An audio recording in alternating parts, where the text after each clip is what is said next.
Bum. Alright. Are we back? I hope so. I'll give it a few seconds. Because it's not quite back on my end. Bum bum bum bum bum bum bum bum bum bum bum bum bum bum bum bum. Oh, it's coming back. Okay, I think we're back now. Perfect. And now we can get back to it. Sorry I had to do that. Things should be a lot better now, hopefully. But we'll see how it plays out.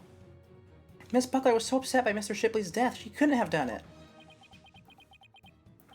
Fulbright. We asked the security company yesterday to check their security card logs. Their report just came in during the recess. The night before the incident, Sasha Buckler used her card to enter the Orca pool room. After that, not a single person entered the pool room. Not until the incident was discovered when Miss Buckler and the guard ran in. But no one could commit murder where their card usage was being recorded. No one would. Apparently, the aquarium employees don't know that their card usage is tracked. What's more, Miss Buckler was seen arguing with the victim before the incident. So, Miss Trainer, what were you arguing about? It was a private matter. But it wasn't anything I would kill him over. That's ridiculous. Miss Buckler is the only one who entered the room, and she knows how to command Orla. Besides, I thought her suspicious from the very beginning. You suspected Miss Buckler from the start? The Orca did tricks because someone commanded her to do so. Possibly someone with a heart so black as to make her own partner the murder weapon. The possibility the Orca killed the victim. The possibility a human manipulated the Orca. I looked into both. So he suspected Sasha and Orla all along. My gratitude to you. After all, you were the one who drew out that information out of the lifesaver trick. About the lifesaver trick. The Orca you saved was an unwitting victim. A victim made to look like the weapon that killed Jack Shipley. No! That can't be right. Alright, come along then. Let's have a good long talk. Wait, I didn't kill a captain, and I would never try to frame Orla. Why would I hurt the ones I love like that? Sasha? Athena, you gotta believe me, And she's gone. Oh? That was a strange fade to white. Sasha didn't kill him, I believe that with all my heart. There's gotta be something we can do. I feel the same way. Could I have done something differently? But never my wildest dreams did I imagine things turning out like this. It would appear that this case has taken on an entirely new aspect. But this trial is only concerned with a ruling on the defendant, or Shipley. So I'm afraid this concludes today's trial. Court is adjourned. Alright.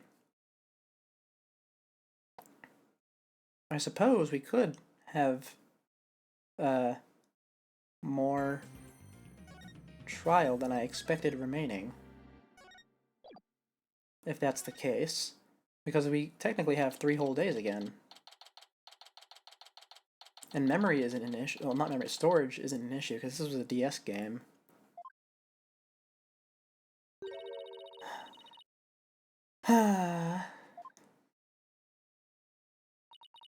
That was a big sigh, Athena. Did you lose the case? No, we won. The defendant was found not guilty. Then why are you so dejected? Daddy, were you being mean to her? What? Picking on the new kid? Not cool, Mr. Wright. Not cool. Wait a minute. Talk about false accusations. We were able to prove the defendant's innocence. But then Sasha got arrested instead. So that's what happened. That's too bad. So, what are you two gonna do now? We're gonna get to the bottom of this. I don't believe for a second that Sasha did what they're accusing her of. I don't believe it either. I won't give up. Boss, let's go see Sasha and tell her we want to represent her. Right now, I imagine she's still being questioned by the police.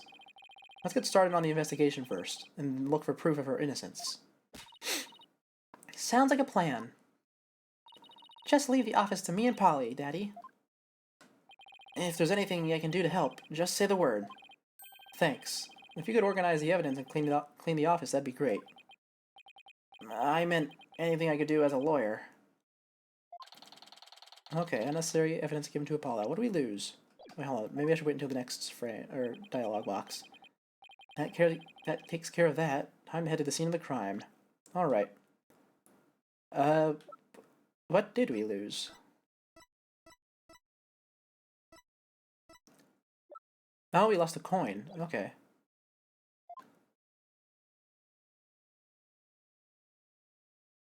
Now then, here we are. The drained pool. Let's see what we got. Huh? There's no water in the pool. Orla, where are you? I can hear her at the bottom of the pool. Maybe there's some water down there. Orla sounds so sad. Maybe she misses Sasha. Be careful there, you shouldn't get right up to the edge like that. Oh, that's Bobby. You don't want to end up like the victim. Besides, the police are still conducting their investigation here. Don't go poking around. Detective Fulbright. Is something wrong, Miss Lawyer? You look angry. I object to you arresting Miss Buckler. Detective, I'd like to ask you some questions about the case, if you don't mind. Go right ahead. Alright. Let's start. Miss Buckler is 100% innocent, so why did you arrest her? I understand your desire to believe in her, but the fact remains that she's suspicious. Right now, there are investigators on the scene, so you can come in as you please. But ordinarily, a security card is required to enter this Orca pool room. The victim and Sasha Buckler are the only ones who possess this card. And yesterday, the day of the incident, there's proof of the suspect's card was used. Ugh, I really fumbled all my words there, huh? Okay. Objection! Hold on, let me see this. Okay, 3 a.m. Got it. Somebody else could have used Miss Buckler's card. Oh my! I guess that would be one possible explanation. Haha, didn't I sound just like a lawyer right then? Yeah. We'd kind of be in trouble if you didn't. Except, the suspect confirmed she entered the room at the time the record states. She said she was here from 3 to 6 a.m. on July 20th. Apparently, she was giving the Orca pool room a good cleaning. Cleaning in the middle of the night? Yes, she said that a lot of the heavy-duty cleaning is done at night. The suspect also admits that she was fighting with the owner before his murder. What's more, nobody saw the victim again after he met with the suspect. Objection. There must be something I can object to in there somewhere. Save your objections for tomorrow's trial. By the way, Detective Fulbright, do you think Miss Buckler's questioning is over? No, not yet. But I told the guy in charge to take it easy on her. Why? Is something wrong? Oops. Forget I said anything. It doesn't concern you two anyway. But it does concern us. We intend to represent Miss Buckler. What? You do? Well, in that case, I have a favor to ask. Could you get this medicine to her? Medicine? Looks like a prescription from Hickfield Clinic. I've spent some time in that hospital myself. We confiscated it from her home when we were doing our search. I can't get away here, so if you could make sure she gets it, that would be great. Medicine, huh? Does Miss Buckler have some illness? I think that's the kind of question you'd better ask her. In justice we trust. Now, I need to get back to the investigation. Alright. We can give it to her as soon as they let us talk to her. And we had to return her calendar to her as well. we can't see Sasha or investigate, we should question people at the aquarium. Alright, I suppose that's one way to force me to do stuff here. Let's do the tunnel first, since it's the closest one. And nothing's here. Got it. Pubbo danger time. Who do we got? Is it gonna be our send-off for Norma? Her last little interaction? Huh? That door is open. It was closed yesterday. Oh, okay, it's gonna be the vet. Well, you know what we have to do, right? Of course, boss. We sneak in and check it out. Ooh. What do we got here? Hey, you two. Okay, I was right. Kind of. Who barges into a person's lab without permission? Yeah, we're sorry. My apologies, sir. She insisted. Don't throw me under the bus, Mr. Wright.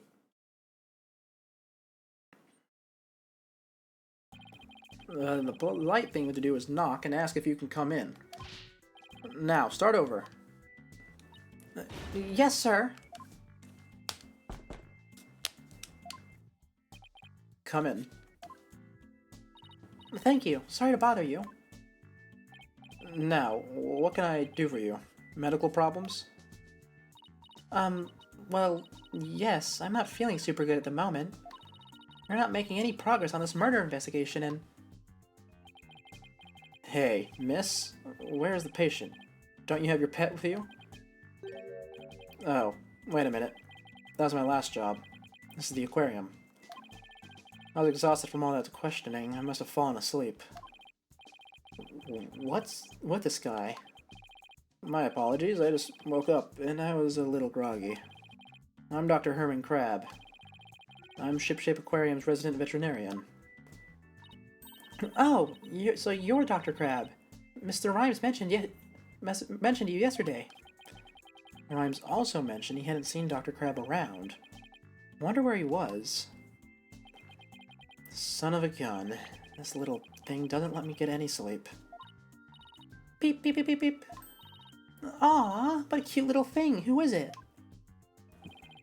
A penguin chick. A member of the little penguin species. She lives in my hair. Oh, you're so lucky. I wish I had a pet to live in my hair. Athena, no pets allowed in the office. Aw, but you're no fun. If you two don't have any particular business with me, please leave. I have to get ready to make my rounds. Back in you go, little one. Wait. We'd like to ask you a few questions to save Miss Buckler. Hold on. Don't tell me that you're the curious pair who defended Orla. That's right. Please let us ask you a little about the case.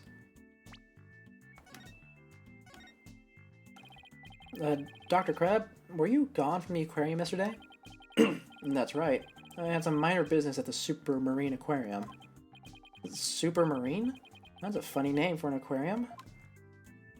The Supermarine Aquarium is the nation's biggest dolphin therapy treatment center. I go there myself. I'm friends with their dolphins. You and Apollo were talking about animal-assisted therapy yesterday, weren't you? I go to the Supermarine once a month, but I live here, of course. You live here at the aquarium? That's right. I have a sleeping bag here, and sometimes I use the nap room. I'm responsible for the health and well-being of all the marine creatures here. If any of them have a sudden medical emergency, I'll be here to help them. Wow, you're kind of rough around the edges, Dr. Crab, but you care about your work. Hey, buddy. Is this young lady trying to pick a fight with me? I apologize for her, sir. She tends to be too honest. Well, you're no paragon of politeness either, apparently. Can we see the penguin chick again? Stop. Don't come any closer. Queep! Ow! I'm sorry she attacked you. She doesn't like anyone but me, I'm afraid. I was the first one she saw when she hatched, so she thinks I'm her parent. She targets people from my hair, so please, be careful. She's just like a little sniper, isn't she? Exactly. That's why I named her Sniper. Her mother's name is Rifle. Sniper and Rifle, huh? What a dangerous-sounding mother and daughter. Oh, you know, we're definitely gonna get a gag with the penguins and a Taka when we get to the court, I just realized. Probably with this one, instead of Rifle. So, this is Rifle's daughter. Which means both mother and daughter now hate me. Little penguins are generally belligerent little creatures. It's hard to get them to warm up. But they're nocturnal, so you might be able to touch them during the day. You and Sniper get along well, don't you? Just like Sasha and Orla. But unlike Sniper and I, or Sniper and me, the two of them seem to truly understand one another. This one keeps me awake every night. Looks like I won't sleep until she leaves the nest. It must be really rough for him, but it's pretty cute to watch for us. Can you tell me anything about Jack Shipley's murder? I still can't believe Jack is gone. He's the one who brought me on board. How could he up and die on me? Did you and Mr. Shipley get along? He loved all animals and fish, but I'm not like that. But I still took pride in my work as a vet, nonetheless. We got along well enough as business associates, and it's thanks to him that my laboratory is what it is today. It is a pretty amazing laboratory. Ah, you have discerning taste, I see. I could tell you more about my lab if you'd like. This place is just filled with electronics. What are those monitors for? Essentially, they're digital medical records for all the creatures here. I can also view the feed from the visitor's corridor to security camera here. That way, I can see that silly mother penguin when she tries to escape. So, you were the one who gave this security footage to the police? No, I wasn't here yesterday, but I did give my permission for them to take it. And I gave them a statement about Jack and Sasha arguing. Oh, so you were the one who witnessed it? That's right. It was late in the evening of the 19th. Maybe about midnight? Yeah. Saw them fighting near the Aqua Tunnel. I don't know what their argument was about, though. Are you sure you should be talking to us like this? About this? I'm not taking sides. I'll give information to anyone who wants it. What you do with the information at Sasha's trial is up to you. Wow, you're kind of rough around the edges, Dr. Crab, but you're a pretty nice guy. You are trying to pick a fight, aren't you, young lady? Aw, isn't that cute? He's easily embarrassed. Beep, beep, beep. Huh? Son of a gun. Are you hungry again already? That silly mother penguin's nowhere to be found again. Peep, peep. Ah! Would you quit peeping in my ear? According to her walkie-talkie, Rifle is somewhere around the Aqua Tunnel. If you see her, could you bring her to me? I have to go examine some other creatures. No sweat. And this time, I'll get her to like me too. Rifle has escaped again. What is she, the Houdini of the penguin world? There's no guarantee we'll find her right away, but let's head for the Aqua Tunnel. Alright. They really like sort of railroading you around in this trial, don't they? Wonder what made them choose to do that for the DLC. Oh, it's time for the Bloop and send-off. Okay. Ah, it's you two, the blue and yellow duo. Actually, I suppose if we don't talk to her about the book, then she's probably going to show up again. But if we do, this is probably the last time we see her. I'm very angry about what you did this morning. Uh-oh, we ran into the sea lion before our penguin. I write the truth, and I will find the truth with my own eyes. I won't be bested by the likes of the blue and yellow duo. Why did we become the blue and yellow duo? Athena will never give up. In that case, I'll leave the questioning to you, Athena. Thanks a lot, Widget. Well, at least she's a worthy adversary. Okay, let's do this. You'll do great. You know, being the boss isn't half bad. Oh, we are talking about the book. Have you been gathering any material about last year's incident ever since? That is correct. An acquaintance of the victim asked me to look into it, you see. An acquaintance of the victim? I refuse to divulge any information about my clients. The aquarium is saying it was an accident, but I don't believe that's the truth. It seems to me that they're all hiding something. Every last one of them. The only thing I can think of is that the killer whale murdered that poor girl. But you don't even know if that's true or not. That's enough out of you, yellow girl. As I said, I'm still investigating the matter. Once I learn the truth, I plan to write a sequel to this book. She's completely taken with her investigation. I came to make a report on the anniversary of the previous trainer's death, only to find the aquarium owner murdered. I was deeply shocked. So, this incident happened on the exact same date as the last one. It can't be a coincidence. Anyway, we'd better ask Mr. DePlume about today's trial. Or Miss DePlume. So, you heard Orla singing and that's when you realized something was happening? Correct. Oh, it's all so galling. I still can't believe the culprit used me, Norma DePlume. In any case, I swear that killer whale song brings misfortune. First last year, now again. A fun song like that? How could it bring misfortune to anyone? You think that barbaric song is fun? I'll never understand the tastes of children. I don't remember that swashbuckler spectacular song being all that barbaric. Well, if you don't remember it, I will gladly sing it for you. Oh no.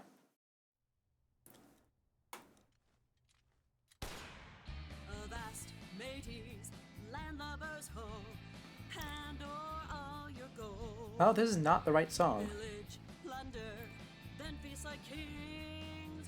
Them's the joys of pirating. Okay, so that isn't actually her being on set. That was a flash, like, just her imagining it, which is what I thought. That's how it goes. Now, what is fun about those lyrics, pray tell? She seemed to be enjoying it well enough. Wait a minute, that isn't the Swashbuckler Spectacular song. This is the song from the Swashbuckler Spectacular. Oh, and we get to listen to another one. Don't tell me it's gonna be the whole video.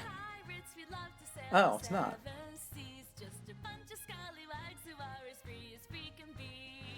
We swim through storms and waves, all because you see grand treasure and adventures waiting just for me. Well, I can tell where the budget went, considering how many of these animated scenes we get. Or not animated scenes, but, you know, 2D animated. What was that? I've never heard that song before. What? It's the song they use in the Swashbuckler Spectacular! Oh, we be pirates, we love to Oh, we be pirates, we love to sail the seven seas. Just a bunch of scallywags who are as free can be.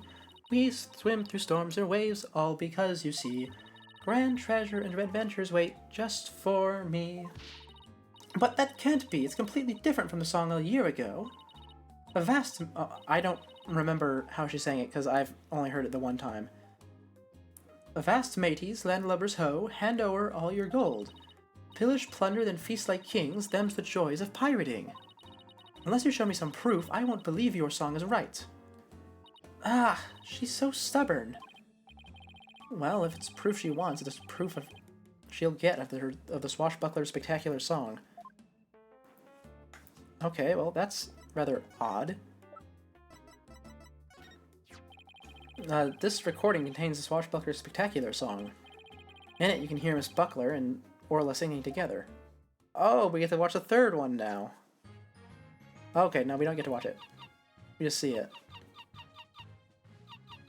Oh, we're just listening to Orla's part. Okay. We swim through... well, I was about to sing along again, but then I realized I fell a bit behind. Bit lacking in the reaction time, eh? But I've never heard this song before. Huh? But they always sing the song during the Swashbuckler Spectacular. Well, I haven't seen this show recently. A year ago, they used the song I sang to you. I'd recognize it anywhere. Perhaps that killer whale can sing 2 songs. According to Miss Buckler, Orla only knows 1 song. Then, what was that song I heard? We wish we knew. The orca sang a song she isn't supposed to know how to sing?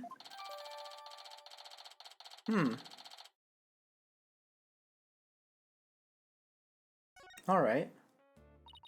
It's obvious I have a lot more investigating to do on Shipshape Aquarium. And perhaps I'd better look into the Center for Dangerous Animal Control as well. The Center for Dangerous Animal Control? What's that? can you tell us about the Center for Dangerous Animal Control? Just as the name implies, it's an organization that monitors dangerous animals. The center demanded that the aquarium put the killer whale down a year ago. Put her down? But the aquarium owner refused their demand, saying it was an accidental death. But I hardly think a persistent organization like that would just give up and go away. I'm quite sure the power of money helped convince them. What makes you think that? Once a month, the owner and the vet disappear from this aquarium. And I came to find out that each time a large amount of money was being paid out. Oh, and you think the money was going to the Center for Dangerous Animal Control?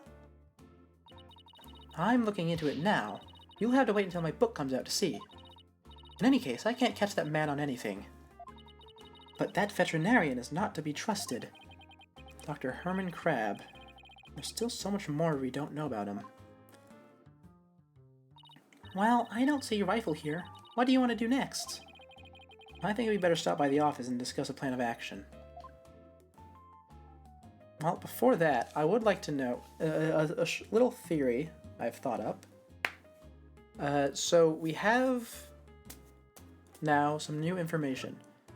We know that Sasha and Shipley, Buckler and Shipley, were arguing about something.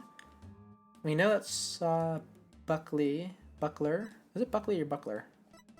Buckler is on some sort of prescription medicine. And we know that they've changed the song after the accidental death. Can I take a look at that photo? Okay. I have a card on their wrist. Okay, so maybe... No, that would be too dark. I was thinking that maybe Sasha is delusional and that the other two are trying to help her somehow, but like I said, that's a bit dark for a Phoenix Wright game. And while I wouldn't doubt it if this was like... okay. No, not really. Okay, so it's not too dark for a Phoenix Wright game. It's too dark for this trial specifically. Because the DLC trial in the first game, or the bonus trial, I suppose you would call it, definitely did get nice and gritty. But this one has been a much more lighthearted overall. So I don't think they're going to go that route. It would be one heck of a pivot, though. But I feel like I've said that about something in every chapter of this game. They never do it. So let's just move on. See if we can get some more information before I can fully flesh out one of my theories. So I have a few cooking in here. Just not sure which one I like yet. 3, 2, 1. Ta-da! Wow, you pulled Mr. Nick's cell phone from your magic panties. That's amazing. That's all for Trucy's Magic Show. Come back and see me next time. Great job, Trucy. You never fail to impress. I have no idea how you did that either. We're back. Oh, Pearls. Stopping by for a visit? Hello, Mr. Nick. Are you missing something? Thanks. Oh, thanks. From out of the old magic panties, huh? How is the investigation going, Mr. Wright? We don't have much time, but we didn't get a chance to check out the crime scene yet. I see. Oh, speaking of checking out the crime scene, Daddy, you should bring out your forensics kit with you. Fingerprint powder, check for prints, and luminol testing fluid, look for blood. Wow, Trucy, I didn't know you had stuff like that too. I got them from a detective friend of mine. Mr. Nick, I'd like to help you with your investigation. Can I borrow your forensic kit? I feel bad making you work when you're supposed to be here having fun. I don't mind, and I'd like to see your rifle again, too. If you have anything for me to do, I'd like to help, too. Yeah? Thanks. I'll be sure to ask you if anything comes up, then. Well, I'll be right here, hanging around watering Charlie, if you think of anything. Yeah, I appreciate that, Apollo. I've got some good kids here. Alright, team, let's do our best. I have faith we can save Sasha altogether. What's like the average age of this room? 18, 23, 16, 17, and then Phoenix in his mid-30s. Man, yeah, they all are kids to him, huh? Now, did I read that last line? Oh, I'll read it again. Alright, team, let's do our best. I have faith we can save Sasha altogether. It sure feels nice to be part of a great group like this. I just want to say that I really love working here, with all you fabulous people. Thank you for bringing me aboard, boss. Same here, Athena. She's so earnest, she's making me blush. Okay, let's all run over to the aquarium. I hope I can be of some use with the forensic kit. Hey, wait up, you two. You're left without me. I wonder if they all ride bikes. Because I know Phoenix does. Oh, I guess they might have taken a bus. I like the thought of them all riding bikes more, though. In justice we trust. Good timing. We're done with the crime scene for now. And we're just about to examine the show stage. Marlon Rhymes helped with the cleaning, so we've got to go talk with him. I thought he'd be more tight-lipped than this, but hey. You are welcome to look around here now, if you'd like. Thank you. I think we'll do just that. Oh, by the way, if you want to examine the bottom of the pool, I recommend using that hoist over by the ladder to get down there. That crane-like thing hanging from the ceiling? Got it. Just stand on the ladder platform and the police guard will operate it for you. Thanks. Why couldn't the pool be less deep? Well, good luck to us both. In justice we trust. Now that Detective Fulbright's gone, we can do anything we want here. The guard is still here, so keep your voice down when you say stuff like that, Athena. Okay, well I don't think there's going to be anything new to examine over here, but I suppose we should go give it a look.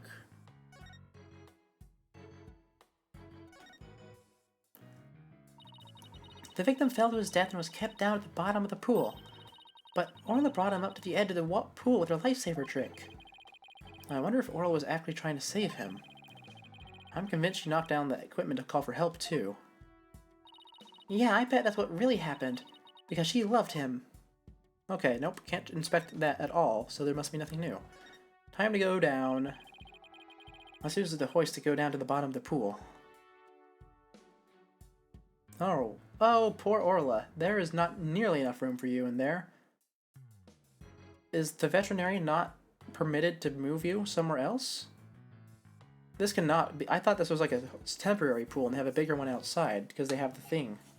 Does that just go to the... No, wait.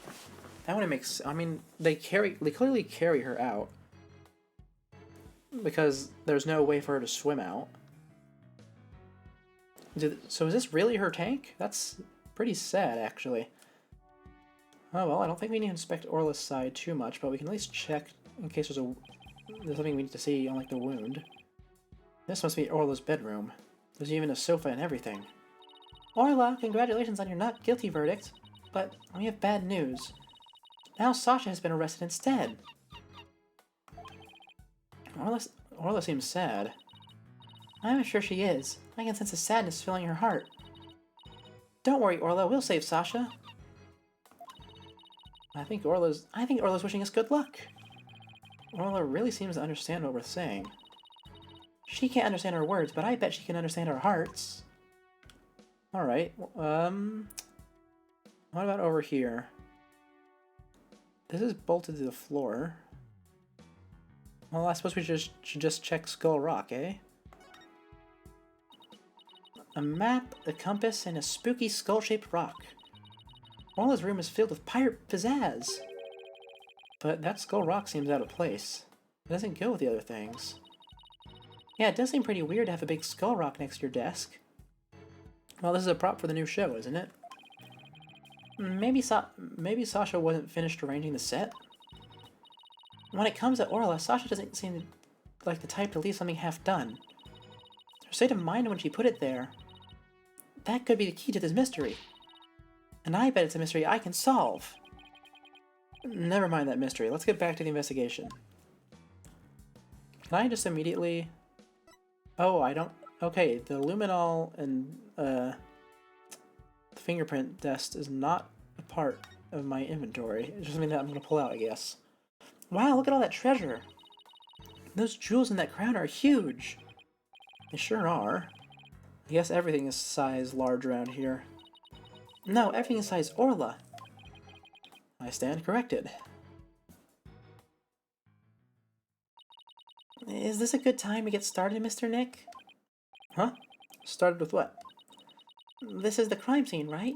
So this should be the perfect place to start the forensicking. She wants us to use the forensics kit so badly, she's practically beaming.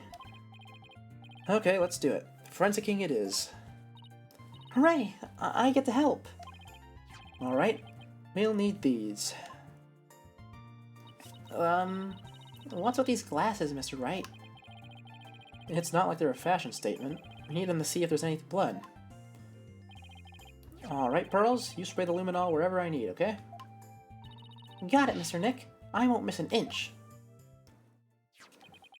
Okay, got your glasses on, everybody? Good. Now, to check out the bottom of the pool. Well, obviously we gotta check the rock. Oh, it has to fade to black. That's weird. Look, I see something. If your deductions are correct, boss, I guess this luminol reaction means that the victim hit the skull-shaped rock when he fell to his death. I guess so. Can we spray Orla? Yes. Oh no! I'm so sorry I got some on Orla by mistake. Calm down, Pearly. It's okay. Look, there's some luminol reactions in Orla, too. The poor thing was bleeding yesterday, so the luminol must be showing her injuries. But, wait a minute. Mr. Plume said the blood disappeared when Orla put on the hat. Huh? So, shouldn't her injuries be under her hat? This blood isn't from Orla's injuries. What could it be?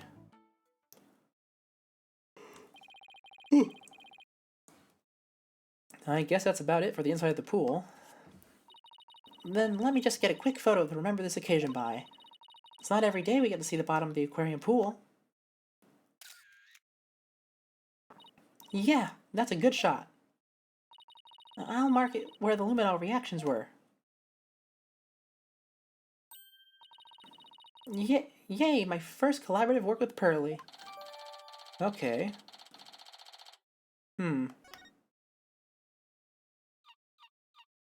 But what would we need to fingerprint? Huh? I hear something.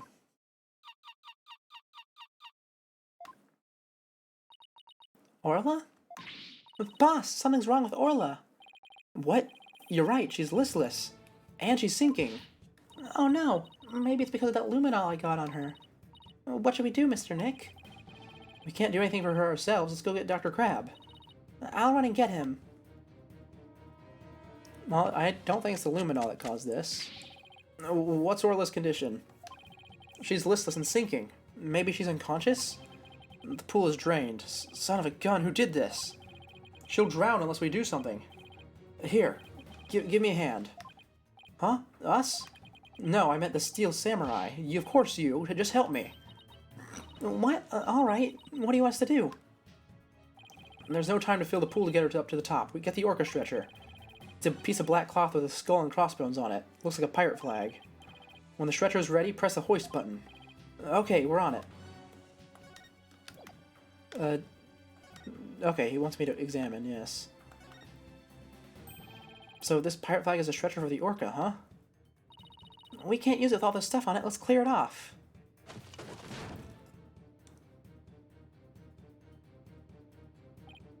Good. Now push the hoist button and lower the stretcher. The control panel is on the wall to your right. Okay. Oh, right. I forgot. It rotates that way. Bloink. Ah, this must be the button to move the hoist. What happened to the guard who's supposed to be operating it? Dr. Crab, the stretcher is ready. Good. Let's get it under Orla.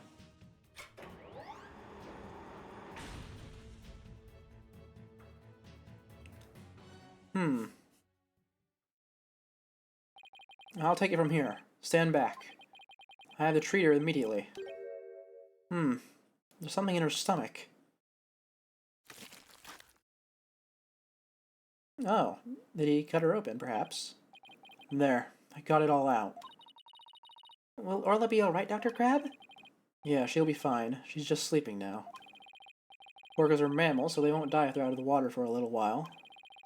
But their own weight puts stress on their organs, and the skin starts to dry out. Put some of my special handmade cream on her skin as an emergency measure. Feel better soon, Orla. Oh, if only I hadn't gotten that luminol on her.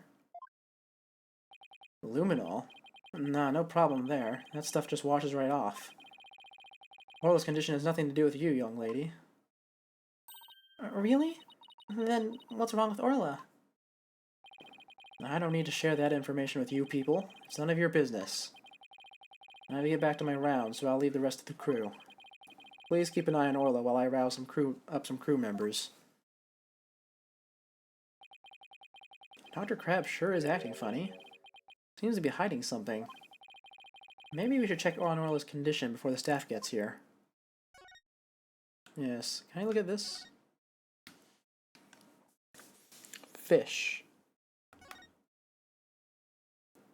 And the pill. We should check out the contents of Orla's stomach, I guess. Hey, I see something mixed in with the fish. It looks like a medicine capsule. There's something written on it. I think it says 3ZS. What would it be doing in Orla's stomach?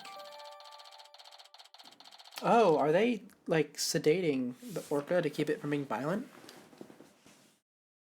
Well, I suppose sedating wouldn't be the right term, would it?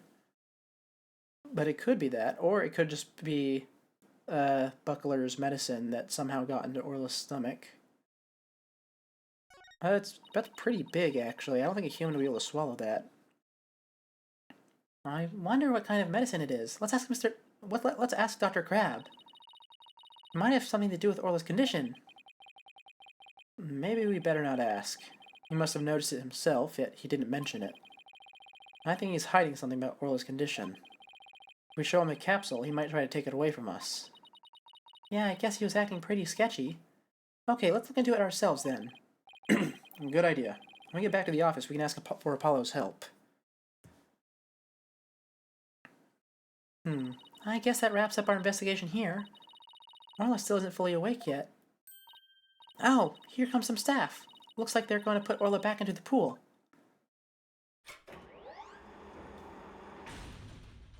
Alright. And I guess they're going to fill the pool back up. But that'll take a while. Well, I guess we can leave Orla in the staff's capable hands now. Right! So, where to now? Let's head to the show stage next. If we're lucky, the police will be done with the place. Oh, we haven't actually gone there at all. The new investigation area. Not 3... Oh, is it 3D? Partially. I think. It is, yeah. Okay.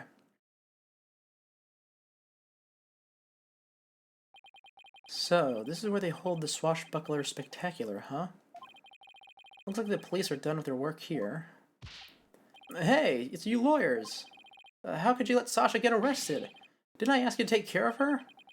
We're sorry we couldn't prevent her from getting arrested. But, as for lawyers, we'll do everything we can for her. Sorry, I got upset. If there's anything I can do to help Sasha, just say the word. Marlon, you can trust in Mr. Nick. I'm going to do what I can, too, with this forensicing kit. I'm going to cover this whole area with forensicing. That a girl, Small Fry. You can have free reign of this place. I want to check this place out, too, but I'd better talk to Mr. Rhymes as well. Let's examine first. Let's see, Captain Orla's Swashbuckler Spectacular, big cannon on the ship, skeleton.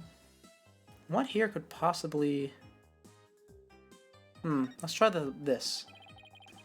I saw the same device in the Orca Pool room, right? Yeah, we used it to lift Orla when she was on the stretcher. In the show, Sasha makes her grand entrance by hanging from this thing. Oh, we should think of a cool grand entrance for us, too. I've always wanted to burst into the middle of someone else's trial with a loud bang. Happened to me quite a few times. I've always wanted to crash in through the ceiling. I bet that would really knock the socks off the judge in the gallery. Just what exactly was this girl learning while she was in Europe? Alright, well I guess we can't fingerprint it yet. So let's talk to him first. I hear you helped Sasha with the cleaning, Mr. Rhymes. Well, not really helped. I was just taking care of the Orca while she cleaned. Sasha felt bad for making Orla stay up so late, so she asked me to give her a snack. It was a little bit less than her ordinary meals, but she seemed satisfied. Oh yeah, and I put Orla on the transport stretcher too. Transport stretcher? You see that hoist up there on the right? The stretcher can be suspended from it. The stage show is right next to the Orca pool room. And we use the hoist to move the Orca and cargo between the two areas. So the rail we saw in the Orca pool room runs all the way here, huh? Why? Did you want to take a ride? Aerial investigation, huh? Sounds good to me. No, that's okay. I like my investigations on a sweet terra firma. Actually, the hoist can only be operated from the Orca pool room. Oh, that's right. I remember seeing the hoist control panel in there. So I'm sorry, but I can't give you a ride without somebody on the other end. No need to be sorry. Whew, dodged that bullet. That's an important detail. It means that this wouldn't be able to be a possible escape route without an accomplice. Whether they are a knowing accomplice is a different story, though. If it wasn't Miss Buckler or Orla, who else could have killed Mr. Shipley? Well, I know Sasha is innocent, but I'm not so sure about the Orca. What? But we proved her innocent in court this morning. But a few days ago, that Orca attacked Sasha right here in the show pool. I saw that Orca take Sasha's body in her mouth and squeeze her chest. Her chest? They were probably practicing the lifesaver trick. But Sasha was being crushed so bad she couldn't even blow the whistle. I wanted to help her right away, but... Look, I hate to admit it, but I froze. I'm a weak man. I can't protect anyone. I doubt there are many people who would pit themselves against an Orca. Everybody tried to talk her out of it, but she wouldn't give up on practicing. When we said Orla could kill her, she said she trusted Orla. Yeah, while everybody else seems to think Orla is a killer... How can you trust a creature that can't speak? Can't even know what it's thinking? But with orcas and dolphins, you can have communication of the heart. Yes, well, as has been said, language has many ways to hide one's true intentions.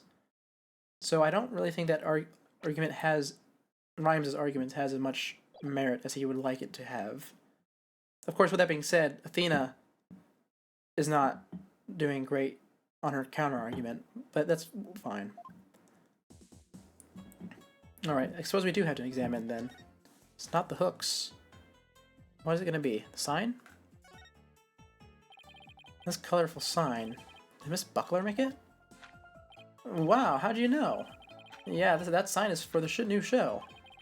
Before she went to clean, she painted it and left it to dry.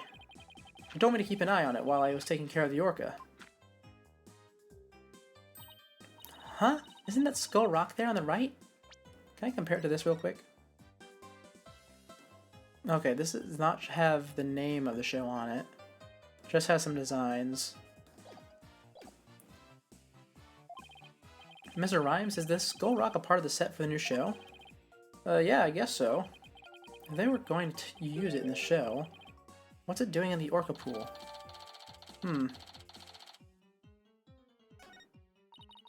This sign is so eye-catching with all those twinkling stars. I think they're supposed to be starfish. It's for the pirate show after all. A few of them look more like leaves to me. Okay. Sasha put so much effort into making this sign for the new show. No wonder she was mad about what happened. Huh? I wonder what he's talking about. I better ask. Oh, did the show get cancelled? So, okay, you know what? I think we have enough information for me to confidently put out a short little theory. So, the doll, I think the Orca absolutely did kill someone a year ago.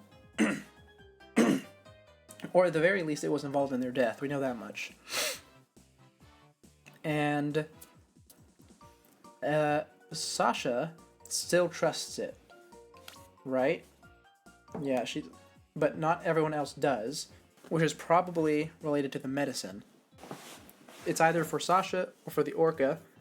Either way, I'm interested to see how it develops, because it's clearly keeping Sasha in the dark about the Orca's true nature, probably.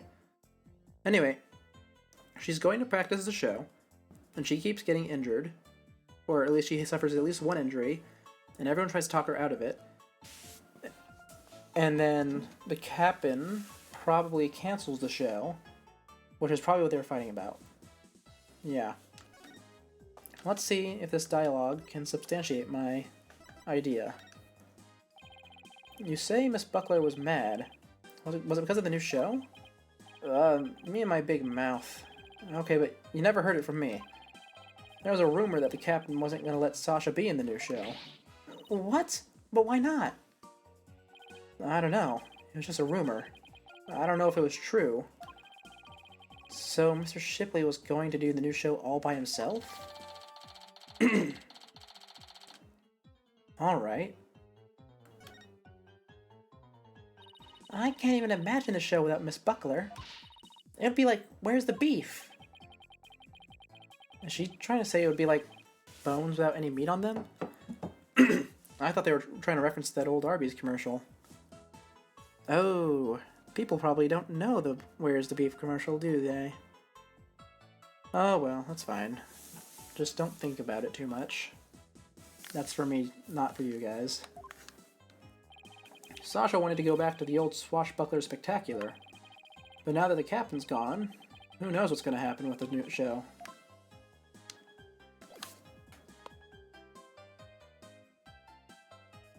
Alright. I suppose there's one more theory we could go with, and that theory is that Sasha is the person who got attacked. But I don't really like that theory.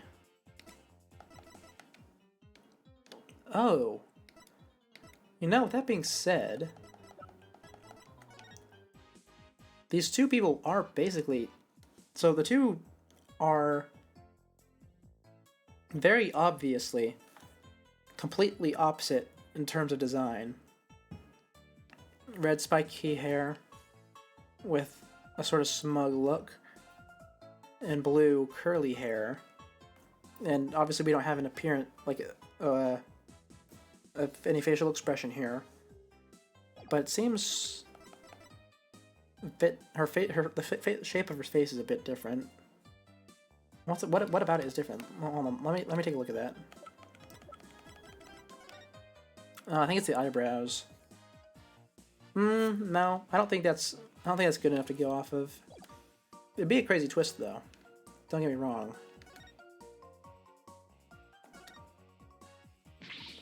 Ah, there's a skeleton adrift. It's just a prop. Were you really scared? A little bit, by your screaming. Is this skeleton an enemy defeated by Orla's pirates? No, he's an informant. He's an informant named the Skeleton Kid. A dashing, spirited character, neither friend nor foe. So you're saying he's alive in the show? Oh, he must be the narrator. Oh, I can't look around, like rotate. Alright, I'll check the ladder. This ladder only goes down to the surface of the water. Well, it's not like a public pool. Everybody who gets in this pool knows how to swim. Just like in the courtroom. It's sink or swim in here. A newbie could really get hurt. Oh, did I read that with the wrong person? No, I didn't. You know, last time in court, I could have really gotten injured. I was an inch away from getting attacked by a witness. Yeah. A trial with Apollo can be a pretty dangerous affair. Alright. Well, I guess I just had to examine the ship now, huh? This galleon was in the Swashbuckler Spectacular too, wasn't it? Look at that cute figurehead. It looks just like Orla. It is cute, but it looks like it's also a cannon. The enemy lets their guard down and then blam! Very piratey, don't you think? I thought Orla and Sasha were supposed to be the good guys. We should do the same thing in court. Lure him in and then blam! Present evidence! I don't think the judge would appreciate any blamming in his court. Oh, is there nothing else to inspect out here? I thought we would get some fingerprint stuff done. It's definitely not the water. Oh, yeah, I mean, I guess it could be. I don't want it to be, though. Look at this pool, it's huge! So this is where they do the Swashbuckler Spectacular. This is the show pool. The show pool is the same depth as the Orca pool. They practice the tricks in the Orca pool and then do the real show here. Are you interested in the Swashbuckler Spectacular? Oh, of course! I've only seen it on TV, though. Well, I'm new here, so I've never even seen it once. Now, Athena's a big fan. She watches the recording over and over. I love the show and the ocean. Standing here makes me feel like I'm at the beach. Especially with it open to the sky. You can even hear the sound of the surf nearby. Why don't you go take a dip in the pool? Really? I can? In that case... What are you talking about? You can't swim here. We were just joking. Right. Of course. I was joking too. Don't tell me she was actually going to do it. Mr. Nick, I found some peculiar fingerprints. Oh, pearls. I almost forgot she's been forensicking for me all this time. Oh, who's that? Oh, hello, Black Quill. Prosecutor Black Quill, what are you doing here? Just some business to attend to. Prosecutor Black Quill insisted, so I brought him along to get a little exercise. Is it business with us? No, not you. My business is with that animal keeper there. Marlin Rhymes. You will be a witness for the prosecution tomorrow. You gotta be kidding me. Why would I want to testify against Sasha? What you want does not matter. Now come along. But if I leave, who's gonna feed the orca? The other animal keepers are too scared to go near her now. Maybe I could help. I'm concerned about Orla's health. And this way I can stay close and look after her. I can feed her and do a telecast too if you need me to. I'll do anything to help. Sounds like Pearls wants to do something nice for Orla and make sure she's okay. Small Fry, are you tripping? That orca is dangerous, you know? I'll be fine. I'm just happy to help. Oh, but I don't have a TV phone. I won't be able to contact you if I have to do a telecast. Marlin, may I please borrow yours? What? Sure, Small Fry, anything for you. Especially when you're going out of your way to help like this. I don't know if I'm going to testify, but I guess I can at least hear what the police have to say. Thanks for your cooperation. Now, justice will be served with a strategy meeting. Ah, come on, Mr. Wright. Let's get back to our investigation. How sad. The police have already investigated all there is to investigate. Your efforts are a waste of time. Nothing we do to try and save our client is a waste of time, Prosecutor Blackquill. Today the Orca, tomorrow Sasha Buckler. You intend to save them both? You say you believe in your clients, but isn't money really your true motivation? Why not admit you're only doing this for your own benefit? I could understand that much more readily than your empty righteous talk. Oh, I guess, Blackquill doesn't know much about Phoenix, does he?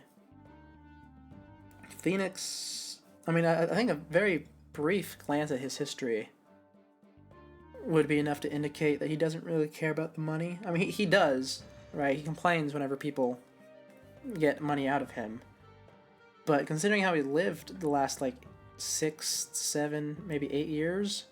I forget how long it was he was without his badge, but I really don't think he cares. Our own benefit? That's not why we're doing it. Now, Athena, try not to let him get to you. Well, it's nice to see that Phoenix recognizes what I just said. All right, we should be off, Prosecutor Blackquill. In justice we trust. Ah, I've never been so insulted. Be right back. I need some water to wash away the anger. Uh-oh. She hit Prosecutor Blackquill with that water. He doesn't seem to care, though. I guess prosecutors these days are more harsh monochrome than fancy frills. Yeah, that's unfortunate. Oh, wait, about those peculiar fingerprints you said you found, Pearls. I'll tell you all about them.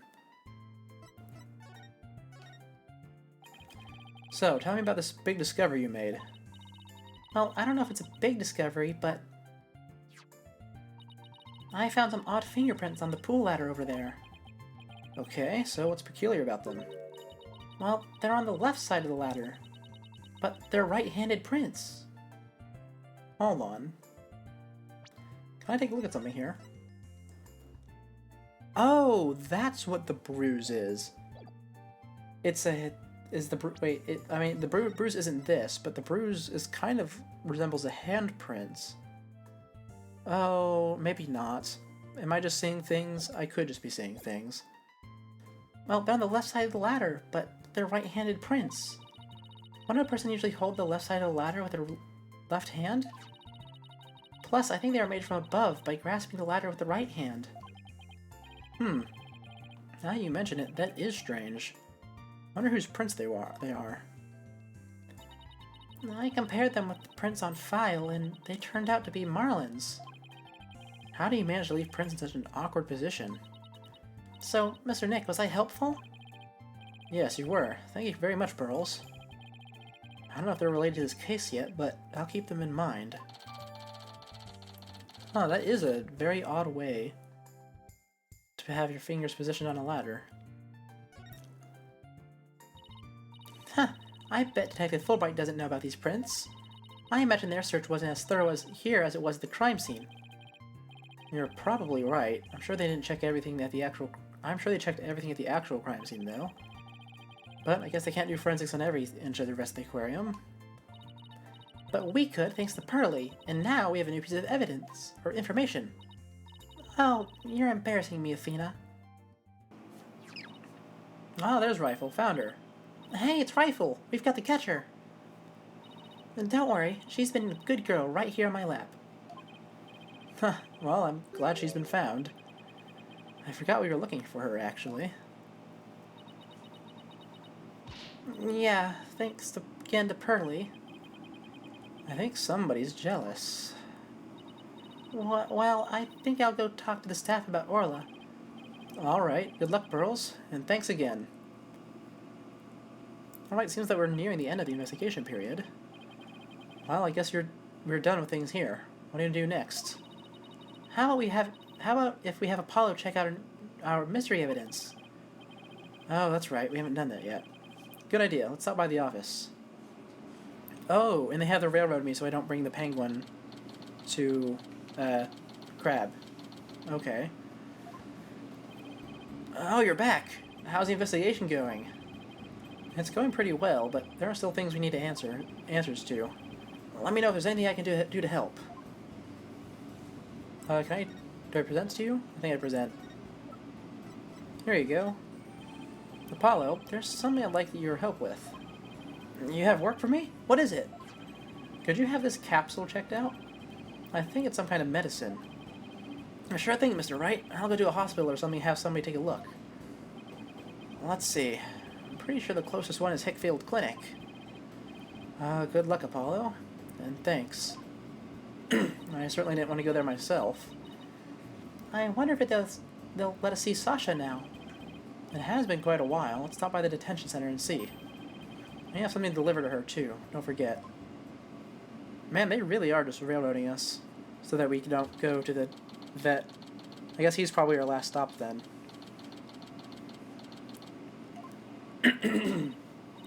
Alright, boss, chin up. We have to list Sasha's spirits. I like your enthusiasm.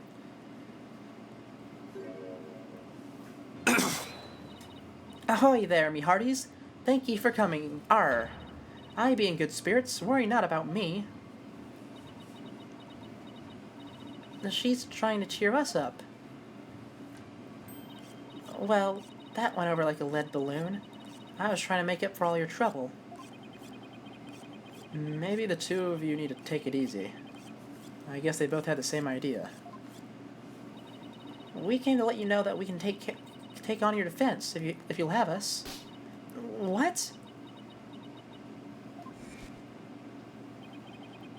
Is something wrong? Why are you hiding from us? Prosecutor Blackwell said that you two would abandon me. But here you are, to my rescue. That's why I'm so happy. It sounds like she's crying back there. Of course we wouldn't abandon you. Sasha, don't cry.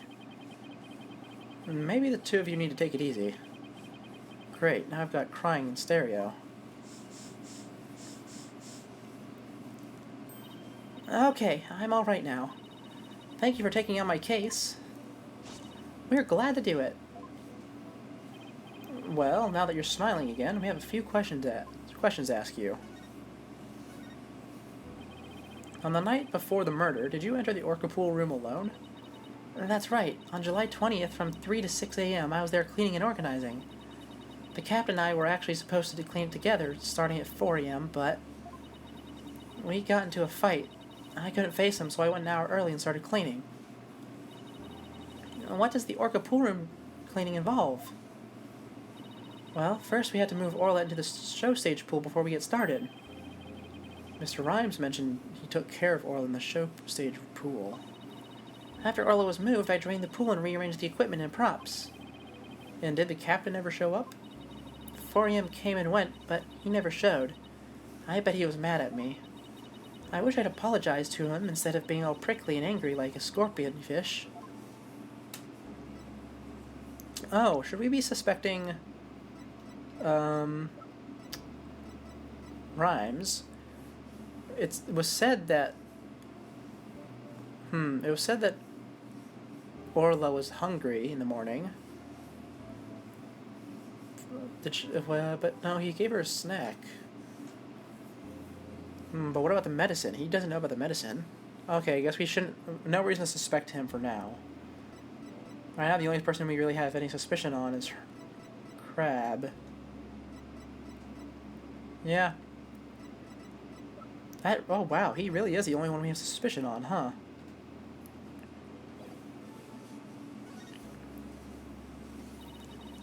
I'm glad we could prove Orla's innocence, but we didn't know you would get arrested. As long as Orla's safe, I'm happy. I'm so glad I found you two. You guys are the best. I'm glad you found us too. You're the best, Sasha. I never imagined Orla's tricks would ever be used to commit a crime. Could you tell us more about the lifesaver trick? Yeah, sure. There's a little speaker on the captain's clothes and on the training dummies. That speaker can emit sound waves. When a trick command is issued with the whistle, Orla uses the sound waves as a guide to find the person she's supposed to rescue. I see. Does anybody else know about how the trick works? The entire crew knows about it. But it takes quite a bit of practice to be able to command the lifesaver trick. It wouldn't be easy to do for anybody who wasn't a trainer. And that's why they suspected Sasha. Okay. And Orla can only perform one trick per signal. In other words, she can't perform 2 tricks at a time.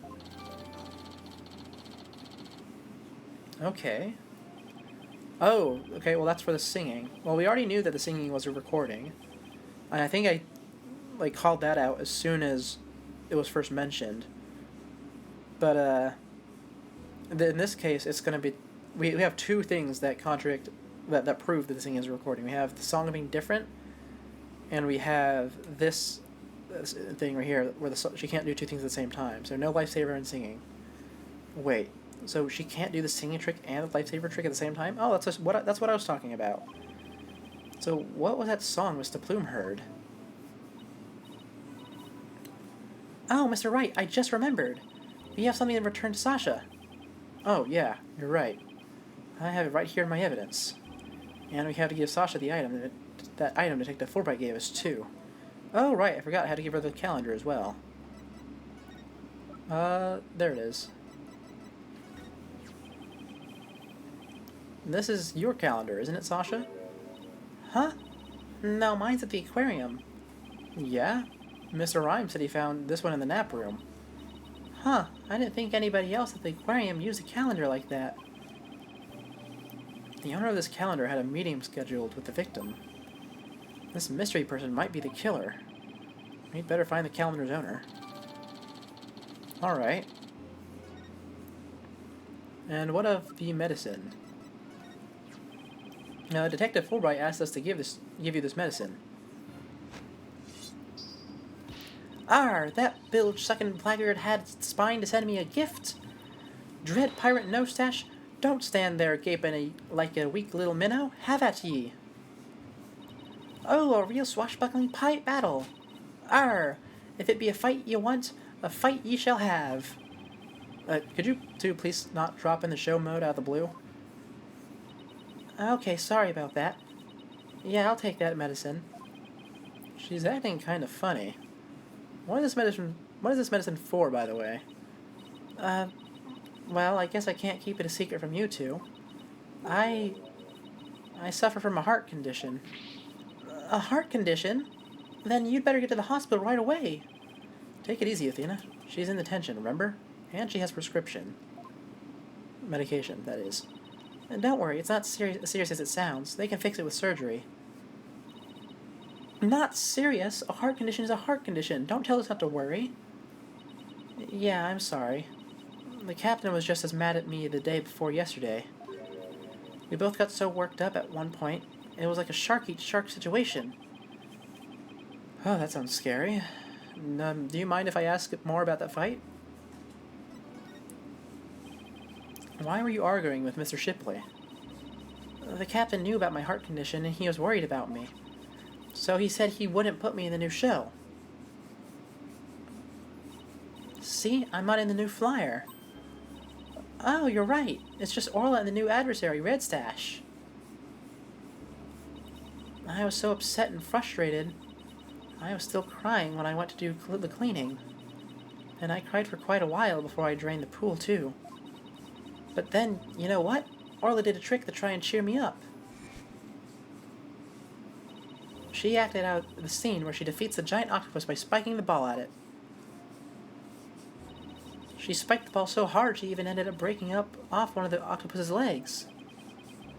What a dramatic way to cheer up a friend. So, that's why we argued, because he wasn't going to put me in the new show.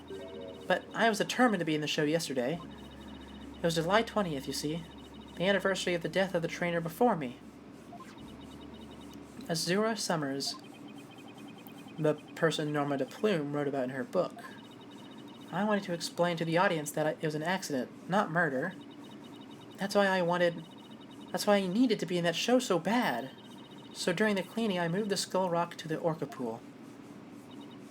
What? But why? It was a key prop. I figured the new show couldn't go on without it. I thought they'd be forced to switch back to the old show. Wow, that's pretty extreme. Did you really think that they wouldn't see it? Well, I guess it was a short-sighted act of emotion, so it makes sense. So Sasha moved the skull rock to the orca pool at the time of the cleaning. And if there's blood on that rock, then that must mean that the victim's death occurred after the rock was moved. Around what time did you finish up the cleaning? It was about 6 a.m. So that places suspicion on whoever met with the victim after 6 a.m. So Azura Summers was the trainer before you? That's right. She was a year older than me. She taught me all about how to command Orla. I bet Azura and Sasha were like sisters to one another. She was the one who taught me all the signals for the singing and lifesaver tricks too. After she died, I swore on this charm. I vowed to become a great trainer someday, just like Azura. Okay, that's the thing that Azura was wearing in the photo. Got it. What is that charm? It's a keepsake to remember Azura by. She always wore it. She told me once that she and her boyfriend had matching charms. I never found out who he was, so I couldn't give this one to him. I've had it ever since. You're keeping the memory of Miss Summers alive. Huh. The captain always carried around a memento of Azura too. Her walkie-talkie. Huh? Did the victim have a walkie-talkie on him? Maybe I should show Sasha the victim's photos and see what she has to say. Okay, so we have... So they're very clearly setting this up. Like, they're setting up the end where we figure out who did it. Because the charm... well, actually, we don't have the charm in our evidence, do we? It's not on her icon either. Alright, well, they're setting up how we're going to expose the culprit. The only issue is that we haven't figured out who the culprit is. Our only options are Marlin right now and Herman. But I'm not sure who it would be between the two of them, especially since Herman's a recent... Actually, they're both recent additions, huh? Maybe we'll find a new character. We have enough time for that to happen, I think. Alright, well, let's present the photo now. The victim didn't appear to have a walkie-talkie with him at the time of his death. Huh? But I talked to the captain on his walkie-talkie before I started the cleaning. But there's no walkie-talkie shown in these crime scene photos. I don't understand it. The captain always kept that walkie-talkie with him. Maybe the culprit took it away. Maybe, but what would be the point of that? I'd better organize the data I have on the victim in the court record. Okay. Oh, okay, that's interesting. They combined the two pieces of evidence into one. And the captain always kept that walkie-talkie by his side. It was the walkie-talkie that Azura used right up until her death. In the middle of the show, the orca brought Azura up to the surface in her mouth. She left a tooth mark in Azura's walkie-talkie. But the captain said he always kept the walkie-talkie with him so he'd never forget. So, the walkie-talkie was really important to the victim. But now the captain is dead, too. I'm the only one left who can protect Orla from the ship's doctor. Protect Orla from the ship's doctor? I wonder what Sasha means. Yes, please tell me. What did you mean by protect Orla from the ship's doctor? You know Herman Crab? Ever since the accident a year ago, he's been completely different. When Azura died, he said he was going to euthanize the orca. Before that, he always used to say that euthanizing animals was a despicable act. Euthanize the orca? That's horrible. They all thought that Azura's death was the orca's fault. Nobody believed in her but me. The ship's doctor always keeps poison to euthanize the orca with on hand. And if Orla has been pronounced guilty in yesterday's trial, he would have used it. He was going to put her down right away? That ship's doctor was close with both the captain and Azura, you know. I think he hates Orla. I guess we'd better look into Dr. Crab a little bit more. Boss, let's go see Dr. Crab. I was just thinking the same thing. We have a lot of questions to ask him. Yep, and then railroad me right over. Perfect. Oh, hello, Pearls. Oh, it's Pearls. And Rifle. What are you doing here? Rifle came in here, so I followed her. Oh, that's right. You're supposed to deliver Rifle to him. I completely forgot. Oh, Rifle! Ah! What are you doing? Stop that! Oh, wrong voice. Sorry. Ah, you silly mother penguin. What if you injured my spectacular genius brain? Dr. Crab? Are you alright? Uh-huh. Oh, it's you people. I see you brought Rifle for me. Rifle was really laying into you. Well, she hates me because she thinks I took her baby away from her. Beep! Gee, Rival looks so happy. Is she actually playing with Sniper? Ah! Stop all this cacophony. The biological parent and the caregiver parent locked in a struggle over the child. Do you think you could hold on to this silly mother penguin down? Hold this silly mother penguin down for me? All right, we'll try. Oh, there's incense now. Was that there before? I don't think so. What are you doing? I think Rifle just threw something up. Oh, I'm getting food for Sniper out of Rifle. Mother penguins stock up food for their babies in their stomachs. They break it down in there so that it's easier for the baby to eat. Wow, you sure know a lot about animals. You're trying to pick a fight with me again, aren't you, young lady? Yes, I know a lot about animals. I am a licensed veterinarian. Rifle certainly isn't a bad mood, even for her. Is Rifle okay? Oh, hold on, I'm checking her now. Girl in the strange outfit, could you turn Rifle over on her back, please? Alright, Rifle, I'm just gonna turn you over, okay? What's this? The bottom of her feet are pink. Oh no! What kind of sickness is that? We had to get her to a doctor! Athena, get a hold of yourself. Dr. Crab is a veterinarian, remember? It's just something she stepped in, by the looks of it. It's her stomach that's the problem. There's still something in there. Here we go.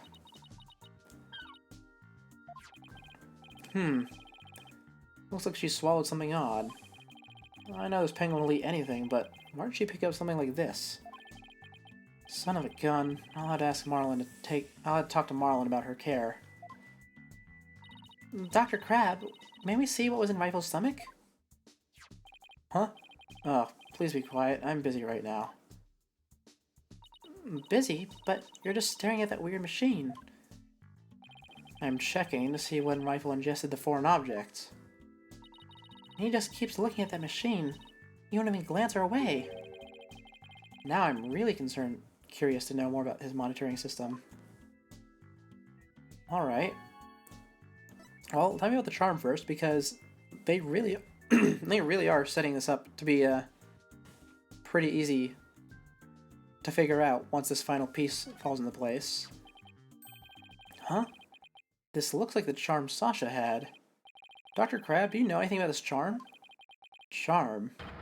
Hey, leave that alone. That belonged to Azura. What was Azura's charm doing in Rifle's stomach? That's odd. When Sasha was telling us about the charm earlier... Oh, well, I guess we figured out who it belongs to. Sasha said that she had Azura's charm. But that charm is still at the detention center. Hey, wait a minute. Didn't Sasha say Azura and her boyfriend had matching charms? So, the second charm must be the one that belongs to Azura's boyfriend. Dr. Crab, is it possible that this charm belongs to Azura's boyfriend? I refuse to talk about such personal details of the deceased. Subject closed. Alright. He sure is touchy when it comes to Azura.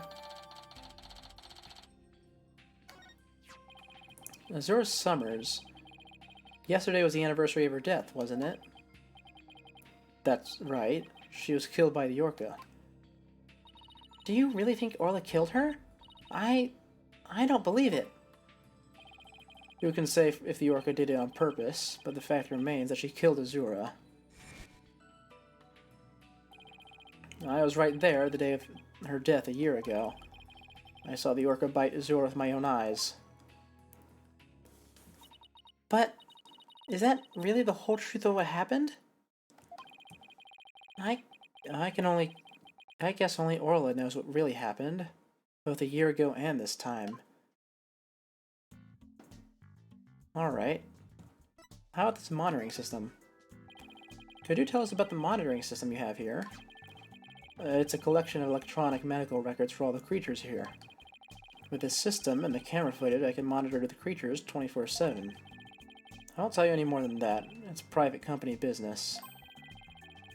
But medical records are usually just a history of past medical exams and data. I never heard of any that could actually monitor 24/7. Good point, Mr. Lawyer. I can see there's no fooling you. But why would you want to fool me? Ooh, a Psyche Lock. 2 of them.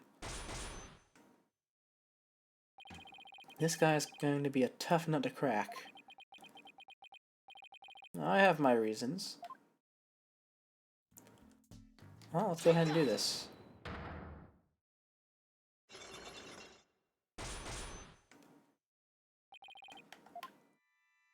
I want you to tell me about the monitoring system here. You don't let up either, do you, Mr. Lawyer? They're just electronic medical records and feeds from security cameras. With these, I can monitor all the animals 24/7. And I say that's not true. I have proof that you can't monitor animals 24/7 with this system. That's rifle, isn't it? Rifle is not part of my inventory. Okay, I need to think of a new approach. I went into that rather confident. That's for feeding rifle. Bum, bum, bum. Bum, ba-dum, bum, ba-dum, ba-dum. Bum, ba-dum, ba-dum. Bum, ba-dum, ba-dum. Ba-dum, bum, ba-dum, ba-dum. Well, is it the mysterious capsule? Okay, here's what I think. I think that because he didn't immediately come running to Orla, it's probably the capsule, right? Nope, that's not it. Okay. In that case, how about... what would it be? That's not it. Dum bum ba-dum bum ba-dum ba-dum bum ba-dum ba-dum bum ba-dum ba-dum ba-dum bum ba-dum ba-dum ba-dum bum ba-dum ba-dum ba-dum ba-dum bum ba-dum ba-dum bum ba-dum ba-dum bum ba-dum ba-dum bum ba-dum ba-dum bum ba-dum ba-dum bum ba-dum ba-dum. Is it the security footage? It is, okay. Yeah. The security camera doesn't begin recording until 10 a.m. If that's the case, how could you possibly monitor the animals 24/7? Okay, you got me. I guess that was a pretty weak explanation. You're right. I guess I can't monitor the animals 24/7. But if I see anything unusual on the camera feeds, I can spring into action right away. And if I can examine an animal, I can usually tell exactly what's going on with them. Wow, he's really confident in his abilities. But I still say you can't do that 24/7. But I'm here at the aquarium most of the time. And I can go anywhere at any time to examine an animal. Anywhere? I say that's not true either. I have proof that there's a place you can't go. It's the keycard, yeah? Well, if it will let me go to it, there it is. Wrong button. The only people who have access to the Orca pool room are the owner and Sasha. So how can you say you monitor all the animals? Ah, son of a gun. So you knew about the security card, did you?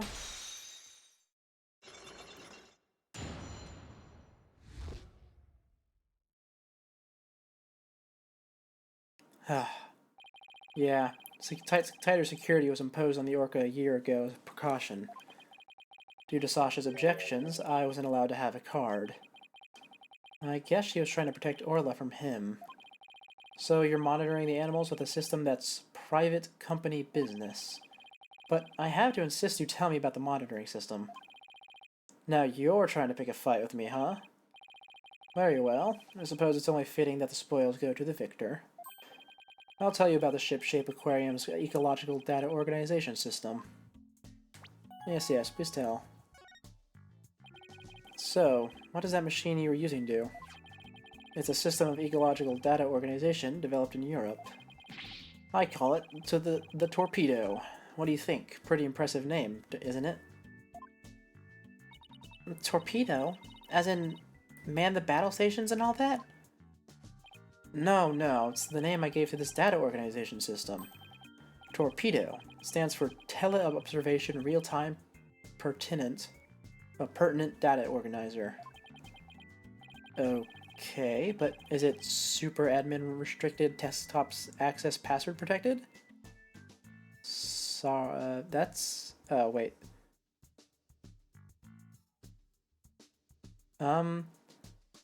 What? Is this joke lost in translation or something?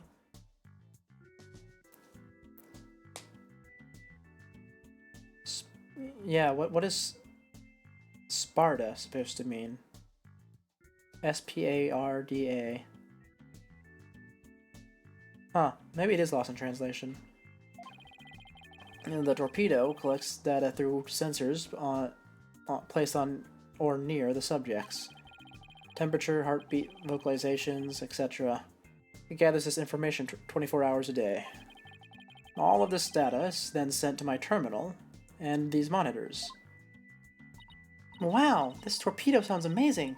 Does Rifle have a sensor on her too? Yes, she does. Where and what kind of sensors attached depend on the animal. The penguins have theirs attached to their ID tag at the base of their flipper. The torpedo doesn't tell me where Rifle is when she escapes, though. It's hard to attach sensors to orcas or fish, so theirs are on the tanks themselves. Places where the creatures don't normally live, like the show stage, don't have sensors. Okay, here we go. It's telling me the time Rifle swallowed the foreign object.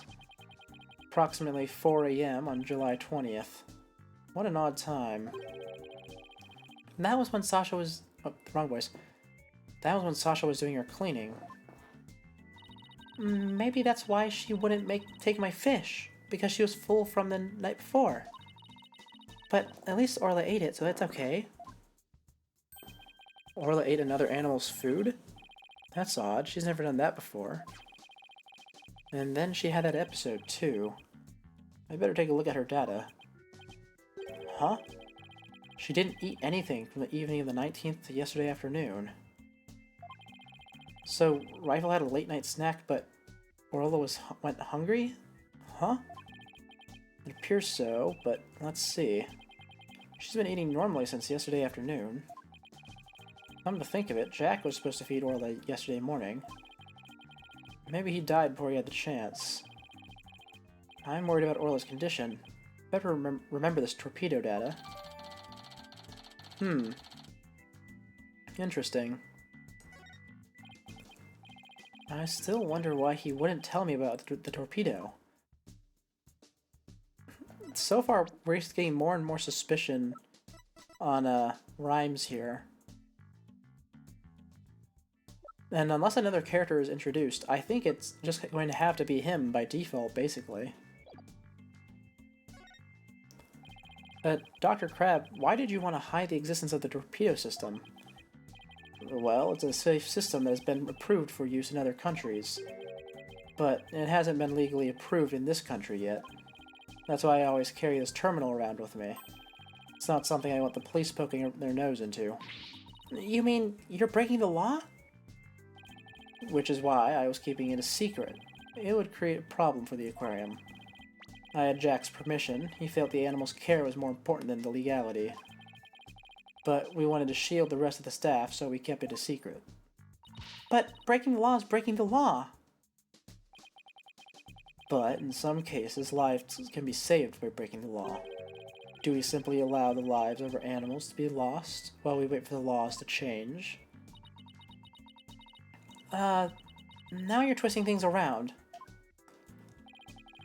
I'd like to use this evidence during the trial tomorrow, but it may result in you and Shipshape Aquarium being brought up on charges. Well, I followed my own convictions, and I have no regrets. You're only doing your job. I can't blame you for that, Mr. Lawyer. I appreciate that. Okay. What's that sound? Another penguin? That's my ringtone.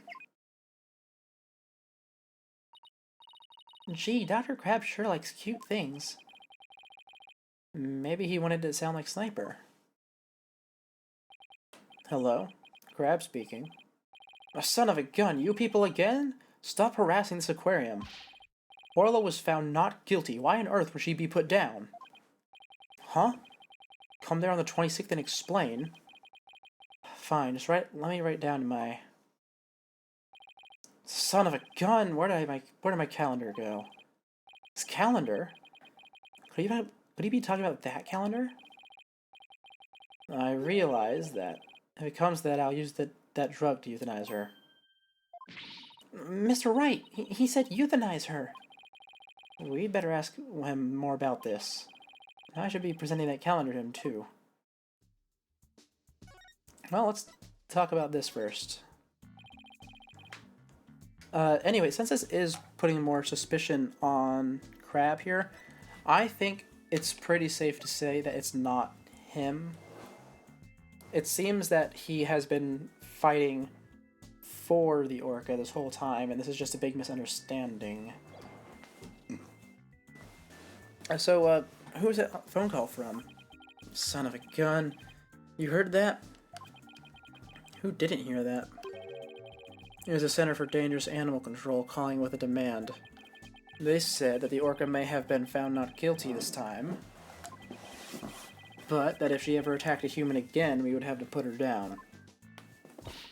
Put her down? But that's horrible! Did you agree to their demand? Animals sometimes do attack humans, and of course, humans sometimes do kill animals to protect themselves. If it comes to that, yes, as a veterinarian, I am prepared to carry out euthanization. Using this poison. Huh? That capsule. It has the same letters on it as the one that was in Orla's stomach. Did Dr. Crab try to kill Orla? Alright. Well, why don't we present the calendar now? Dr. Crab, isn't this your calendar? Ah, yes, it is mine. How are you doing with it?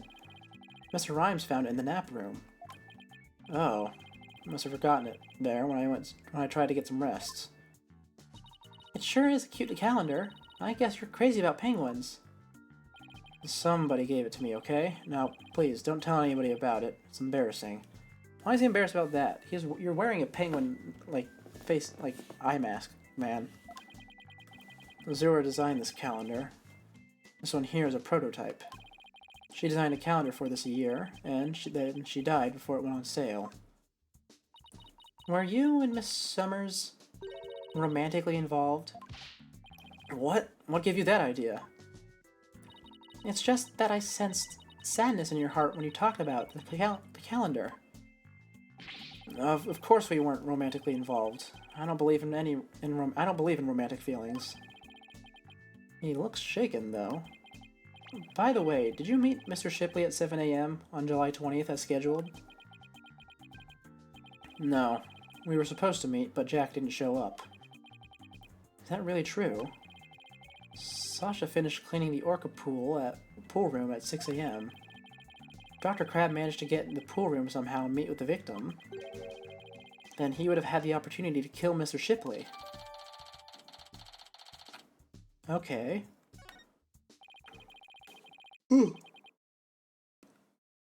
Please, let me ask you one more question, Dr. Crab. What is it, Mr. Lawyer? You look so grave. I heard something disturbing from the writer Norma de Plume. The center demanded that the aquarium put the killer whale down a year ago. But put her down? But the aquarium owner refused their demand, saying it was an accidental death. But I hardly think a persistent organization like that would just give up and go away. I'm quite sure the power of money helped convince them. What makes you think that? Once a month, the owner and the vet disappear from this aquarium. And I came to find out that each time a large amount of money was being paid out. I think Ship-Shape Aquarium might be keeping some kind of a secret, and that it has something to do with the recent murder. Oh, how many are you at? 5? Yep, knew it. 5 Cyclops? That writer.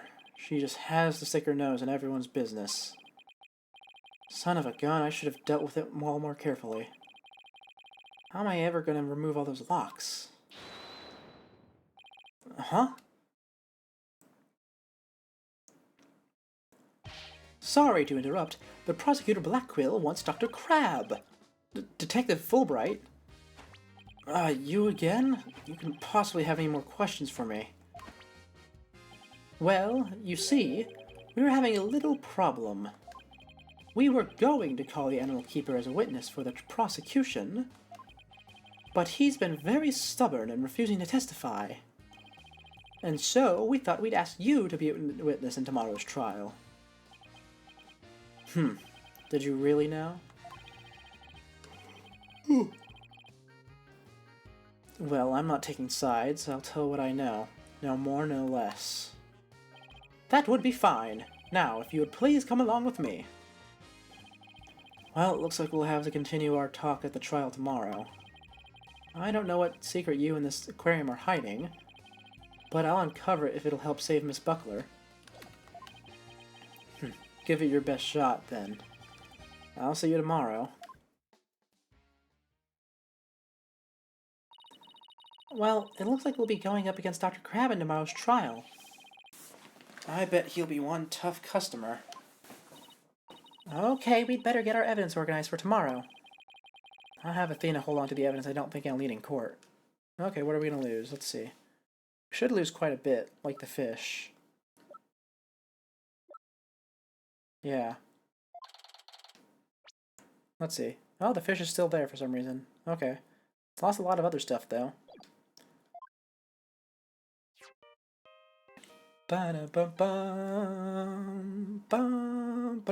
Oh, he stopped it. Hello? Mr. Wright, I went to Hickfield Clinic. Apollo, use your indoor voice, please. Sorry about that. Anyway, I found out a lot, so I wanted to tell you right away. It turns out that mysterious capsule is a powerful sleeping drug. Apparently the brand name is 3Zs. Okay, yeah, it says 3Zs right on it. And they say that ship-shaped aquarium vet recently bought a large quantity from them. The vet? Dr. Herman Crabbe. The 3Zs is supposed to be for people, but Dr. Crabbe told them it would work on other mammals, like orcas and dolphins too. So Dr. Crabbe's euthanization poison was actually sleeping pills? When Orla almost drowned today, was it because she'd been given sleeping pills? Huh.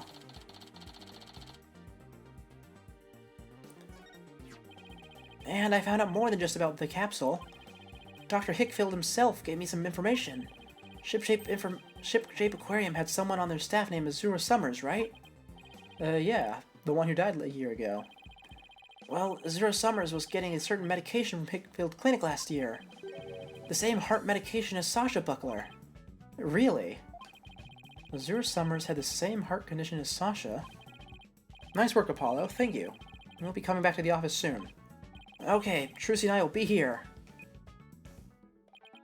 Well, we'd better get back to the office and ready for tomorrow. What are you gonna do? What are you gonna do, Pearls?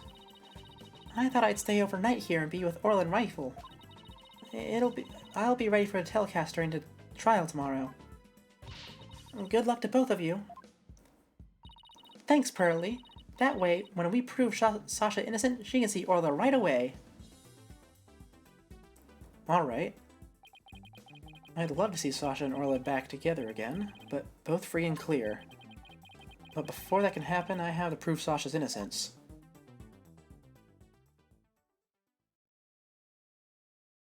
Alright. That was a good little stretch of investigation. It certainly was. And it seems that me restarting the stream has actually improved the quality a considerable amount. So, we are going to continue, of course. I did say this is, going to be the the end of the game. But before that, I need to do something. There, and there, and there, And there. Perfect. Ooh, a bit too big. There we go. I just think I should put that up because we are experiencing high latency still, but I can't really do anything about that right now because unless I want to restart the stream again to put it into low latency mode, we're going to be stuck like this. And I don't want to restart the stream again, so we'll just keep going. Here we are. What? The ship's doctor and Azura were romantically involved? Well, that's my theory, but I don't actually know if it's really true. Azura would never get involved with that god-awful ship's doctor. But I do admit they were friends. But would Azura send Dr. Crab videos, I wonder? Videos? What do you mean? Azura used to send her boyfriend videos of herself teaching the orca tricks. I used to help Azura take the videos on her TV phone.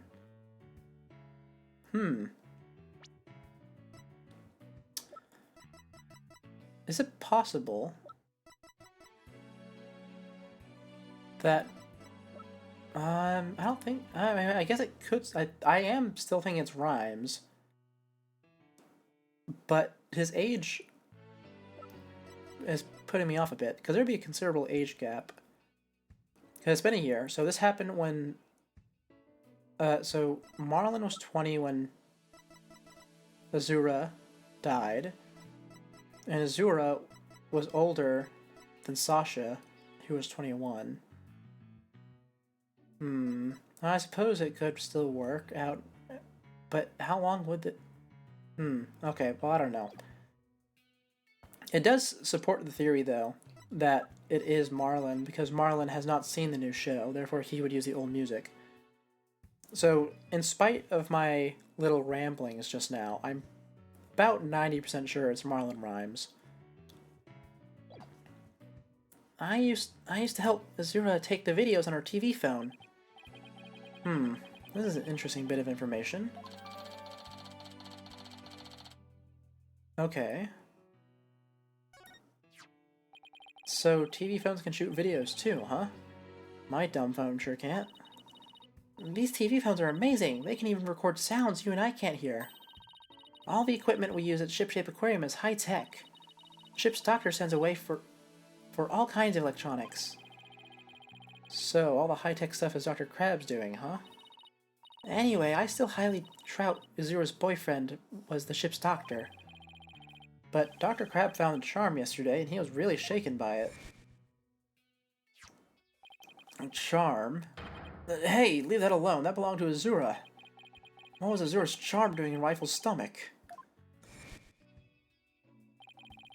That charm looked just like your keepsake of Azura. Yeah, well, she did say she and her boyfriend had matching charms. Were the ship's doctor and Azura really a couple? I can't believe it! I think Dr. Crab will be called as a witness today. There's still so many unanswered questions, but I hope to solve them all in today's trial. I believe in you two. I know you can do it. And we will, Sasha. We promise. Alright, let's get to it. Whew. Yep, open that door. Day 2, court is now in session.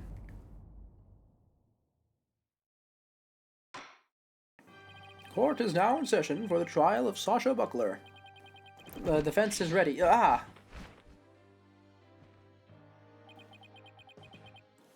Ready. Now I'm completely thrown off. Very good. It appears both the prosecution and the defense are ready. Yesterday, it was proven that the Orca was not guilty and that the victim fell to his death. Prosecutor Blackquill, did your investigation of the Orca pool area turn up anything? It did. We found a blood stain from the victim at the bottom of the pool. On this. Oh my, what a frightening looking rock. And you say it has a blood stain on it?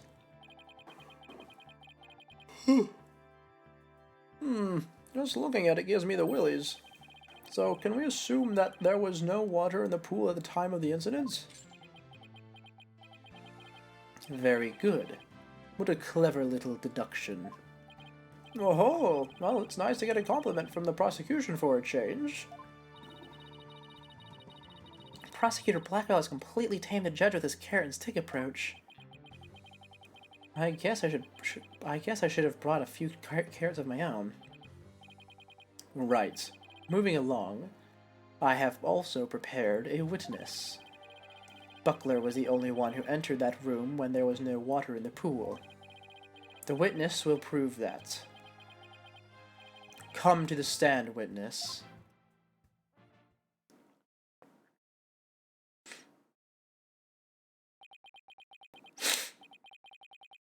Name and occupation.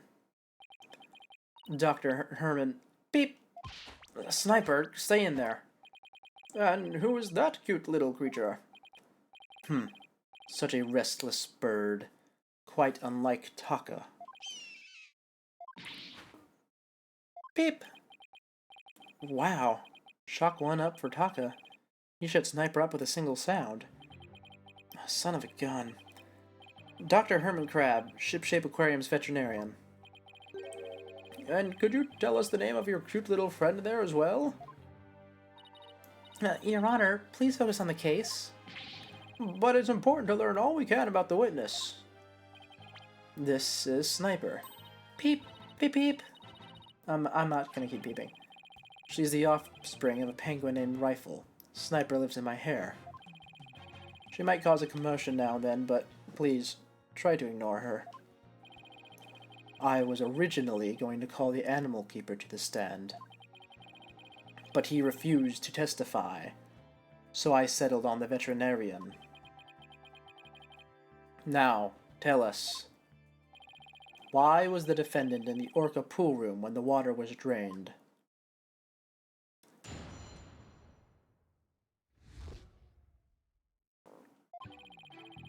In the early oh man, what happened there? In the early morning hours of July 20th, Sasha was cleaning the Orca pool room. Sasha and Jack Shipley, the owner, were scheduled to do the cleaning together. During cleaning, the pool water is drained. While the cleaning was going on, Marlin was taking care of the Orca in the show pool. The pool water would never have been drained unless the pool was being cleaned. And your claim is that the victim was made to fall to his death during the cleaning? Only Buckler, the owner, had the security card necessary to enter the Orca pool room. And we already know from the security company's record of card usage that the defendant was in the Orca pool room during the time of cleaning. The witness's testimony and the record of security card usage are conclusive evidence. So, no one beside the defendant was at the scene, and the water in the pool was drained. Uh-oh, the judge really seems to be leaning toward the other side. We have to strike fast. Your Honor, we are ready for our cross-examination now. Oh, yes, of course. Please proceed, then. The power of youth comes in handy at times like these. Now, then, how do we want to pick this apart? There's a few angles we could take, I think. Yep. That's true. That's also true. That's true, but we probably have to press it. This is not true, I think. Marlin was definitely there at the start and at the end to load and unload the Orla, but he didn't feed her. So he went somewhere else during this. I don't think we can take that approach quite yet, though.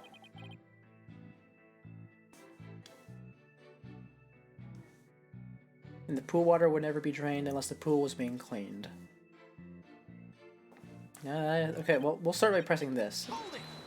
Seems suspicious. So, the cleaning is done with the pool drained of water? That's right. They use the hoist there to lower themselves to the bottom of the pool. They can do their regular cleaning with the water in the pool, but this was an intensive session. I never cleaned my own lab, however. Don't you think it might be due, then? I guess I can't talk, though. Well, Sasha and Marlon come in and clean it for me on occasion, but I'm too busy myself. I have animals to look after all. Like this one, for example. Such an adorable little creature. It lends cheer to this bleak courtroom. Your reaction to Taka was very different, as I recall. Oh, Taka's a fine bird too, of course. Please continue, Dr. Crab. Quickly now. As I was saying, Sasha was cleaning the orca pool room. Alright, I didn't get anything out of that. Do I have the food thing in evidence? I do.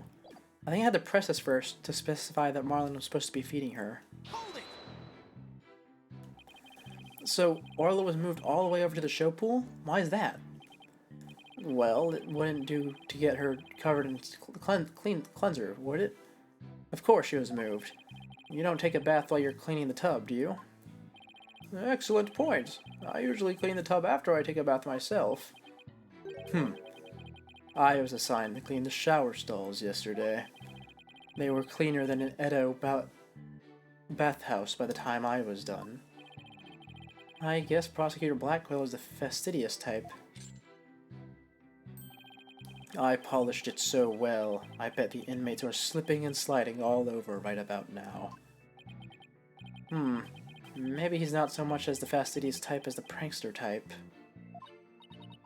Somehow, I don't think that's it either. Anyway, cleaning the orca pool is just like cleaning the tub.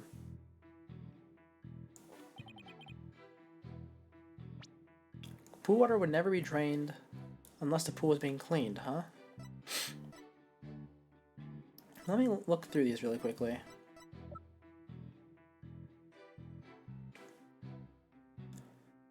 It could be Skull Rock. Yeah.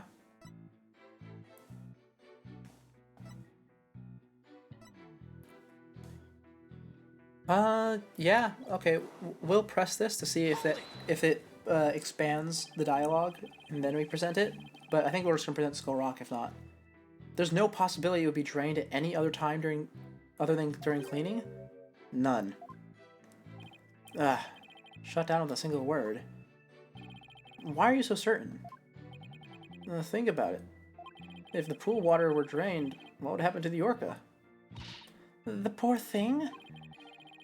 Whose side are you on, Athena? Exactly, young lady. Without water, Orla would be alright for a short period of time, but anything longer than that would pose serious risks. She could even die. So, the fact that Orla is alive and well is proof the water wasn't drained on her? That's right. The orca pool and the show stage pool are next door to each other. A hoist runs between the two to move the orca and the equipment back and forth. When intensive cleaning is done, the orca is moved to the show stage pool first. So the water is only drained while the pool is being cleaned. Please add that information to your testimony. There we go. If there's no water in the pool, the orca would die.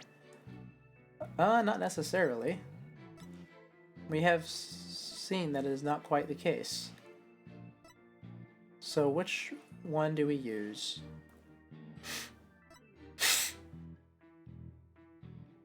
I suppose the pool bottom photo might be useful. Do I just use the pool bottom photo? It feels a bit odd, though. Let's look through it one more time. Not the whistle, not the fish, not the walkie-talkie, not the song, not the phone, not the autopsy, not this, and Skull Rock and the pool bottom photo are the only thing I could think of it being. Okay, well, let's go with the photo. How about that? Objection! Yep, thought so. If the water in the pool is drained, you say the orca could die, but is that necessarily true? What are you talking about? There is a way to let water out without harming the orca, isn't there? Your Honor, please allow me to submit this photograph. Oh, this is, as you can see, there's no water around the Skull Rock area. With the pool in this state, the victim could have been made to fall to his death. However, there is water on the other side of the partition, and Orla looks just fine. Son of a gun. In other words, if the partition is set up at the bottom of the pool, the water can be drained without doing Orla any harm. Are you implying the water could have been drained at a time other than during cleaning? Yes, there is that possibility. Dr. Crab is shaking. Looks like he has something to hide. Could it have something to do with the calendar note about meeting with a victim? It might. I'll submit it to the judge. Your Honor, please take a look at this calendar. Ah, you waved that around in court yesterday. No need to drag out your souvenir today. Actually, I would like you to make note of the entry for the day of the incident. Let me see here. Meet the captain at the orca pool at 7 a.m. This note is about a meeting planned with the victim. What? The defense would like to argue that, at the time of that meeting, the pool may have been drained of its water. Whose calendar is that? It belongs to Dr. Herman Crab. Isn't that right, Dr. Crab? Son of a gun. So you suspect me, do you? What is the meaning of this calendar entry, Dr. Crab? Explain yourself. Fine. I was supposed to meet Jack at the orca pool at that time, but I ended up not going. So you're saying you simply broke your promise? You can't get out of it that easily. I believe you have some explaining to do. Objection! Your blade is sharper than I thought, Right Dono. But your cut was shallow, a mere surface scratch.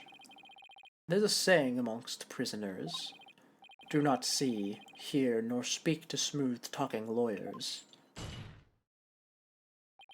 If you think the witness is suspicious, show your proof. That calendar alone isn't good enough, huh? I'll have to prove the victim could have fallen to his death at the 7 a.m. meeting time. Well, let's put our heads together, boss. The victim could have fallen during cleaning when the pool was completely drained, or using the partition, it could have been at 7 a.m. with the water partially drained. What would be the major difference in circumstances between those two possibilities? What circumstances was different? The answer could really tell us something. What circumstances was different between the two possibilities of cleaning at 7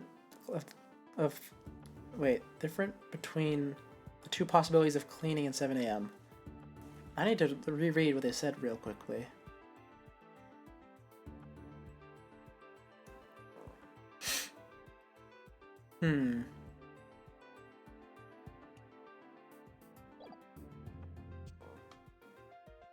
Well, the difference was that the orca was there, yeah? If the murder occurred at the time other than during cleaning, the orca must have been there. Oh, you're right. And that would mean that Orla witnessed the murder. What's this? You're sheathing your sword so soon? Stop yammering to each other and show me how you wield your sword. Alright, then, my sword is poised and ready. If the murder was committed at a time other than during cleaning time, then Orla must have been present at the scene. If I can prove that the murder happened right in front of Orla, then I can prove that Miss Buckler is not guilty.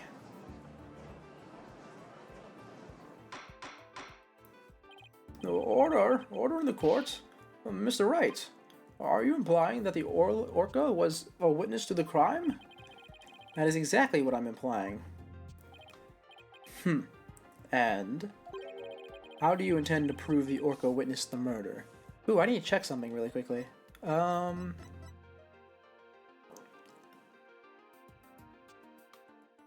they took it away. I was about to say, it's an orca nicknamed Orla, but I'm pretty sure she only responds to her actual name, right? Or maybe it's the other way around? That's why I wanted to check that, because we could use it for accusing Rhymes in case he actually knows their name. Huh. I suppose that won't work though, since they took it away. How do you intend to prove the Orca witnessed the murder? What are you going to do? Put the Orca on the stand and cross-examine her? This is a critical point. I'd better think about it carefully. The defense will...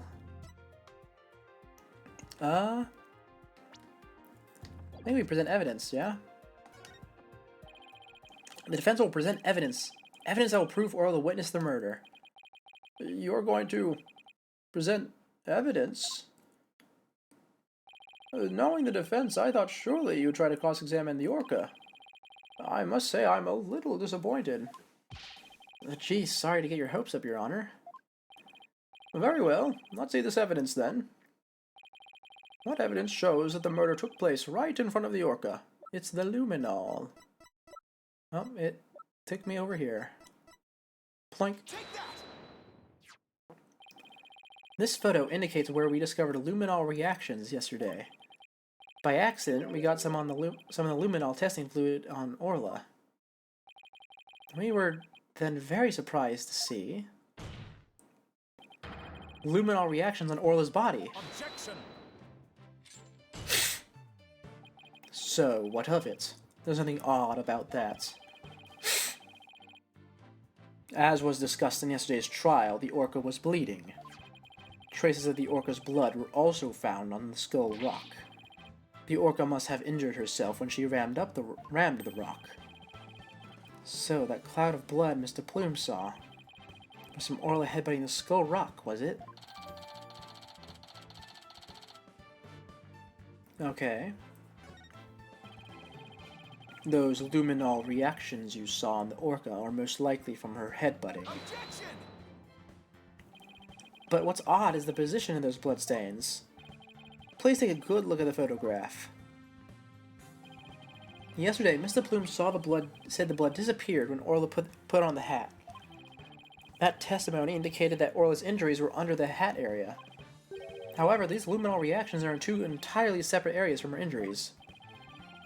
And these bloodstains can't be Orla's own blood from when she was headbutting. Then, where did the blood come from? It's my firm belief that it's the victim's blood. The victim was killed right in front of Orla, and the victim's blood splattered onto Orla's body. Gah.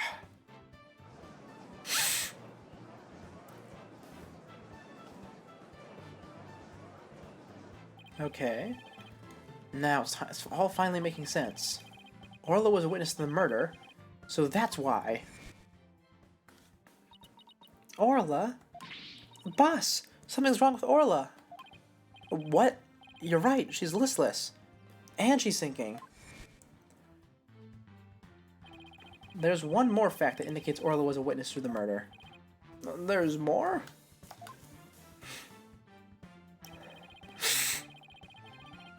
The culprit was afraid Orla could somehow reveal what she witnessed. And that's why they did what they did. It's the only thing that makes sense. I have to present that evidence. That evidence that proves the culprit thought Orla was a dangerous witness. Take that! The defense would like to submit this evidence. What's this? It looks like some sort of medicine. It's a sleeping drug, Your Honor. A very powerful one. This sleeping drug was discovered in Orla's stomach yesterday. The culprit tried to drown Orla by putting her into deep sleep. Tried to drown the Orca, but why? Right, Dono. Are you trying to tell this court that the perpetrator tried to kill the Orca off to prevent a witness from talking? Do you really expect me to defeat me with that feeble attack? My sword has been drawn. I'm not about to sheathe my evidence now. Orcas have an enormous potential for intelligence. The possibility of that Orla could somehow manage to reveal the truth can't be denied. The culprit believed in this possibility, and that's why they tried to kill her. Dr. Herman Crab, you purchased this sleeping drug, didn't you? What? Does this mean the veterinarian tried to do away with the orca? Who but a veterinarian would better know how to disguise an orca's death? You could even prevent the police from examining Orla's body. Why, you... Are you actually accusing me of trying to murder the orca? Huh? How dare you? How dare you slander the noble profession of veterinarian? Yeah. Oh. Oh, my goodness. One could cut the tension in this courtroom with a knife. Huh? Yeah, I admit to purchasing that sleeping drug. However, it was subsequently stolen from my lab. That's such a flimsy excuse. It's the truth. What else can I say? Any one of the crew members could have entered my lab. I guess that weakens my evidence quite a bit. Besides, think about it for a minute. Who was it that treated Orla after she swallowed the drug? It was I. But as I recall, it took you quite a while to give that treatment. You didn't even come on your own. We had to go get you. Son of a gun. You just remember all sorts of little details, don't you, Mr. Lawyer? The orca pool and the lab are far apart. It's little wonder he didn't know about Orla's condition. Objection! Didn't know? That's highly doubtful. As far apart as they were, Dr. Crab still had a way to know about Orla's condition. The defense would like to submit evidence that the witness knew about Orla's condition. Yep. Bam! Torpedo data. The torpedo. Ah, you just had to bring that up, didn't you? With this advanced data system, surely you would have known Orla's condition. Objection! Waits just 1 minute. What is this torpedo? Dr. Crab, how dare you bring a weapon of mass destruction into my courtroom? That's not a... I mean, I guess it technically could, yeah. The torpedo, or Teleobservation Real-Time Pertinent Data Organizer, is a data system. Until yesterday, only Dr. Crab and Mr. Shipley knew about the torpedo. It isn't legally approved in this country, so it was kept secret from the police. It's illegal? Dr. Crab, I demand an explanation. Son of a gun. You and your big mouth, Mr. Lawyer. Yes, it's true. I'm using an illegal system to monitor the creatures at the aquarium. Oh, look at little sniper. How cute. The system uses sensors like these, and yes, there's one in the orca pool too. These sensors you send sound waves through the water to gather data on the creatures. If it finds abnormalities in their condition, the torpedo alerts me with the sound. Oh my goodness, how very high-tech. But if it's illegal, I will not turn a blind eye. This matter will be appropriately dealt with at a separate time. Now then, Mr. Wright, please continue. With the torpedo, I'm sure Dr. Crab noticed the danger Orla was in. But he made no attempt to come to her aid on his own. And the reason for that is that Dr. Crab wanted Orla dead. The torpedo didn't give me a warning message. That's why I didn't know there was anything wrong with Orla. The sensor in the orca pool wasn't working during the police's investigation. Objection! Can you prove that statement? Objection!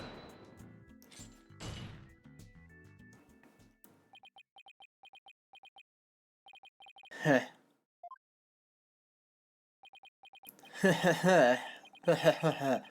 Oh, I can't really laugh as Black Quill, can I? Oh, that's much better. What's with him? I guess this is all so high-tech for Prosecutor Black Quill that it's making him laugh a little. Or it's making him a little funny. Funny? Yes, I find this all very funny. Witness? Those sensors send sound waves through the water, correct? But what if there isn't any water? Then they wouldn't work. They would automatically switch off. I see. And where is the sensor in the Orca pool located? I don't know. Jack is the one who attached it for me. You don't know? Then I will tell you. The police found a sensor just like the one you just showed us. They found it attached to the table at the bottom of the pool. Table? Do you mean the table in this photograph? That's right. Don't you get it yet, right, Dunno? The table on the Skull Rock side of the partition. It's affixed to the bottom of the pool and can't be moved. Oh, and so if the water was drained from the Skull Rock side of the pool... Precisely. Without water, the torpedo sensor would not work. Witness? When did that sensor automatically switch off? Hang on, I'll look it up. The only times lately were during cleaning 2 days ago and the investigation yesterday. Of course, I knew the pool would be drained while they cleaned it. But I had no idea they drained it for the investigation. No one let me know. That's why I didn't know about Orla's condition yesterday. So, Dr. Crab really did want to save Orla? Heh. Do you hear that right, Dono? Yes, the waters can be drained without harm to the Orca if the partition is used. But if the water is drained from the Skull Rock side, the sensor turns itself off. If the sensor was always on, except for during the cleaning and the investigation, it means there must have been water in the pool at all other times. It was never drained. In other words, no one but the defendant could have committed the crime. Ah! Alright. This is interesting. Order! Order in the court! This completely shatters the defense's argument. But... The fact still remains that Orla was nearly killed with Dr. Crab's sleeping drug. Objection! But aren't you forgetting one important question? When was the sleeping drug given to the Orca? You're right. That hasn't been discussed yet, has it? The Orca pool is the scene of the murder. The police were there all day yesterday. The only way to give the drug to the Orca undetected is to put it in her food. Yesterday, someone gave the Orca food during the trial. And someone did? I'm afraid I don't remember that. You don't remember? You're not that old yet, are you? It was the defendant, Sasha Buckler. Ah! So that is the Orca that stands accused, is it? Well, actually, Rhymes also fed her, didn't he? I think so.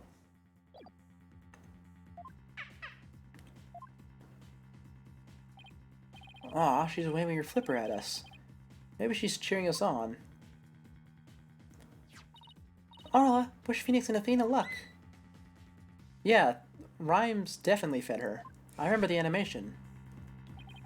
So, your argument is that Miss Buckler is the one who gave the Orca the drug? The prosecution's argument hasn't changed.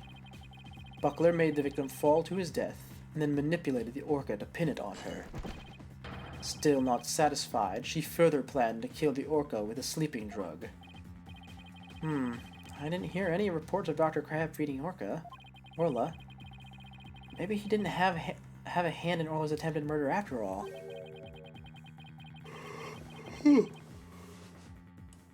But is there anyone else who could have fed Orla besides Sasha?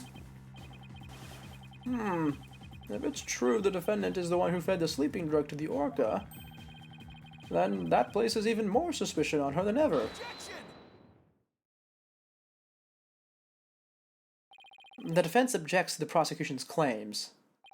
Well, well. You still haven't admitted defeat? Prosecutor Blackquill, I don't appreciate the way you only mention the parts that are convenient for you. What do you mean by that, Mr. Wright? The prosecution failed to mention that Miss Buckler wasn't the only one to feed Orla. As you will all recall, there was another person who gave Orla food. Oh, you mean that person? Looks like Athena remembers now, too. Congrats, Sasha. It's time to celebrate. Go on, eat up.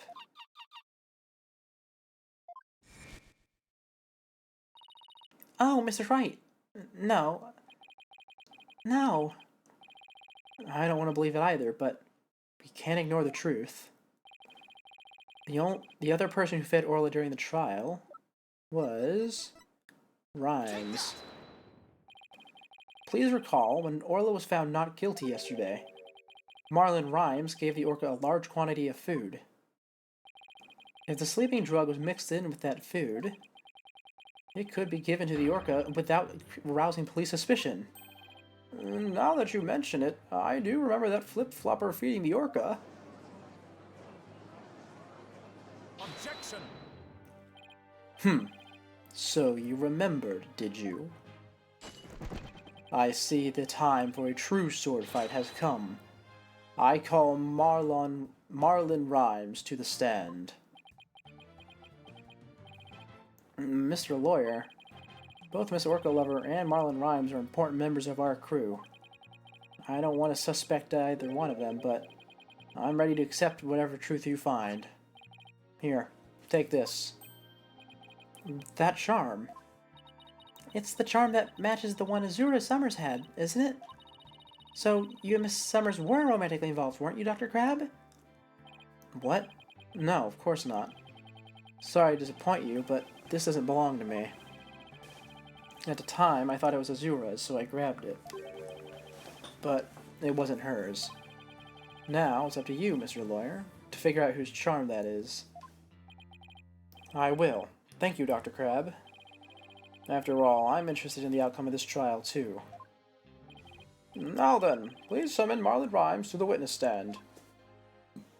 Ah.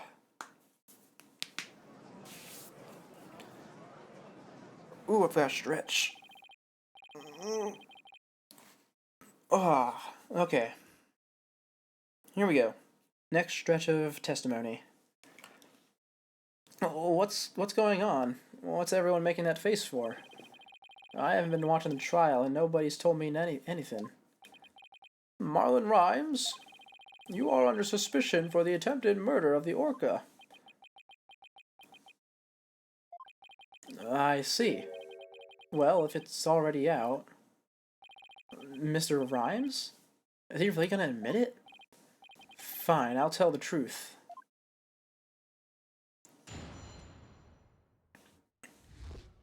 I have a feeling that we're about to get an Athena section with the emotions. Sasha is lying to protect that orca. At 3:30 a.m. on the 20th, there was still water in the orca pool. The incident happened before the orca was moved into the show pool. Orla killed the captain by bashing him 30 feet high and making him slam into the water.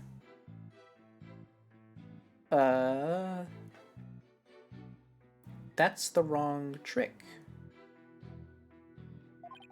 So I thought the orca should pay the consequences. Now we're back to the orca again? I did not see that testimony coming. Now wait just 1 minute. Yesterday Orla was proven innocent. Besides, you said Orla was in the show pool during the cleaning. I didn't want to sell Sasha out. That's why I didn't tell the truth. But the fact is, all three of us, the captain, Sasha, and me, were cleaning the pool room. But Dr. Crab and Miss Buckler both said you were at the show stage. Well, the only thing Dr. Crab knew about the cleaning was what I told him. I didn't give him the whole lot of details either. Maybe he misunderstood. And Sasha is lying to protect the orca. She can't tell the truth. Sasha put blood on the skull rock herself to make the fake bloodstain. I think it's pretty brave of her to let herself get arrested to protect the orca. Mr. Rhymes, how could you lie like that? It's the truth. Besides, wouldn't it be better for you if I wasn't lying? If the orca did it, you win your case. What? This is all very hard to believe. But if Mr. Rhymes' story is true, Miss Buckler would be innocent and the orca would be the killer. Meaning, if we turned our backs on Orla, we could save Sasha. I assume double jeopardy does not apply to the orca then? Alright. Having a witness lie to save your own clients. What a dirty, underhanded tactic, right, Dono? Yesterday, the defense proved Orla was not guilty. We have no intention of going back on our assertions now. What are you saying, Mr. Wright? All you gotta do is admit the orca did it, and Sasha goes free. Isn't a lawyer supposed to act in his client's best interests? But that wouldn't be acting in her interests. Miss Buckler believes Orla is innocent. And we, of course, believe that Miss Buckler herself is innocent too. Acting in the client's best interest is an important part of our job as lawyers. Using dirty means to win a verdict would destroy our client's faith in us. That's right. We believe in both Miss Buckler's and Orla's innocence. Uh-huh. I just don't understand how you can treat a human and orca equally. Sasha or the orca. You can only save one of them. Huh. I don't know about that. I think I can save both. All I have to do is disprove your testimony. Oh yeah? Then go ahead and try. I will. I will do just that. I can't tear down his testimony. I won't be able to save both of them. I have to find a weak spot and start firing. Or start tearing. Is that what he said? Oh, my nose. Sasha is lying to... Oh, wait. This is... Yep. Okay. 3:30. There was still water in the pool.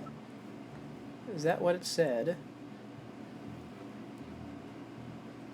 Bum,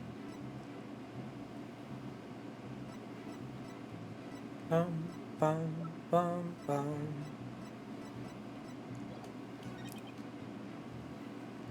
Happened before the orca was moved into the show pool. Orca killed the captain by bashing him 30 feet high and making him slam into the water. Well, that's one of the tricks, isn't it? So I don't think that's really a possibility.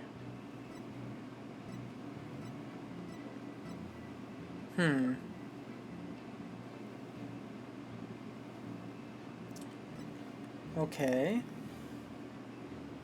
Bum, bum, bum, bum. Bum, bum, bum, bum. Huh. Did you say what day it is? Yeah, it says the 20th.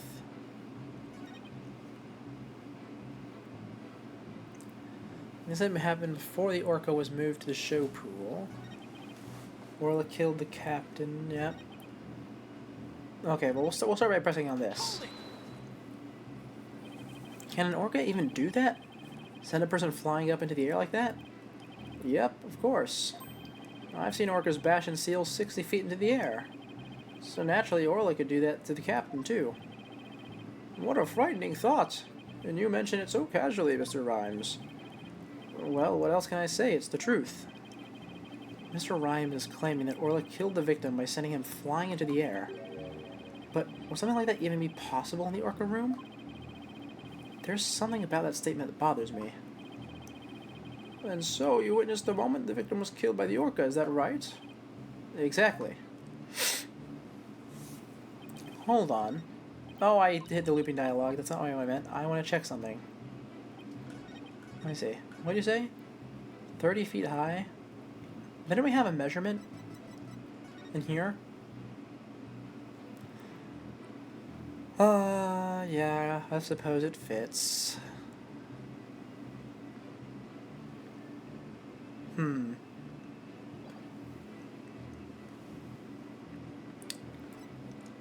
In that case... Incident happened before the Orca was moved to the show pool. How the rock... I guess you said that she smeared blood on the rock, huh?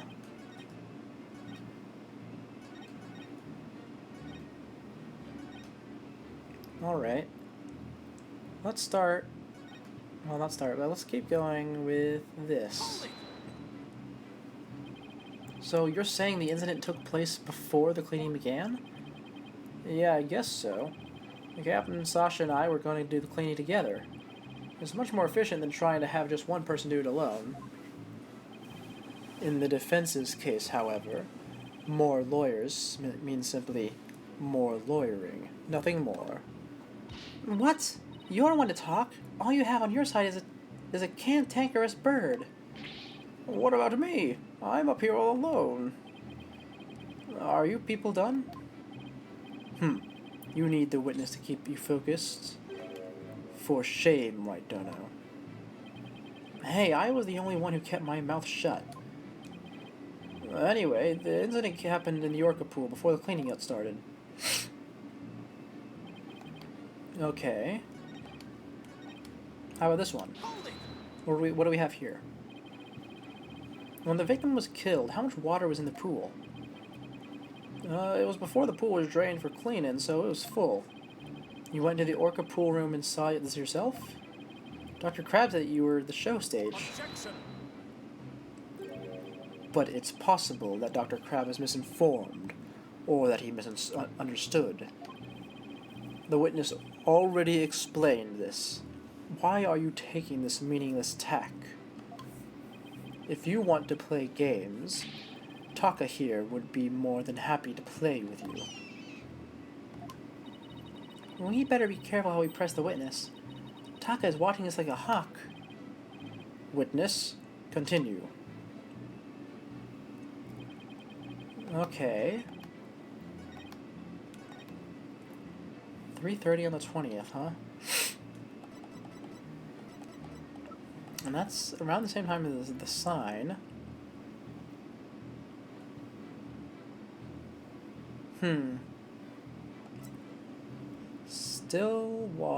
Ooh. I know you're not in there because you have letter prints out here. Right?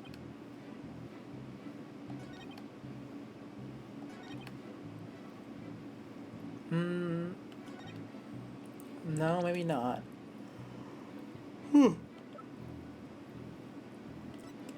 Which one is it? I'm really leaning towards the second page.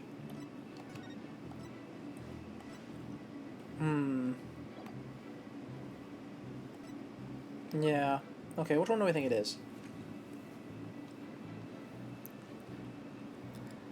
Probably not Skull Rock. And most certainly not the pool bottom photo.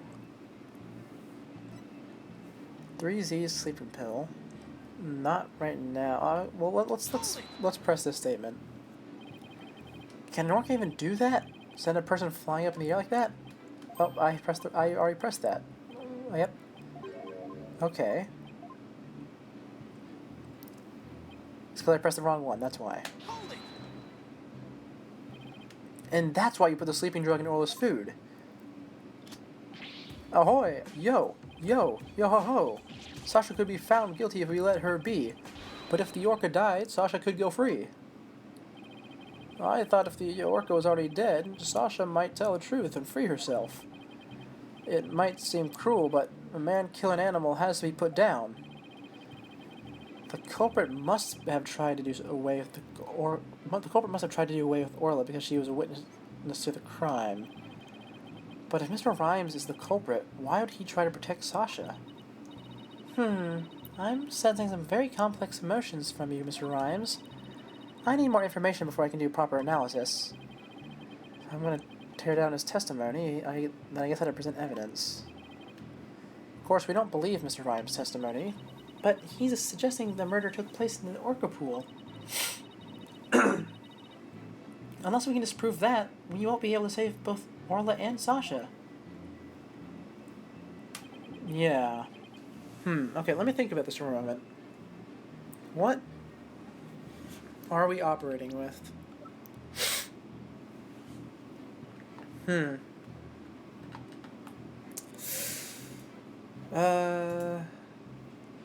What could it be?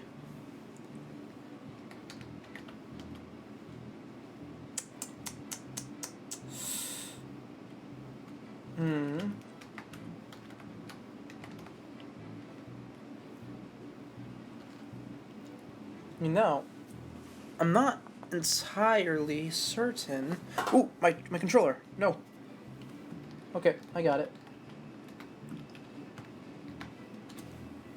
Okay. Well, how about we review it everything we have just once more, shall we? We have the torpedo data. Yes, but that's not useful right now, is it? Shows a rifle ate at 4 a.m. The Orla didn't eat anything. Well, he's saying this is before that. Yeah, 3:30. So there could still be water in the pool. Not the charm, it's not related. And the ladder prints would prove that he was outside. But we don't have that right now, right? Unless we're saying that this is him claiming he was inside. This was outside. The sign Sasha made for the new show. It's been left to dry since the early hours of the 20th. Yes, that means it's already out there at this point, probably. But I don't think that's especially relevant. That's not relevant. Pool bottom photo. No, that's not it. What do I think? Orla killed the captain by bashing him 30 feet high. Make him slam into the water.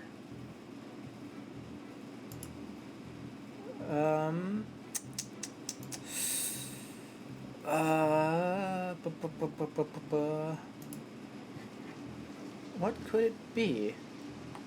I'm simply perplexed. Not something... Huh. Okay, well, how about this?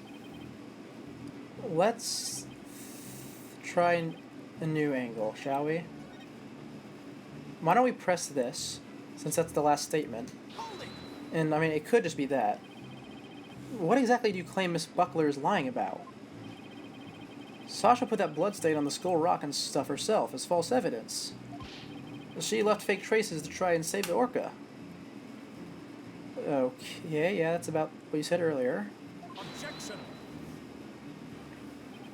Witness, if you keep talking nonsense, I will seal your mouth shut. The defense supports the prosecution's idea. But, Mr. Wright, my testimony helps your client. You ought to be happy. I want to save both Orla and Miss Buckler. I won't accept anything less.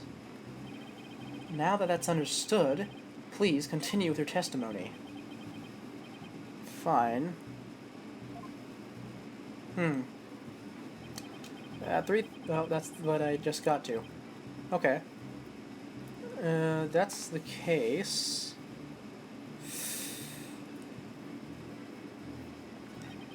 The incident happened before the Orca was moved to the show pool.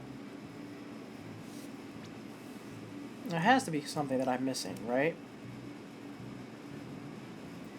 One trick at a time. Fish for rifle. Walkie-talkie is relevant at the moment. Unless you had one and you were a witness. But you know, I guess you're trying to cover for Sasha, so you wouldn't. Yeah, we have the song. The phone is irrelevant. Oh, I just realized what the phone is for. It's to prove that he knew how to command the orca. Got it. The walkie-talkie hasn't been found is irrelevant. Killer whales irrelevant. Skull Rock. Victim slammed into it. It had been moved from the show pool. I mean, it can't really be put in place unless the water's drained, right?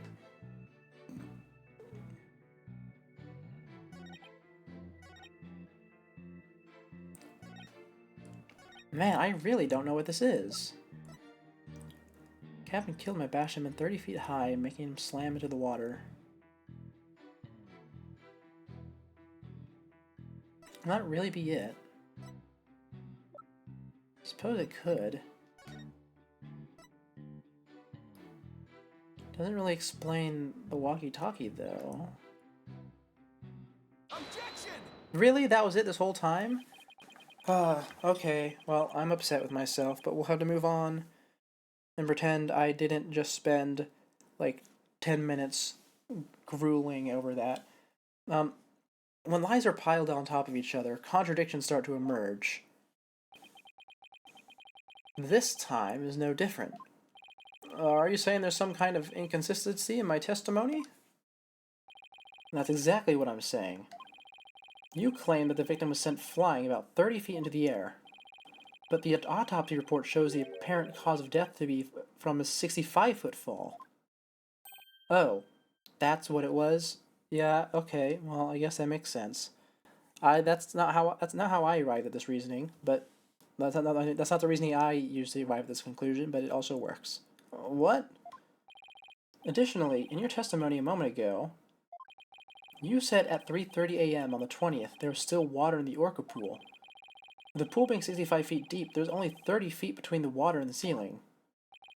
If the pool is full of water as you claimed, it would be impossible for the victim to fall about 65 feet, as the autopsy states. There's supposed to be music here, isn't there? That's a bit odd. Ah! Yeah, there definitely should be music there. Mr. Rhymes claimed he was in the orca pool room so he could make these statements. But the truth must be he was at the show stage, just as Dr. Crabbe and Sasha testified. I believe that brings us back around to the orca didn't do it. I didn't believe the witness's testimony from the outset. I am grateful to you, White Dono, for shutting the witness up. As I thought, the only person who could have killed the victim is Sasha Buckler. That facet still remains whether the witness was the one who tried to kill the orca or not. Son of a... Mr. Rhymes was right about one thing. His testimony was advantageous to our case, but pointing out the contradiction in his statement will only drive us into a corner. As Prosecutor Blackwell said, suspicions against Miss Buckler is now deepened. Uh-oh, if I don't do something fast, the judge is going to find Sasha guilty. Mr. Wright, isn't there anything we can do? There has to be a way to prove Sasha's innocent. At a time like this, the thing to do is turn my thinking around. Instead of trying to prove that Sasha couldn't have done it, I have to think about what made it possible for someone else to have done it. That's the second time he's used this turning his thinking around in this case. Is that like something that they were trying to establish with him? As long as the crime scene is the orca pool room, then Sasha's the only one who could have committed the crime. No need for pity or baldness. Just finish him off with a swift verdict. It appears that the defense has no objections. Very well, I will give my verdict. Your Honor, please, hold off on that verdict. But you were so quiet, Mr. Wright. Do you have something to say now?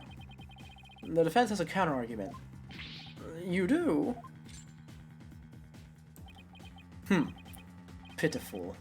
Such desperation. You look pale. Are you sure you're prepared to make this counter-argument? The worst of times are when lawyers had to force their biggest smiles. I'll never forget those words, no matter how many years go by. Even though it's probably just a bluff, I'll give it to them with a smile. What if the scene of the crime was somewhere else? The scene of the crime? Somewhere else? What? You're finding fault with the police investigation now? As I understand, the prosecution's argument is as follows.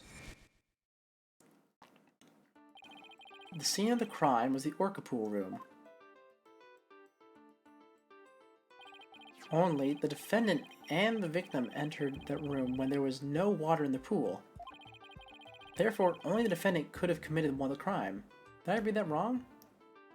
Yeah, I did not. That is correct. But if the scene of the crime was not the orca pool room, then somebody other than the defendant could have committed the crime. Are you sure you know where you're going with this? I might not be too sure, but I can't back down now. Mr. Wright, I hope that I'm wrong, but this isn't one of your bluffs by any chance. Of course not. The judge knows me far too well.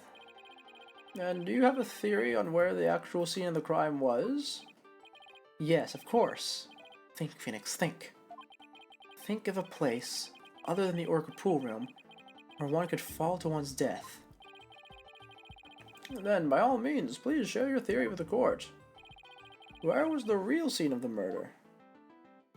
Well, I was thinking it's the show pool. Specifically, the ship. I could be wrong about that. But it's the only thing I have in my mind. So, plank. Nope, that's not it. Okay. Well, if it's not the ship, is it the big railing? Suppose it could. How far do they have to fall? 65 feet, was it? Yes, and it's... No,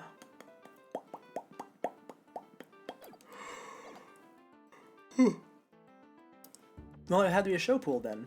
Yeah, that's the only place that's deep enough. The show stage pool might have been drained of water at some point as well. And if so, it would be just as possible to fall to one's death there as the orca pool. Right, Dono. What you're doing is a disgrace to your profession. I sincerely hope you have some basis for what you're suggesting. Of course I do. I will as soon as I think of something. The victim's body was found in the orca pool. How do you explain that? Objection! How about if, after the victim was killed in the show stage pool, his body was moved to the orca pool? How about if... What kind of presentation of your argument is that? You had better have a reasonable explanation of how the body was moved. There's no turning back now. I have to think of a way the body could have been moved. Is there something at the scene that could have been used to move the body? Yes, there is. Hooks. Take that! The hoist runs between the orca pool room and the show stage. The stretcher can be hung from the hoist to move things like Orla or the Skull Rock. The stretcher could also have been used to move the dead body. Yes, if the stretcher can move the orca or the Skull Rock, it seems likely that it could also move a dead body as well. Wow, somehow that worked. I just might be able to pull this off. If the show pool was the scene of the crime, somebody else could have done it. Objection! You desperately spew conjecture, and even now you make up a crime scene? Ah! Oh, there goes the cuffs. Ah! Not again! You don't have the soul of a warrior. You don't deserve to be on the battlefield. And even your fabrication is half-baked. It's a disgrace. What do you mean, half-baked? The hoist can be operated from the Orca pool room only. Oh. And the only person who entered the Orca pool room was the defendant. So even if the body was moved, the only one who could have moved it was the defendant herself. Ah!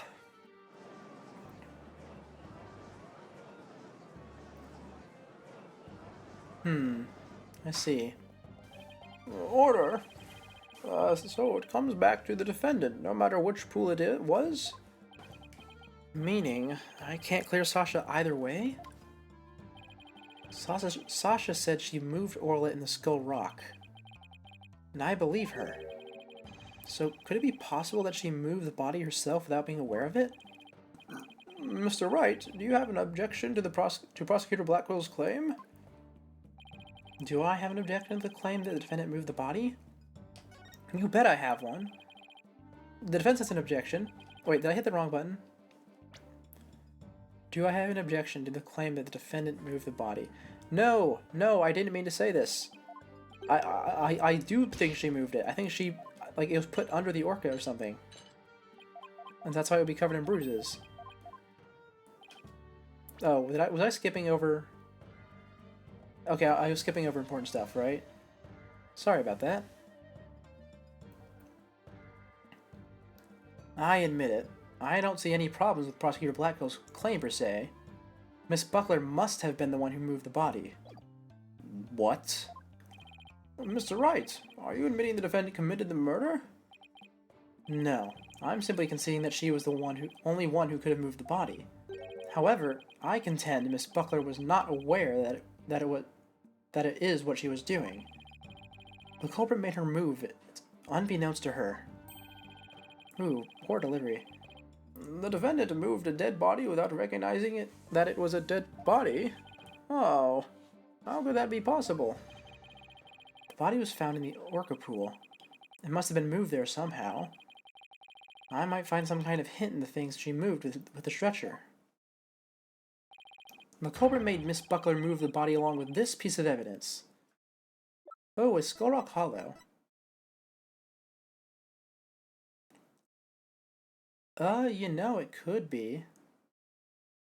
Yeah, let's go with Skull Rock. The Skull Rock? Miss Buckler told me yesterday that she moved Skull Rock whenever she was cleaning. The only two things Miss Buckler moved to the Orca pool are Orla and the Skull Rock. I would like to suggest the victim's body may have been inside the Skull Rock. What? Hidden inside the rock, the body could have been moved to the Orca pool along with the hoist. At the show stage, Marlon Rhymes loaded up the Skull Rock with the body inside. And then he used a walkie-talkie to let Miss Buckler know the rock was loaded. Miss Buckler operated the hoist from the Orca pool room and moved the stretcher. She moved the rock without knowing that the body was inside. Do you really think there's enough space inside the Skull Rock to place a body? The swashbuckler flyer indicates it could be possible. Please focus your attention on the question at the bottom left. Oh, it says, who will obtain the gold coins hidden in the Skull Rock? In that case, I suppose the rock is most likely hollow.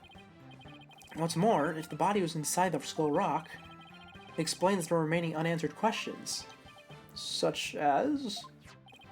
Please take a look at the security footage on the scene Mr. Plume witnessed. Where did the body that Mr. Plume saw come from? Please recall. What was Orla doing to the Skull Rock at the time?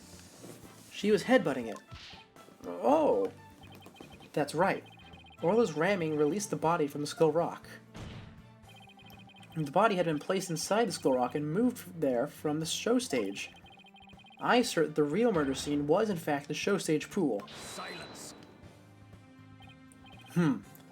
What rubbish is this now? You don't have a single scrap of evidence. Objection! It's easy enough to verify what I say. Take a look inside Skull Rock for yourself. You should find some kind of proof that the body was there. Blood, fibers, hair. Gah. Right, Dono.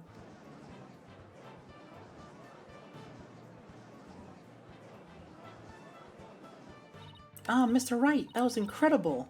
You turned things completely around. And to think, it all started with that half-baked bluff, too. Whew. That was a really close one. Did you really have to add that last bit, though? If the murder took place at the show stage, then who was the perpetrator?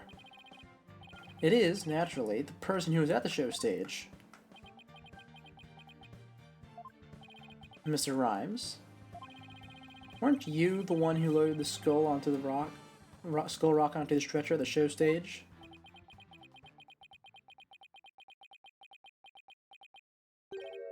Heh.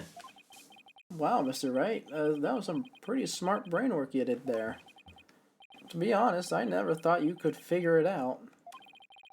I tried to protect myself, but I guess it came back to bite me.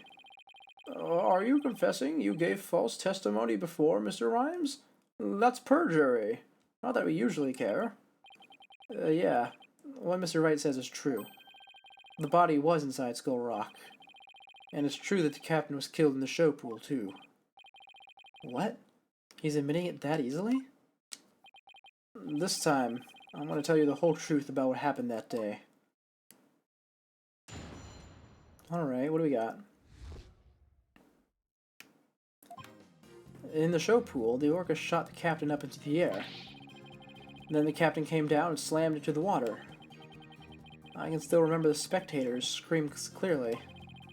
All Sasha did was move the body. She was trying to protect the orca.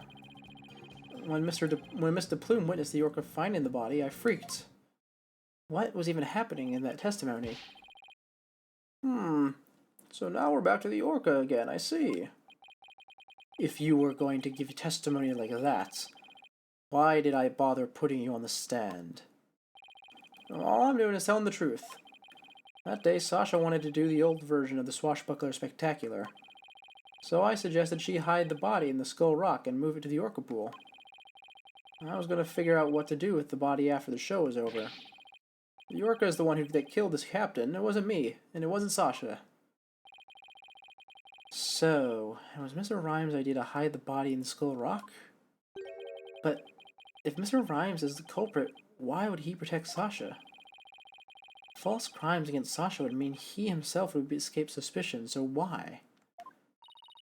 Mr. Wright, how about if you leave this to me? Athena, do you mean you heard something? Yep, noise. Discord in Mr. Rhymes' heart. So that means, somewhere in his testimony, there's an inconsistency in his emotions. Alright, Athena, give him a good counseling session. You got it, boss.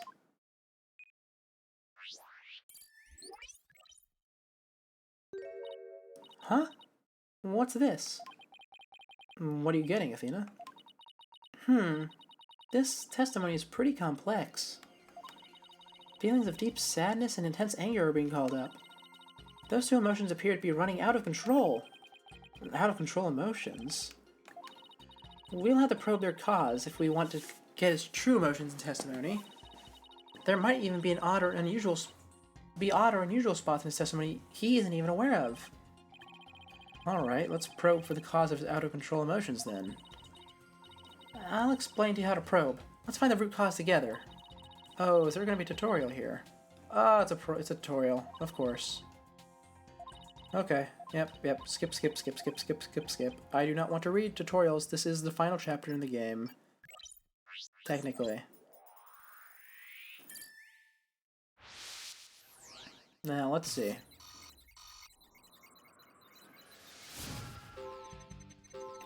In the show pool, yep. Shot the captain up in the air. Slams into the water. Still remember the spectators' clearly. Is there anywhere that these emotions react? A lot.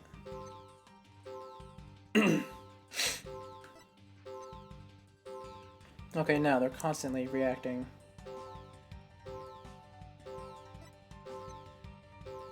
Alright.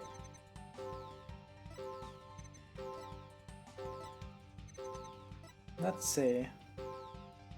Up into the air. Captain came down and slammed into the water. Let me see. Ship. Yep, the only option there is Shipley. I should probably just see what the options are. Yeah, show stage.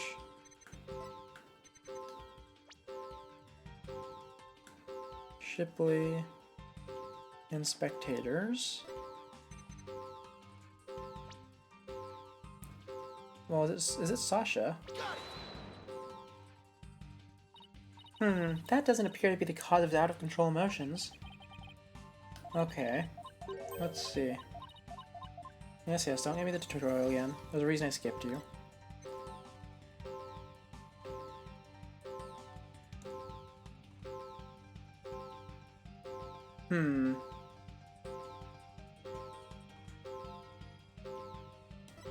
Where would it be?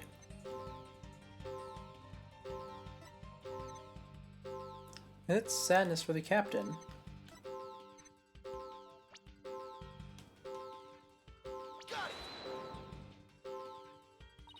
No, that's not it. What could be causing this? I wonder. Anger and sadness.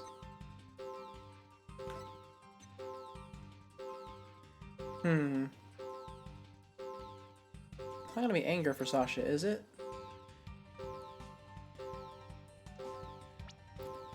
Still remember the spectators' screams clearly. Yeah, that doesn't seem right. Why is there spectators? I doubt there were any spectators there at the show stage when the owner died. If there had been, those witnesses would have told us the true crime scene right away. What? Oh, right, of course. I just made a mistake. Okay, that made the sadness subside. So maybe the spectator's part was what was making him sad? I wonder why he would make that mistake, since that spectators were there. How strange. The only thing I can think of is that he was mixing up one memory with another.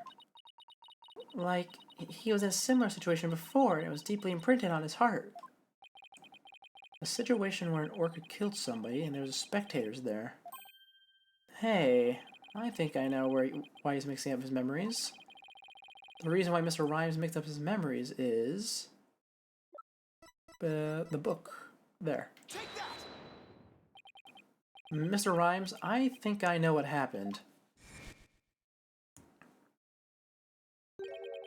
Could you have been mixing up what happened a year ago with this incident? Maybe that's why you slipped and said the owner was killed in front of spectators? What? How did you... You're right, I did see the orca kill somebody a year ago. But what about it? I was just one of the spectators. Really? Just another spectator? There must be a reason why you feel so great sadness about the incident last year. Silence. Stop this nonsensical scrutiny of feelings. Just present evidence to prove your point. Boss, do we have any kind of evidence that would back us up here? There is one piece of evidence that comes to mind that might explain the sadness. Well, I'm waiting. Let's see this evidence that has to do with Marlon Rhymes' sadness. It's the charm. Azura Summers died an accidental death 1 year ago. This is her boyfriend's charm. Hey, what are you doing with that charm? It was found in your rifle's stomach yesterday. Judging by your reaction, I believe this charm belongs to you. I guess I need to push him just a little harder to make him admit it. When Mr. Rhymes said the word charm, he was very rattled. We better examine this charm a little more. Good idea. Let's look inside it. Huh? What's this? A photograph?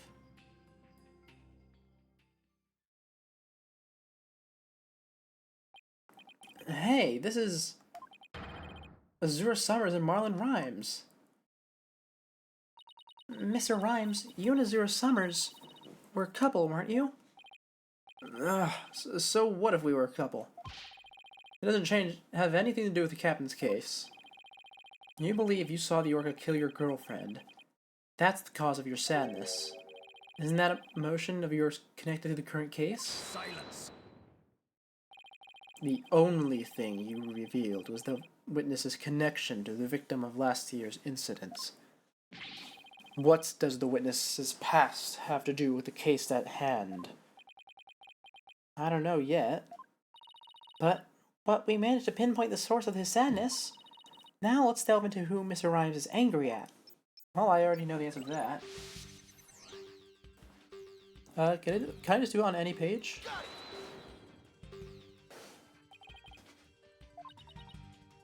Okay, I cannot do it on any page. I had to find a specific page. Okay, info updated. Good, good.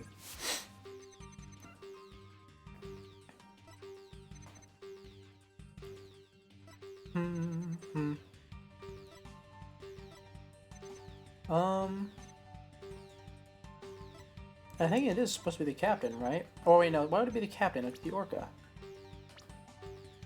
Does it work on that first page? I want to see.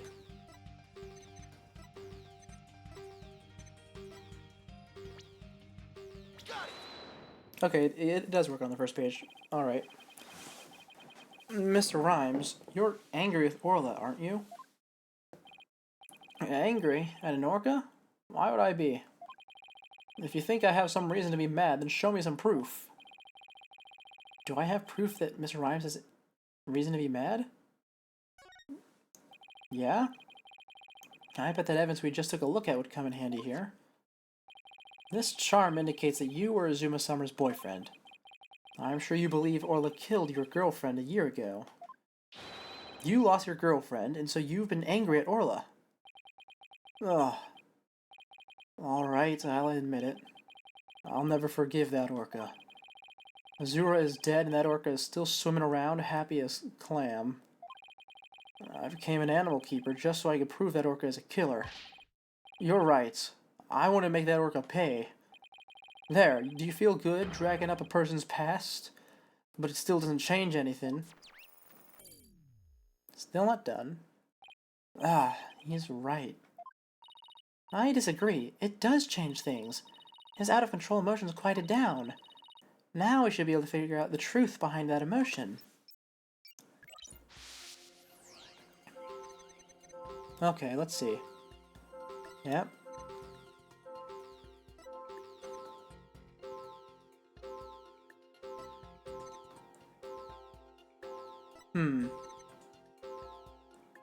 Okay.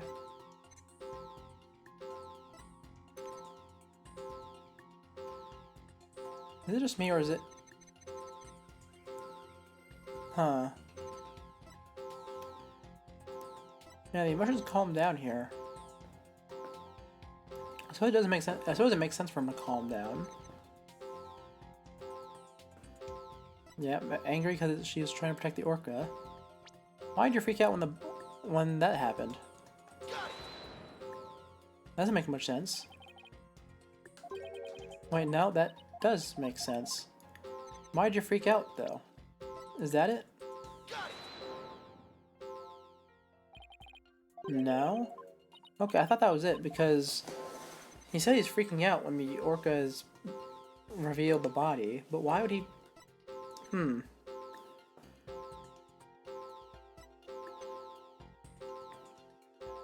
What is it?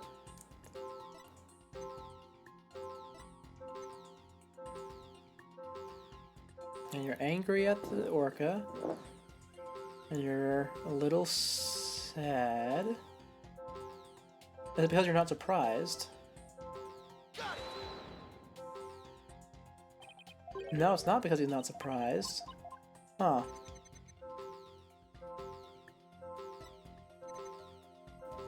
Yeah? How the anger? Is it because the anger got weaker? No? I'm so bad at this part, these sections, man.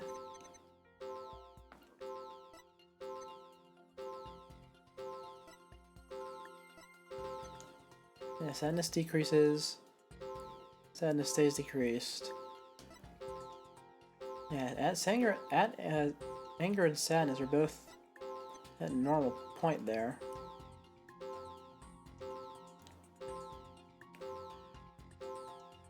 Wait, why are you angry? Well, I guess you're just angry and sad the whole time. Hmm.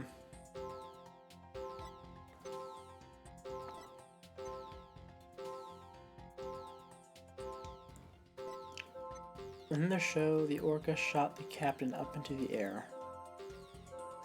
In the show...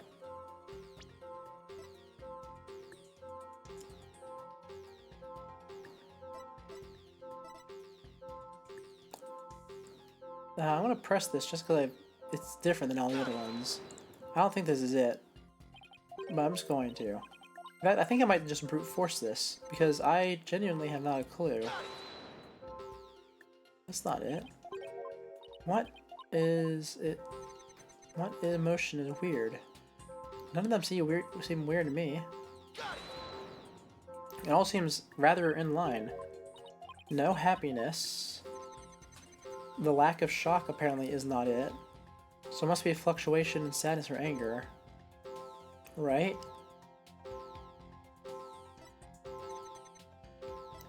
Is it because he calmed down? Did I check this? No, it's not. What could it be? I feel like, yeah, it really is him calming down. What emotion in this testimony does not line up?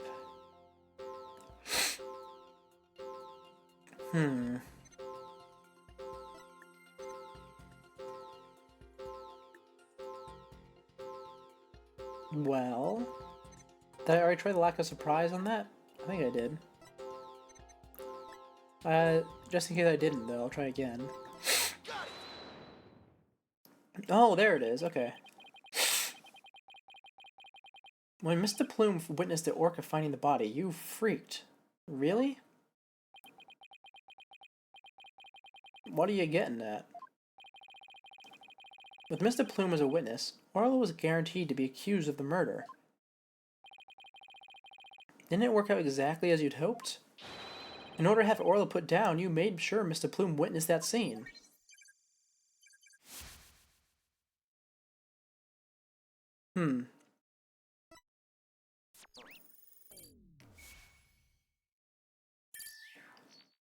Yeah, bye-bye.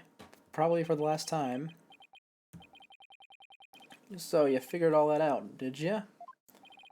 Mr. Rhymes, are you admitting it? I didn't really want to have to fight anybody but the orca. But you leave me no other choice. Now what's gonna happen?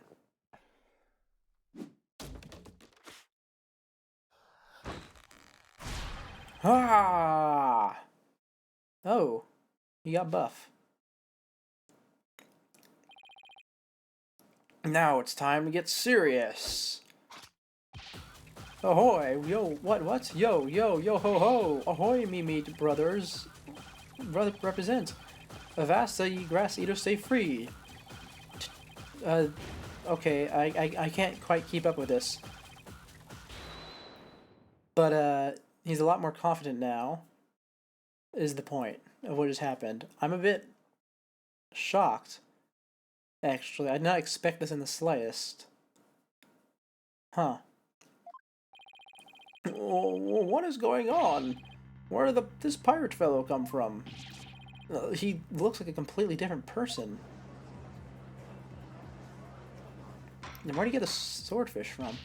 Order! If we don't have order, Prosecutor Blackquill will yell at us. Even Prosecutor Blackquill is at a loss for words. So, I plan to have that wench be a witness? Heh. You caught me out. It'd be true I thought that Orca's murderous ways should be found out. That be why I schemed to have De Plume see the body. So you admit it? You deliberately framed Orla? It be true. But what skin be that off of anybody's nose? That orca be murderin' scurvy dog. I may have a grudge against that orca, but I always felt grateful toward the captain. The orca murdered Azura and the captain, so of course she should walk the plank. I don't have a response to that. I agree it wouldn't make many sense for him to kill the owner. Why would he? But his hatred for Orla, on the other hand, comes through loud and clear. Wait a minute. If killing Mr. Shipley doesn't make sense, who would it make sense for Rhymes to kill? Maybe my theory has been all wrong. Your Honor, I think I just became aware of a new fact. Oh? And what is that? Now that we know about Mr. Rhymes' intense hatred for Orla, it turns the premise we've been arguing under on its ear. I will now reveal the identity of the individual Mr. Rhymes meant to kill from the start.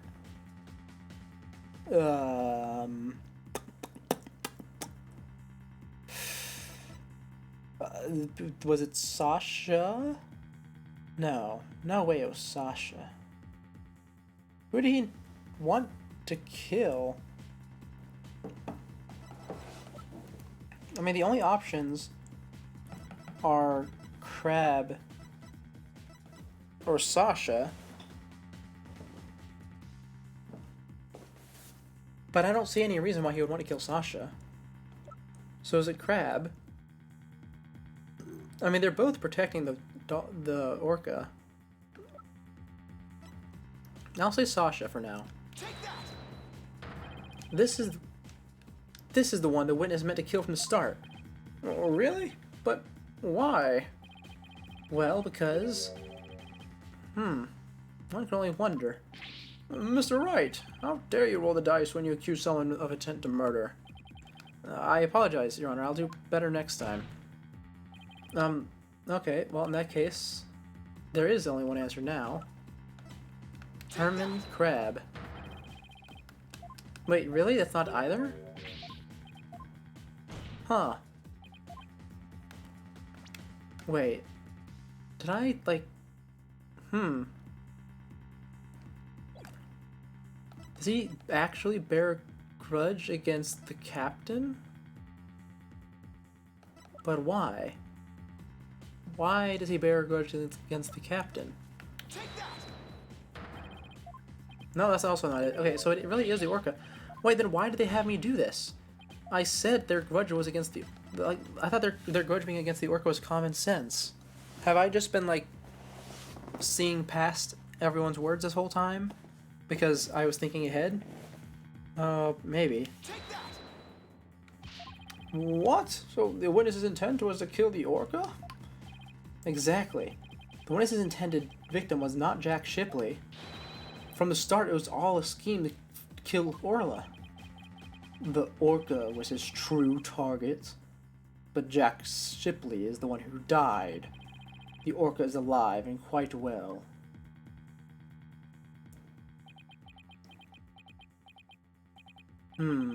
He is right.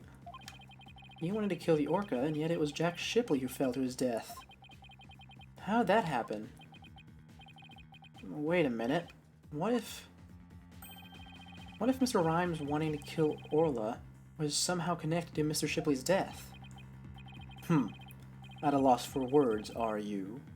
What happened to the bravado of a moment ago? Enough of these reckless words, without any basis in fact. Objection! They aren't reckless words. The basis for my claim is at the real murder scene, the show pool. What are you talking about? It's my contention that two incidents happened at the show pool. The attempted murder of the orca and the victim falling to his death. First of all, in order to kill the orca, Mr. Rhymes removed something from the scene. And by doing so, he made it possible for Mr. Shipley to fall to his death. He did what now? Mr. Wright, what did Mr. Rhymes remove from in an attempt to kill Orla? The water, duh. Don't tell me you're trying to claim he tried to kill the orca by draining the pool of water. That's exactly what I'm claiming. To help a defendant with the cleaning, Marlon Rhymes took charge of Orla, with the plan to kill Orla in the show pool. And because the pool water was drained,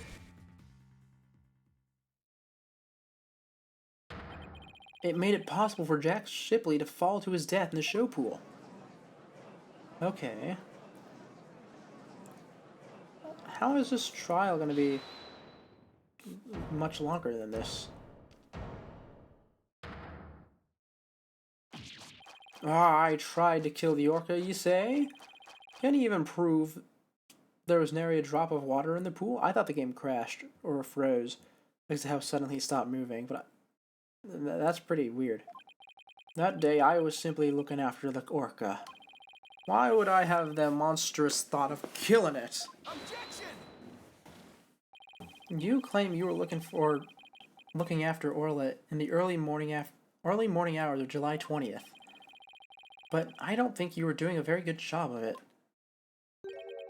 After all, Orla wasn't given anything to eat during that time. How would ye know such a thing? I know because of Orla's records here in the torpedo data system. This system continuously records data on the subjects it monitors. From Orla's record, we can tell exactly when she ate or didn't eat. Sink me. Nobody ever told me about that dastardly contraption. Only a few of the ship-shape aquarium staff know about the system. According to Orla's record, she never ate in those early morning hours of the 20th.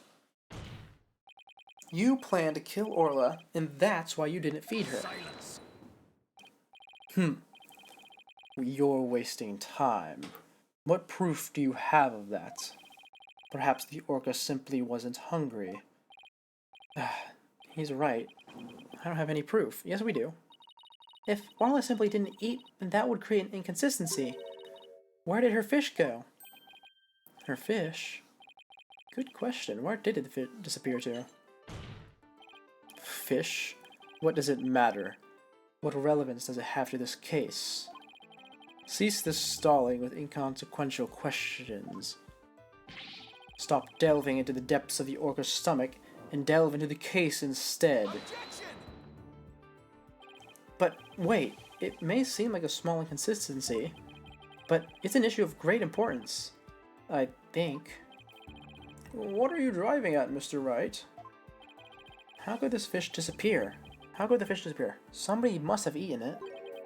So who came to the show stage and ate Orla's fish? I think I might have a pretty good idea. I believe there must have been a visitor to the show stage that Mr. Rhymes didn't notice. Visitor? Are you trying to introduce yet another suspect at this 11th hour? If you utter more of your careless remarks, Taka won't look favorably upon it. I don't plan to utter any careless remarks. Whether my remarks will actually be related to the case or not, I don't know yet. Don't worry, boss. If Taka comes this way, I'll fend him off. But do try to keep your remarks careful. Somehow, Orla's fish disappeared. Somebody must have visited this show stage, but who? Oh, it was Rifle. Oh, a bit of a yawn. I believe Rifle the Penguin visited the show stage.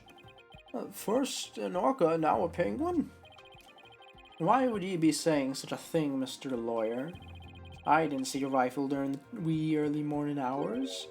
Do ye have any proof Rifle visited the show stage? If ye be a lawyer of any sort, show me your evidence. The bottom of Rifle's feet were pink for some reason. That fact is a clue that Rifle was indeed at the show stage. I have to present that evidence that connects Rifle to the show. Oh! I was thinking about this earlier. Whenever we saw this, I was thinking why two of the starfish only had 4 limbs. They're footprints from Rifle. I probably should have said that out loud earlier. Now to prove that I'm a lawyer worth my salt. This is the proof that Rifle visited the show stage. Take that! Oh my, what a cute little sign. Look at all those adorable stars. These stars are actually starfish Miss Buckler painted this sign. Oh wait, yeah, I missed that period. These stars are actually starfish. Miss Buckler painted this sign. In the early morning hours of the 20th, she left the sign at the show stage to dry. Mr. Rhymes kept an eye on the sign for Miss Buckler while the paint was drying. Aye, that be true. But what be your point? On this sign is proof that Rifle visited the show stage. Proof of the penguin's visit? I'm afraid I don't see it. Where's the proof that the penguin visited the show stage? Please point it out. Plink. A couple of the pink starfish are shaped a little differently from the others. Ah, you're right. They look almost like little leaves. Rifle has pink paint on the bottom of her feet. These little leaf-like shapes on the sign are actually Rifle's footprints. Rifle made these footprints by walking on the sign before it was dry. Ho ho! What cute little pink penguin prints. So, there are footprints. What of them?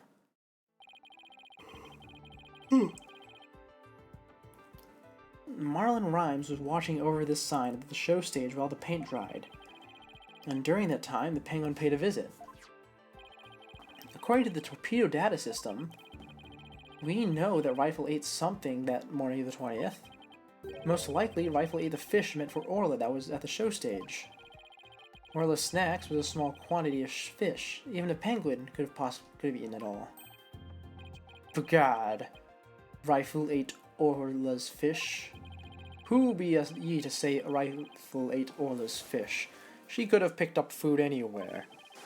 But that doesn't change the fact that I really was at the show stage. After all, I had to help move the Skull Rock. It couldn't have been moved without me. The witness claims he never saw the penguin.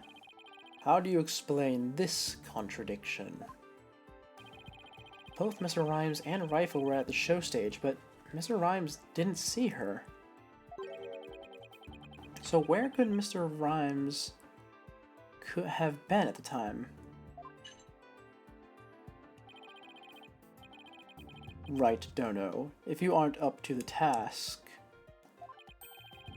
I could disprove the witness's testimony for you. If I leave it to Prosecutor Blackwell, Sasha will be declared guilty. I can't let him interrupt this line of reasoning. Mr. Wright, let's try to figure out how things looked when Rifle came to the show stage. Mr. Rhymes was at the show stage, keeping an eye on Orla and the sign. Yes. And we know it must be true because he helped move the Skull Rock. And then Rifle came in and walked over the sign. But wouldn't Mr. Rhymes notice Rifle if he was right there? Is this really what we're doing? We've already determined, haven't we, that the water was lowered? Well, let's think about where Mr. Rhymes could have been. Is there a place in this show stage area where Rifle could have been seen? Where Rifle couldn't have been seen? In the water? Yeah. Or on here, or on here. Maybe I say it's on the ladder because we have the fingerprints? Yeah. What's inside the pool? But you're right. If he was inside the pool, he wouldn't have noticed Rifle. So, are you saying Mr. Rhymes was underwater the whole time Rifle was eating? No, not underwater. When I think about what he was trying to do, the answer is clear. Now, I'm finally starting to get the whole picture. Just like yesterday. Must you two always be whispering to each other? Why don't you admit that resorting to a penguin will get you nowhere? Oh, I don't know about that. The fact that Mr. Rhymes didn't notice Rifle is such a small inconsistency. But it's a key point that proves what Mr. Rhymes was trying to do. The penguin is a key point. The show stage pool is very deep. If Rifle came to visit while Mr. Rhymes was at the bottom of this pool, he would have never noticed Rifle. Arrgh. Orcas can be out of the water for a short time without sustaining damage. But when they're out of the water for a long time, they weaken and eventually die. In order to kill Orla, Mr. Rhymes had to drain the pool. And while the pool was drained of water, Mr. Shipley fell to his death. The show stage pool is about 65 feet deep, just like the Orca pool. Without water in the pool, a person could be made to fall 65 feet. Haven't we already discussed all this? Am I going crazy? I mean, I know I'm incredibly, like, almost sleep deprived right now. But I feel like we've already hit all these points. Mr. Rhymes probably wondered what to do. If he continued with his plan to kill Orla, how would he dispose of Mr. Shipley's body? So he devised a plan to kill two birds with one stone. What? How? Mr. Rhymes went down to the bottom of the pool and put the victim's body in the rock. He then had Miss Buckler move the rock and the body together. Silence. And the witness made the defendant do this somehow without arousing her suspicion? That's right. Mr. Shipley told Miss Buckler that she couldn't perform in the new show. Miss Buckler became upset, and wanted to switch back to the old version of the show. So, Mr. Rhymes conveniently suggested that she take and hide a prop for the new show. Mr. Rhymes then manipulated Orla using her singing and lifesaver tricks.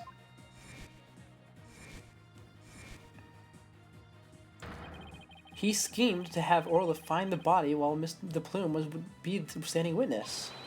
He saddled Orla with the false charges of murder so that Orla would be put down. What? Rawr. Rawr. Ooh. Oh, that's what those are. They're like bullet holes.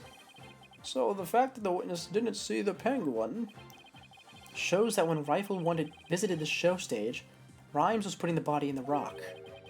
At the bottom of the pool, that is. Oh, who would have thought the presence of a penguin could prove the witness's actions? It's working. Just a little further now, and Sasha will be proven not guilty. Silence. If you think you've won this battle, you are sorely mistaken. Your theory is based on the notion that the witness could manipulate the orca. Witness, can you control the orca's actions? Of course not. What kind of bilge be that? I be but a simple animal keeper. If my memory serves, wasn't Miss Buckler the only one who could issue commands to the orca?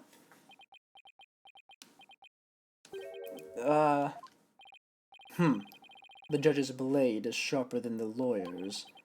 If you wish to do battle with a witness, you'll need a honed blade.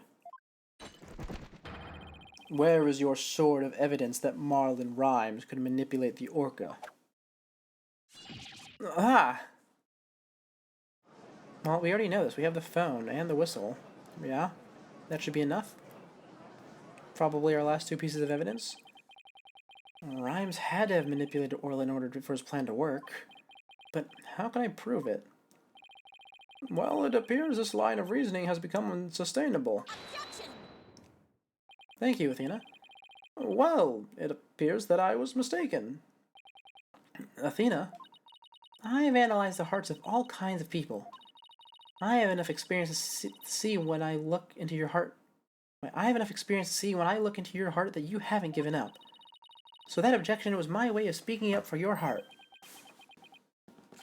She's right. Why would I become a lawyer again? Only to give up. I have to keep fighting. Athena, thank you. With your help, I remember the old right way. The right way? Your Honor, I'm not finished with presenting my argument. Do you have anything else to ask the witness? You've cross-examined all the witnesses and presented all your evidence. Objection! All the witnesses I don't think so. I haven't cross-examined the most important one, the central figure in both cases. The central figure. The one involved in not only the case of a year ago, but this current case too. I've never called her as a witness, but it's time to do so now. Who are you talking about? I demand you tell the court immediately. Who is the central figure in both cases? Oh, we get to do it. We actually get to call the whale to the stand. Take that! Let's go. The defense calls it a central figure in both cases, Orla the Orca. You intend to cross-examine an orca? Cross-examine an orca? You must be addled. It'd be impossible, says I. Silence! This absurdity is beyond the pale.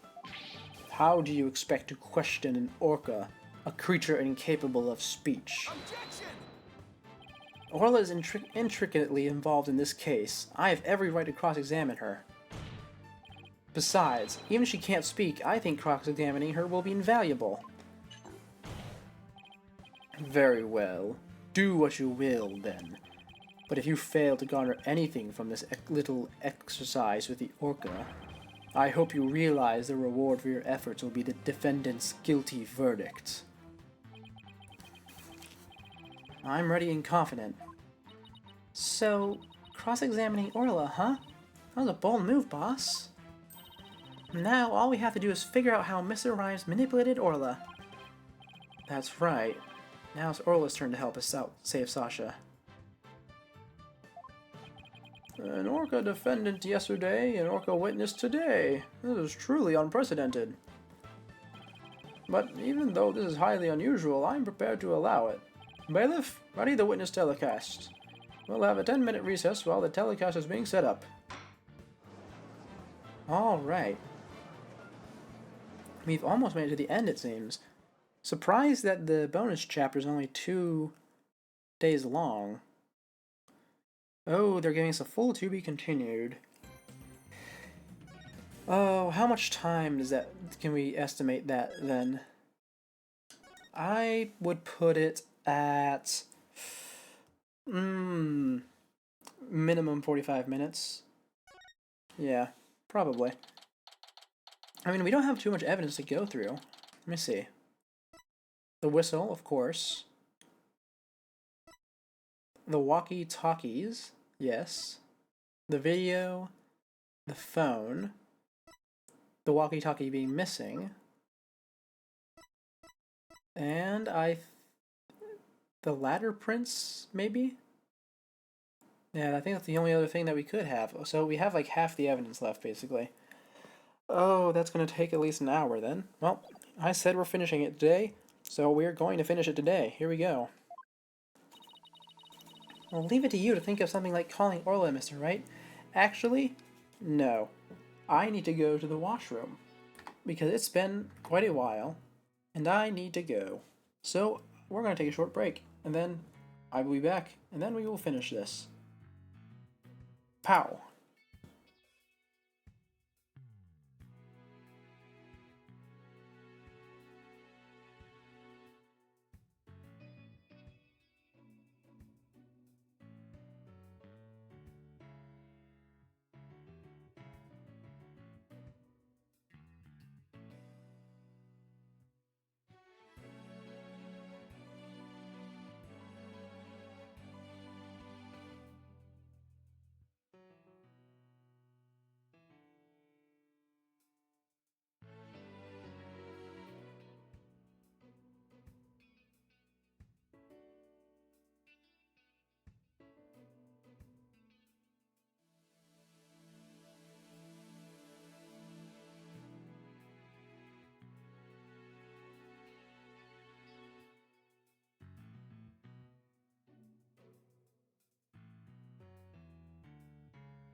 And just like that, I am returned. Okay, everything good? Give me one moment to make sure everything's good. Because who knows, maybe while I was gone, things crashed. Audio sounds different on my end. I must have hit something. Let me fix that. There we go. Fixed on my end. And how about you guys? How are things at your end?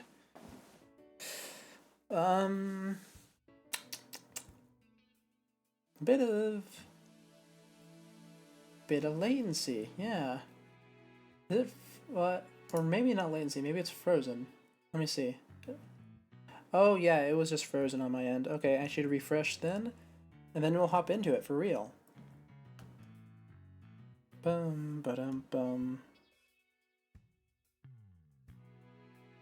And here we are. We're finally back for real this time. Yep, everything's good. So let's get into it. Final stretch. I'm feeling a lot better now. Don't know why, really. But, you know, let's just move on. Not think about it. Leave it to you. Think of something like calling Orla Mr. Right? Well, she's the only one who knows all the answers after all. I just talked to Pearls, and she said Orla seems to be feeling fine. Now we have to try and figure out how Mr. Rhymes manipulated Orla. If we can put Mr. Rhymes and Orla together, maybe we can get some kind of clue. And I can't forget about that strange set of fingerprints of Rhymes earlier, either. Oh, he was probably leaning down to do a signal for a trick, right? I really appreciate you trying to save both Orla and me. I had no idea Marlin hated Orla like that. I feel like I've been shocked by a torpedo ray. Oh, the Plume's back. Of course, he would have hated the killer whale that murdered his girlfriend right in front of him. Oh, Mr. Plume, you've been watching the trial? Oh yes, I came to make a declaration of war. A declaration of war? No matter what the result of today's trial, I will report the truth in my new book. Even if the truth goes against what I wrote in the Killer Whale. I don't know what the truth is. Not even about what happened a year ago. Dr. Crab. Zura died right in front of my eyes, in the middle of the pirate show. She suddenly fell from the orca's back and began to thrash around in pain. The orca was singing a song and then started headbutting Azura over and over. Oh. Yeah, I forgot about the heart medicine, because it's not in my... Or the heart thing, because it's not in my inventory. Finally, the orca took Azura in her mouth and brought her to the side of the pool. Just before she died, Azura was holding her chest in obvious pain. She was holding her chest? Wait a minute. Could it be... I don't think Orla was to blame for an incident a year ago either. What? I think the cause of Miss Summer's death might have been... her heart condition. Her heart condition? What heart condition? I've never heard anything about that. Miss Summers had a prescription with Hickfield Clinic for a heart condition. The orca didn't kill her. I think it's possible her heart condition did. What? Azura had her heart condition too? I guess she hid it from everybody. Just like I did. So, that means... the orca was innocent a year ago too? It's just a theory, but I think the orca headbutted Azura to check on her. And then it did the lifesaver trick to rescue her. So, there was no need for me to put the orca down after all? So, you really did intend to put Orla down? No. Jack and I... we were against such a thing from the start. But you said you were going to euthanize the orca. Yeah, I've been wondering about that. Dr. Crab, about this capsule. It's not poison, but a sleeping drug, right? That's right. Even if Orla attacks someone, or even if the Center for Dangerous Animal Control demands she be put down, I never had any intention of killing her. I would use sleeping pills to make it look like she was dead, and then set her free. That's why I purchased so many sleeping capsules. Oh, that's why? Huh. I never considered the possibility that the poor woman's death was an illness. She seems pretty disturbed, to be wrong. I simply want to know the truth. That's why I will tell you who my client is. The day I witnessed the owner's death, I was there at the request of the animal keeper. Marlon Rhymes? That is correct. That day my client called me to ask me to investigate the orca pool. He must have wanted you to witness what Orla was going to do. Why did you decide to tell us this? My desire to protect my client was standing in the way of the truth. I couldn't allow that. I will be watching to see how this all unfolds. Good luck to you, blue and yellow duo.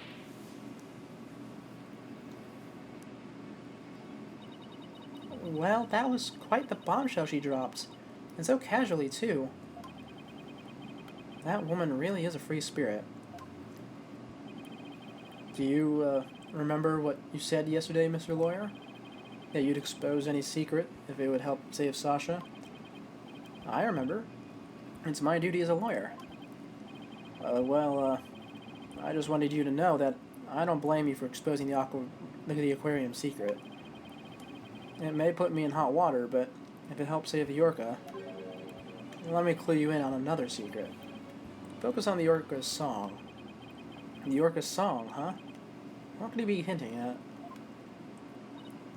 Oh, Mr. Wright, looks like it's time. Alright, let's go back in. You've got it, boss. We're gonna go in there and save Sasha and Orla together. Yes, we are.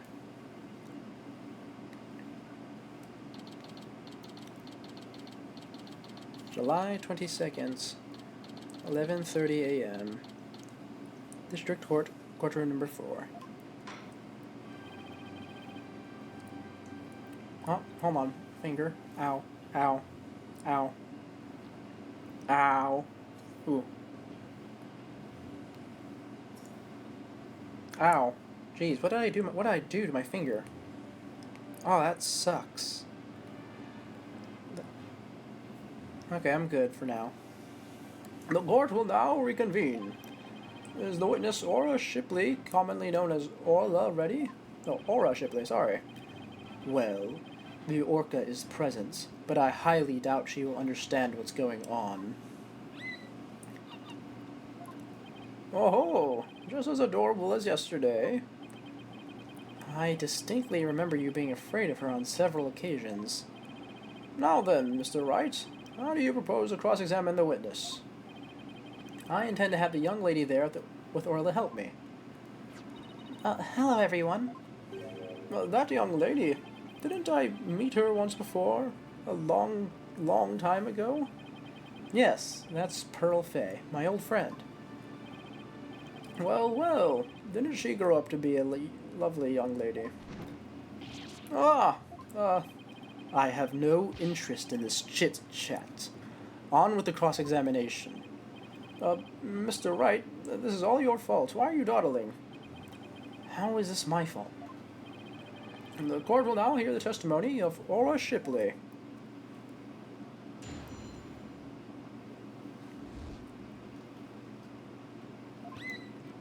Alright, here we go. Yep, tweet, click, deer slaps.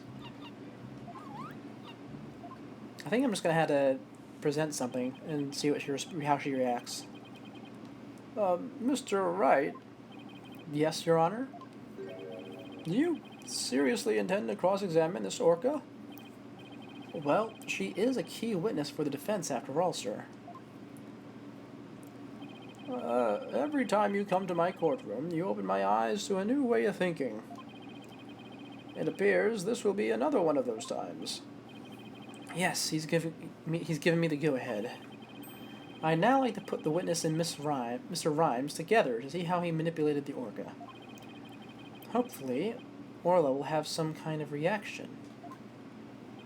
Fine by me, but not will happen, I tell ye.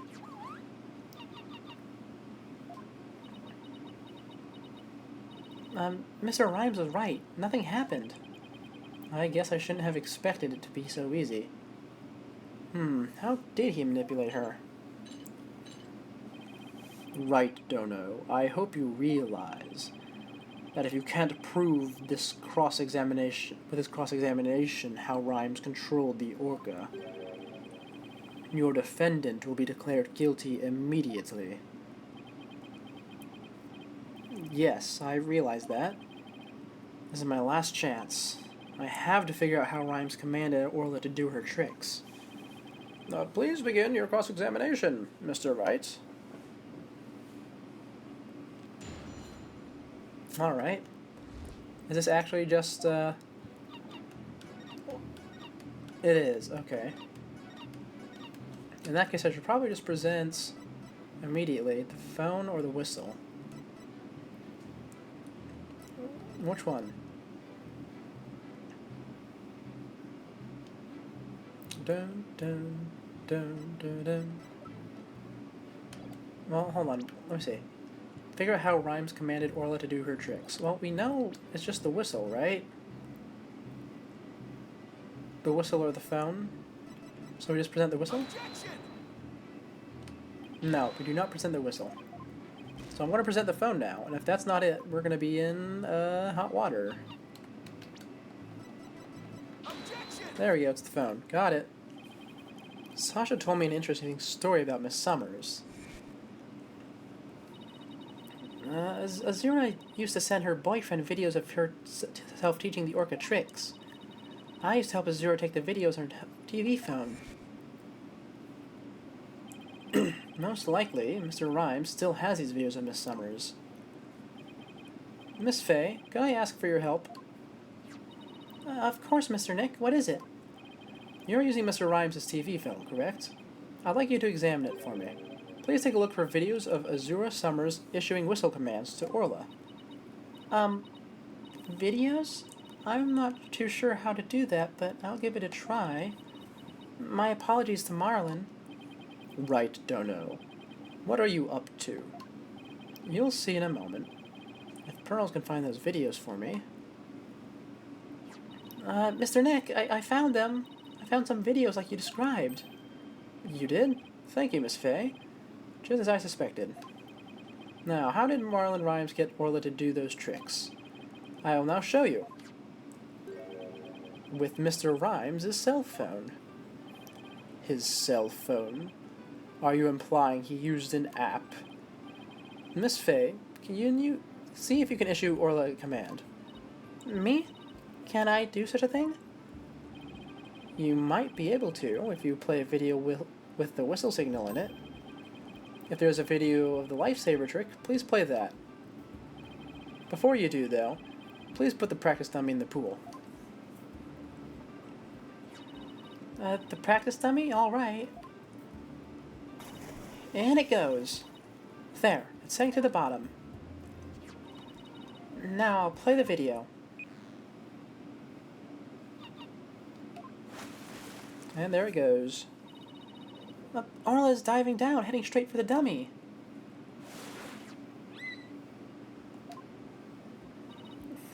What a smart girl you are, Orla. The lifesaver trick was a complete success, Mr. Nick. Thank you, Miss Faye. You were a big help. Now I have proof. Unbelievable. You actually pulled it off.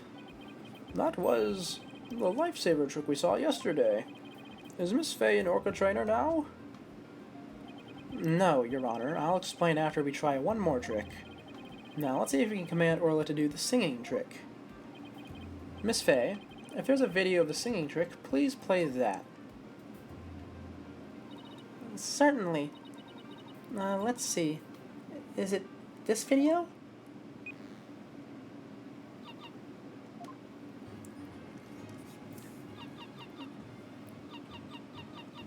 Yep, okay, it's the one we know.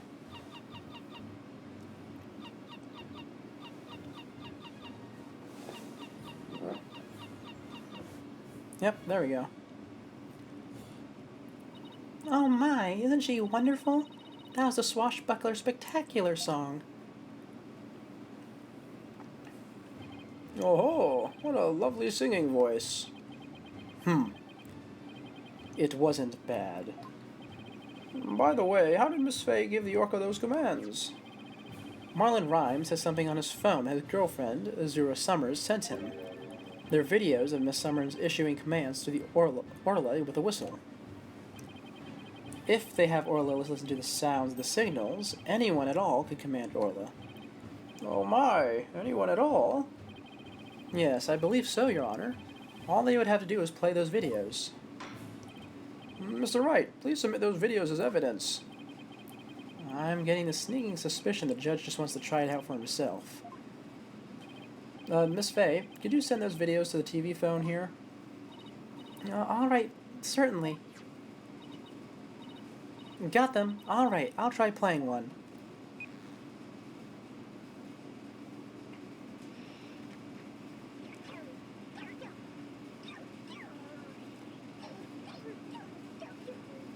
Oh, that's cute.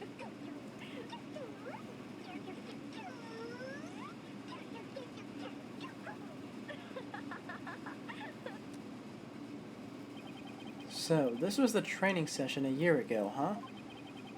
But wait a minute. There's something about that song that bothers me. It's the other song. If the orca can be commanded using videos on a cell phone, then that means the Marlon Rhymes could have manipulated the creature. Arr. Mr. Rhymes, you can't talk your way out of it now. Silence. Well, see, that's why Blackwell's here, to talk him out of it for him. I have to commend you. That was a very good proof. I concede Marlon Rhymes could have manipulated the orca. But isn't that true? Isn't it true that the defendant could have done it as well?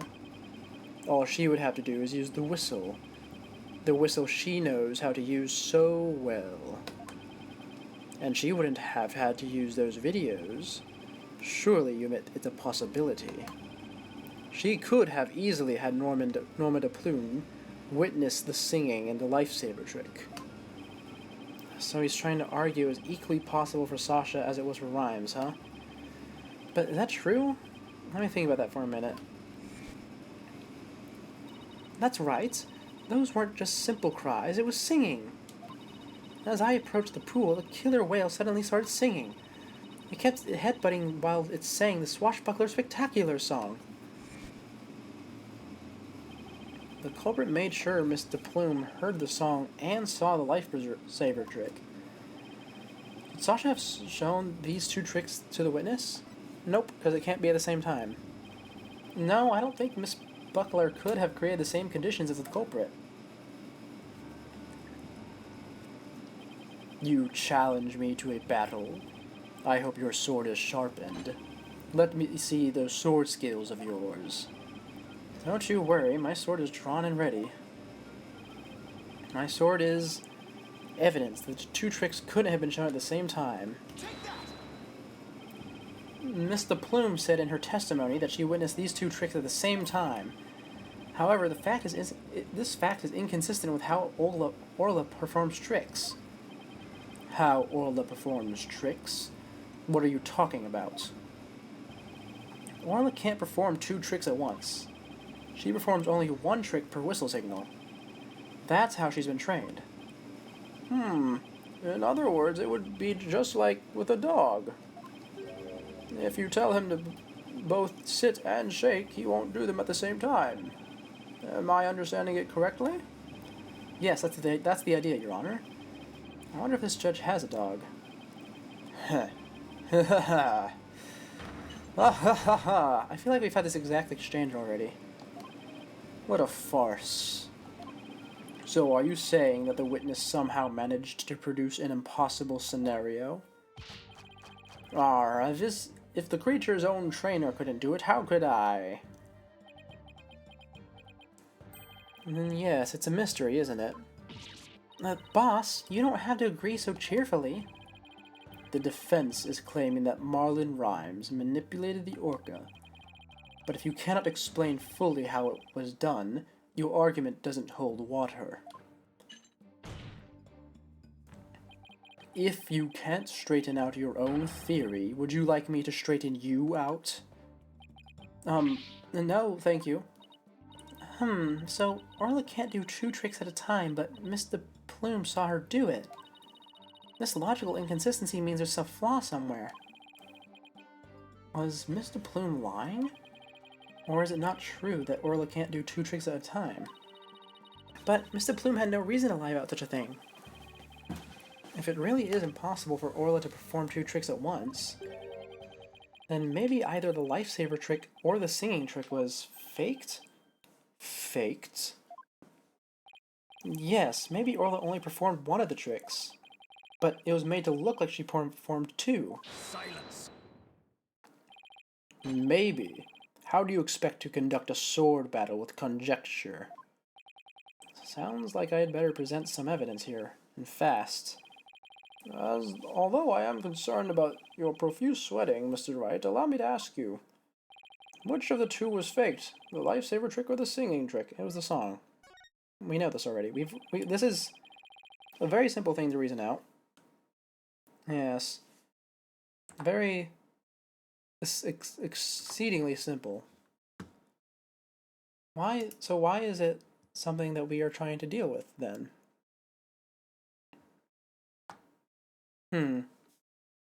Alright. The defense wishes to argue that the singing trick was faked. And on what grounds do you base your assertion that the singing trick was faked? Well, it's, this, right? Take that. Yeah, good. This is a recording of the recent Swashbuckler Spectacular. In this recording, Orla sings the same song she sang for Miss Fay earlier.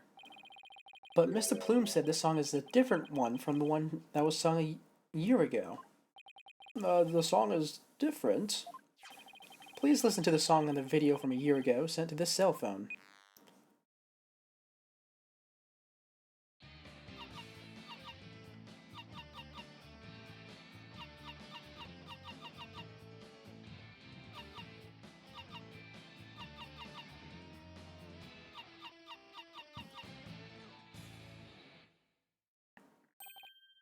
Yes, it sounds quite different from the one Orla sang for Miss Fay earlier. And yet, this is the same video Miss Fay used to issue the command to Orla to sing. By having Mr. Plume listen to the song recorded in the cell phone video, the true culprit made Mr. Plume think Orla was singing a song from a year ago. Only Marlon Rhymes, the owner of the cell phone videos, could have done this. Silence. But Mr. Plume said she had heard the orca singing right in front of her. How do you claim he made her think that? How was the song recording played? I intend to explain that too, of course. What? The answer lies somewhere in the orca pool visitor's corridor. Marlon Rhymes played the song recording by using this. The speaker. Bam. Blink. Mr. Plume heard the song while she was in the orca pool visitor's corridor. There's a speaker in that corridor so the visitors can hear the orca sounds. And you claim the song was played from that speaker? How? Here's how Rhymes played the song over the speaker in the visitor's corridor. The walkie-talkie. Mr. Rhymes could have broadcast the song and the video to the speaker by using a walkie-talkie. And he could get Orla to do a trick by letting her hear Miss Summer's whistle signal, too. He played the singing through the speaker, and he made Orla do the lifesaver trick. All of this was the doing of the true culprit, Marlon Rhymes. Gah. This is what you did, isn't it, Mr. Rhymes? Ah. Rawr. You did it! Now we can save both Sasha and Orla. Just leave it to Captain Wright's swashbuckling lawyers to win any case. I don't remember agreeing to that name. So, it actually was possible for Mr. Rhymes to manipulate the orca. I'm stunned. I see we will need to hear more from this witness. Mr. Rhymes, the time has come for you to tell the court the truth.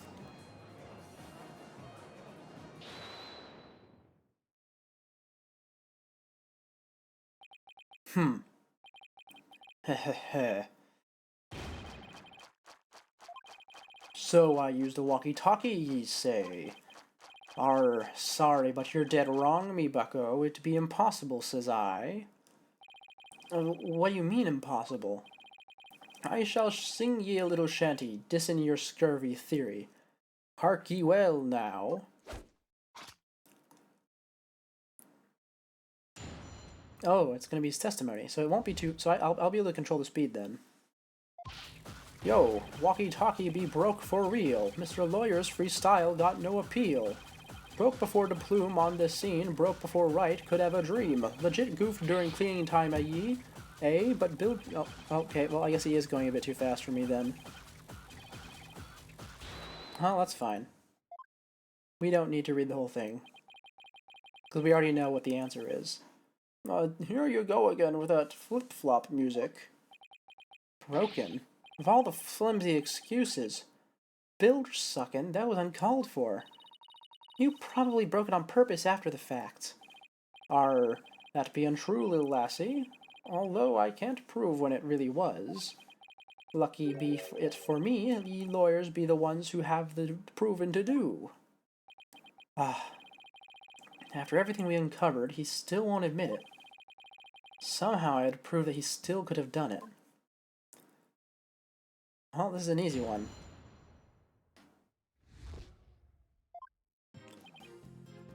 Yep, let's see.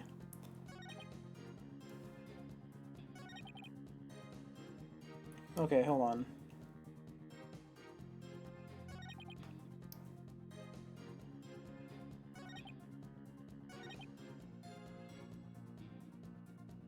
Okay, so how do I go about doing this? So we know the answer is that he took the captain's walkie-talkie, but I don't know where to present it. Broke before the plume on the scene. Broke before right could have a dream. Yeah. Let me see. Bum bum. Bum bum bum. Yep, it just says that his walkie-talkie hasn't been found. Well, I think I'm gonna press in order to get an expansion. Mr. Rhymes, are you sure it was your walkie-talkie that was broken? Of course I be sure, although it doesn't have me name written on it or anything. But ye can't prove it not be me walkie-talkie now, can ye? I'll never save Sasha this way. I have to figure out how he got a command to Orla. If Rhymes couldn't get a command to Orla, to the Orca, your theory crumbles. Everything you've done will go up in smoke. I be not on the prosecution's side, neither, mind ye. The defendant be innocent, says I. But either way, me walkie-talkie was broken, and that be the truth. Holding. Do you have some way of proving that statement? Silence. The burden of proof is on you. If you can't do that, then we can end this cross-examination right now. Ahoy, yo, ho, ho! Proof that it broke? Bro, you a joke. Lag him in a second and you gonna choke. Right wanna press on every word? Nope, just judge gonna judge undeterred. You gun front, then bring the pain, or stop and walk away in shame. He makes me so mad! We gotta come up with our own freestyle, boss. Let's get him back with evidence instead, shall we? No singing. Witness, please continue your testimony about the walkie-talkie. Well, those were the two that I thought it would be if I pressed it, but we might as well press the other two. I made a big blunder. What happened? After I helped Sasha with the cleaning, I dropped it by accident and broke it. You wish to see it? I still have it with me. It doesn't appear to be broken. Haha, with me walkie-talkie broken, there'd be no way I could have done what you said. I couldn't have given the Orca any commands. Your walkie-talkie broke? Isn't that just so convenient? Mr. Rhymes, I think you broke it on purpose. Miss Lawyer, none of your false accusations, if you please. I broke it on purpose. Where be your proof? I don't have any proof. This walkie-talkie was broken. It throws a monkey wrench in my whole theory. He let Pearls borrow his cell phone so casually yesterday. He must have already been confident I wouldn't be able to prove anything. Har har! You'll never get me to agree to that pox store can be innocent. If something be not done about her, she'll get Sasha one day too. That orca killed the captain. It weren't me. So you intend to continue the claim that the defendant is innocent, do you? But I won't stand for that. Now then, right Dono, what's your next move? Your Honor, I would like to examine that walkie-talkie if you don't mind. Certainly. Here you are. Let's see if there's any way to tell when the walkie-talkie was broken. If you gave Orla that command, then it couldn't have been broken at the time. Alright. Oh, we actually get to do the 3D evidence. I think this is the first time in this entire game we've done this. Oh, and there it is. The bite marks. Huh? Look at these. They look like tooth marks. Hey, you're right. Bite this big. I wonder if it was Orla. Wait. A walkie-talkie with tooth marks? Didn't we hear a story like that just yesterday? It was the walkie-talkie Azura used right up until her death. In the middle of the show, the orca brought Azura up to the surface in her mouth. She left tooth marks in Azura's walkie-talkie. The captain said he always kept that walkie-talkie with him so he'd never forget. Rhyme said this walkie-talkie was his, but could it be? Not odd about it, don't ye agree? Time to give it up, Mr. Lawyer. Forget the orca. Just save Sasha, says I. I can't do that. Now that I'm finally a lawyer again, how could I hold my head up high if I made my client so miserable? A stubborn one ye be.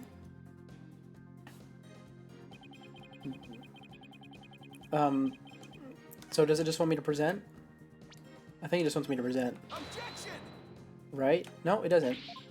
Wait, so why did it have me do that whole long bit of dialogue, like monologue? Okay, how about we press the last one? Does that do something? There could have been some other way besides the walkie-talkie to issue the command. Silence!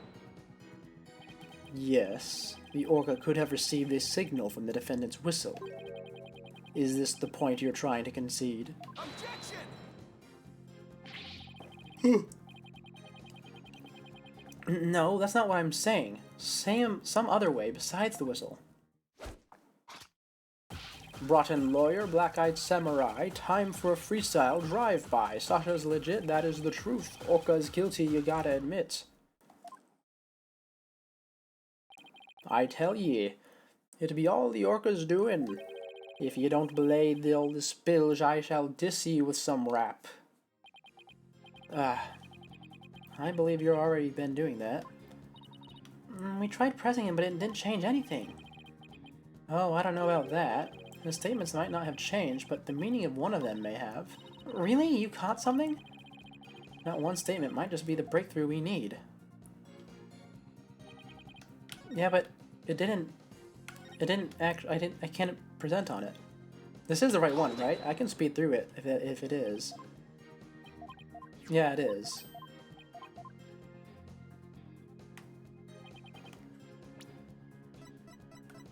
What did I present on it? Did I present this? I don't remember what I presented actually. So I want to present this. Objection! And that's game over. I did present that before. Okay. I just needed to remember. And unfortunately, that's game over. Yeah, well, we got one more, it would seem, before you reach the end. I mean, I guess we technically could get another, but I highly doubt it. Because we are so close to finishing this off. And we get a full HP restore. Ooh. Oh well. Now then. Cross-examination. Yes, yes. Shush, shush. So if it's not the autopsy report, then what do we present? Bum bum bum. Bum bum bum bum bum bum. Man, I really feel like it should be what's it called? I really feel like it should be this, because we can see that his sword is missing, and it says that his walkie-talkie is missing. But for some reason it's not this. Why is it not this?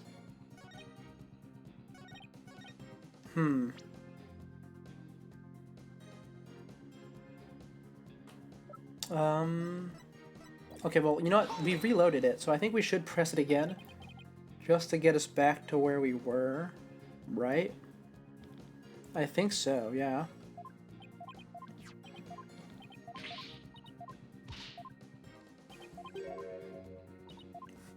Bum bum bum bum. Bum bum. Bum bum bum bum. Yes.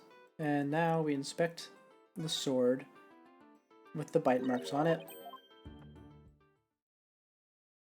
And we're good there.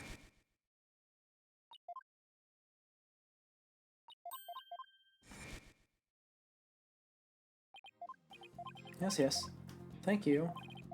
Now that's done. So we've actually we've actually basically caught up to where we were. And now I need to figure out what I actually present on it. Issued to all aquarium staff. I think do we present the regular walkie-talkie? Objection! No, we don't do that. What would it be?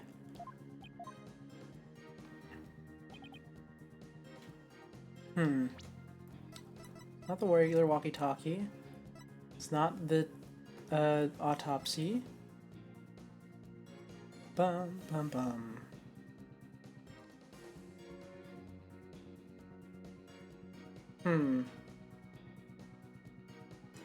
I've been moved from the show pool, yeah.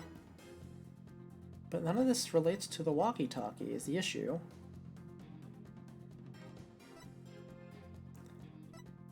Oh, why is this last one so frustrating, eh? Does the looping dialogue tell me anything? Yeah.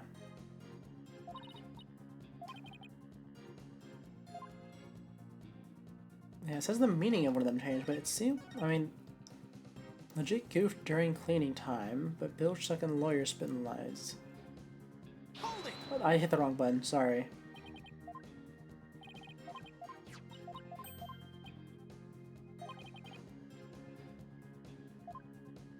Well, I know you had to uncover the truth about the walkie-talkie, but does that mean I had to press the other stuff now?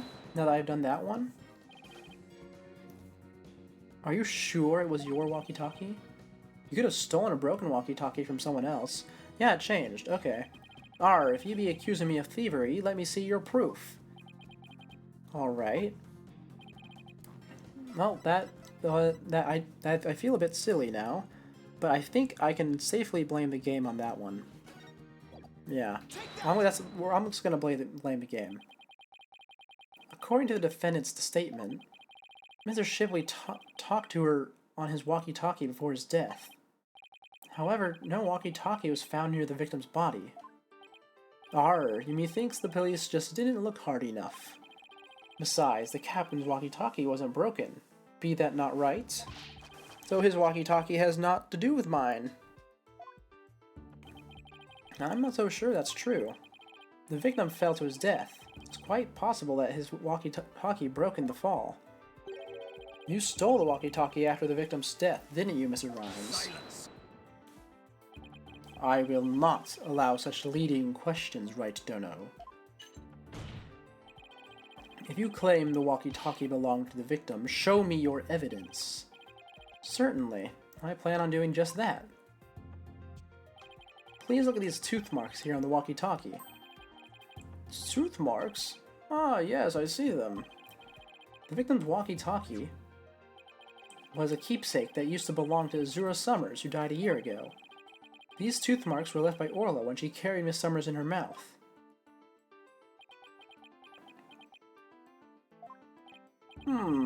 If this is Miss Shipley's walkie-talkie, then Mr. Rhymes' walkie-talkie is still unaccounted for. Which means he could have used it to command the Orca after all. And that's not all, Your Honor. The only one who could have taken the victim's walkie-talkie is the culprit himself. The fact that Marlon Rhymes had the victim's walkie-talkie is proof that he murdered Jack Shipley. Wow, there really should have been music during that, huh? I've said it so many times, this trial just seems to be lacking in music. Sink me. Arr. Yeah. It just sort of feels awkward most of the time. Not so fast, Mr. Lawyer.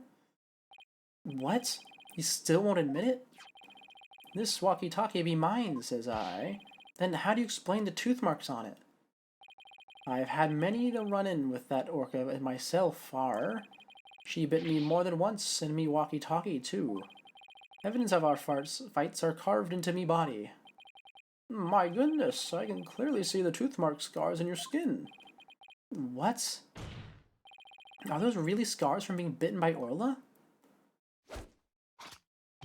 Ahoy, yo, yo ho ho! You want answers? I got some, mate. These scars from Orla? That's right. Them girl can put up a nasty fight. That orca bit me and left me scarred, had me rep to protect, so I went in hard. So, Mr. Lawyer, I win, just being frank. And Orla, heh, you get in the plank. I can't let him run this show. I have to find a way to prove the walkie-talkie belonged to the victim. And ye can forget about fingerprints. I always keep me walkie-talkie clean and polished. This man had everything worked out before he even took the stand. But I won't give up. There has to be a way. Mr. Wright, I found something interesting. The tooth marks on the walkie-talkie... Notice anything funny about them? Funny? Funny how? Something is different about them compared to the other tooth marks we've seen. Now, the only other ones I remember are the ones in the practice dummy. It's just a tiny difference. It might not even mean anything. Right now, we need to consider every possibility we can, no matter how small. If I can figure out what's different about the bite marks, maybe I can somehow prove Rhymes' walkie-talkie actually belonged to the victim.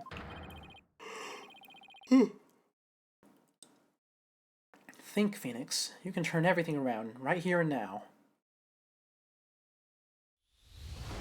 Oh, it's this thing. I feel like I always say that. Time to review the facts we have so far. With the intent of killing Orla, Rhymes drained the show stage pool. Rhymes failed to kill Orla, and instead he tried to pin Shipley's murder on Orla. In order to manipulate Orla, Rhymes must have used a cell phone and a walkie-talkie. But the walkie-talkie Rhymes has is broken. I think it's the victim's walkie-talkie, the one he kept as a memento of Azura Summers. I have to find a way to prove that it is indeed the victim's walkie-talkie. Which piece of evidence left on the walkie-talkie could prove that it belongs to the victim? The tooth marks, yes. We have two pieces of evidence with tooth marks, the walkie-talkie and the dummy. What's so striking about these two pieces? Well, they're different. There's one missing on one of them.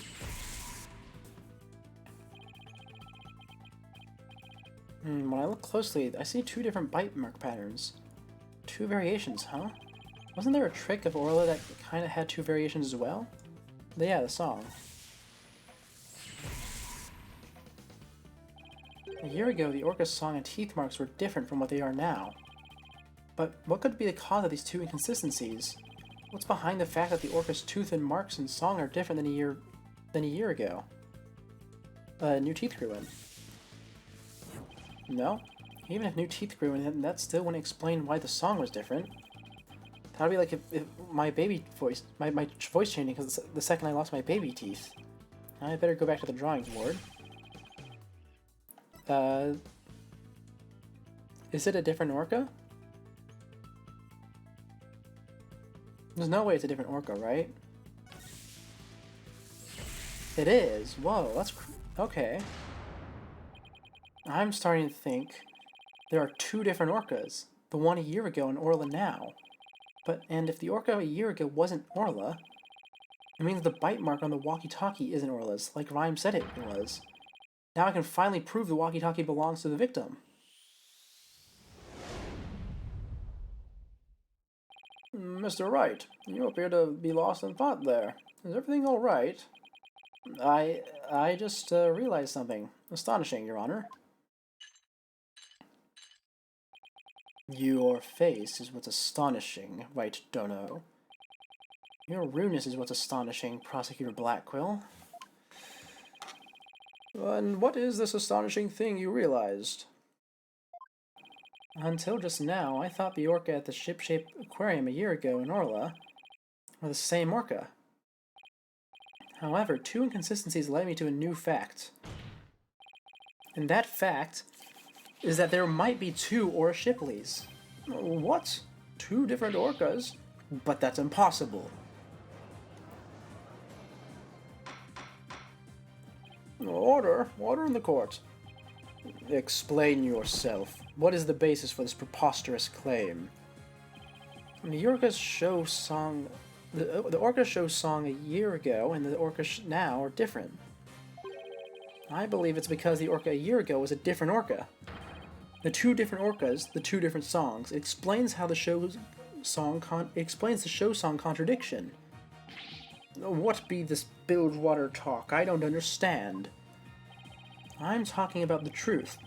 Truth that will finally catch you out in your lies. You claim that the tooth marks on the walkie-talkie were Orla's, but that's not true.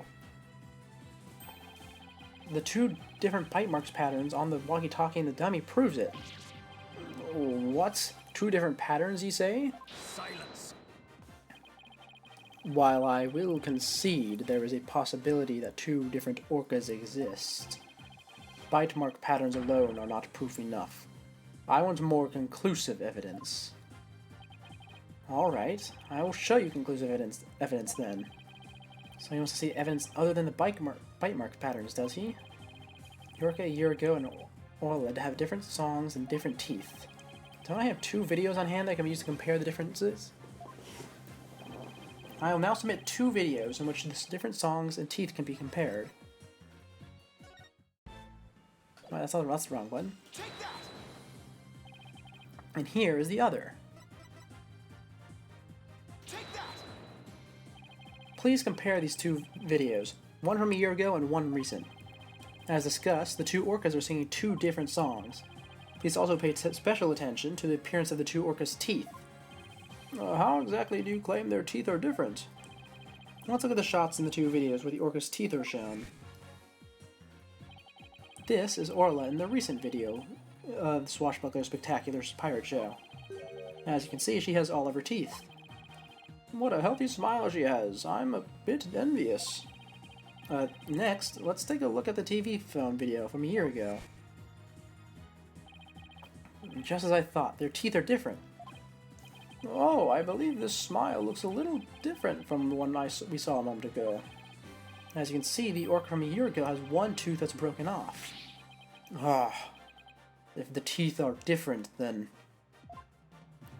Yes, if the teeth are different, they, of course, leave different bite mark patterns.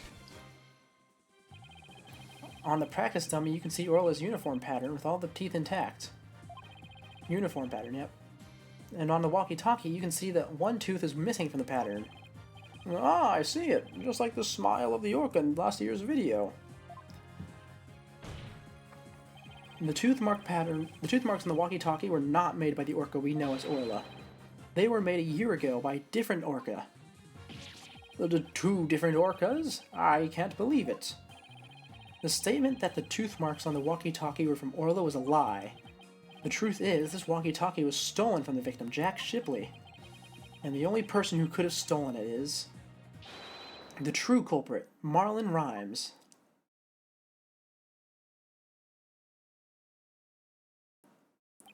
No, he got it all wrong.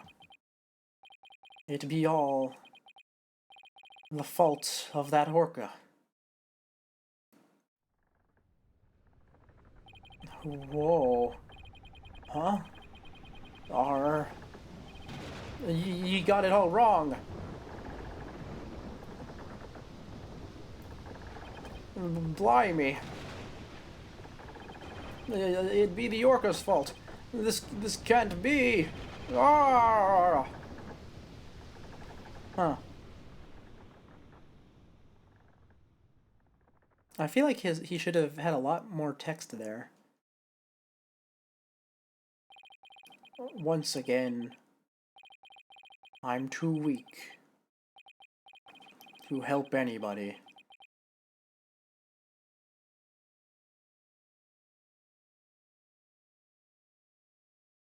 Oh, okay. I thought for a second we might be going into a flashback, but it seems that I was wrong. Well, it would appear we should hear more from the defendant about Aura Shipley. Sasha Buckler? Yes, Captain Judge? Is what Mr. Wright claims true? Are there two different orcas?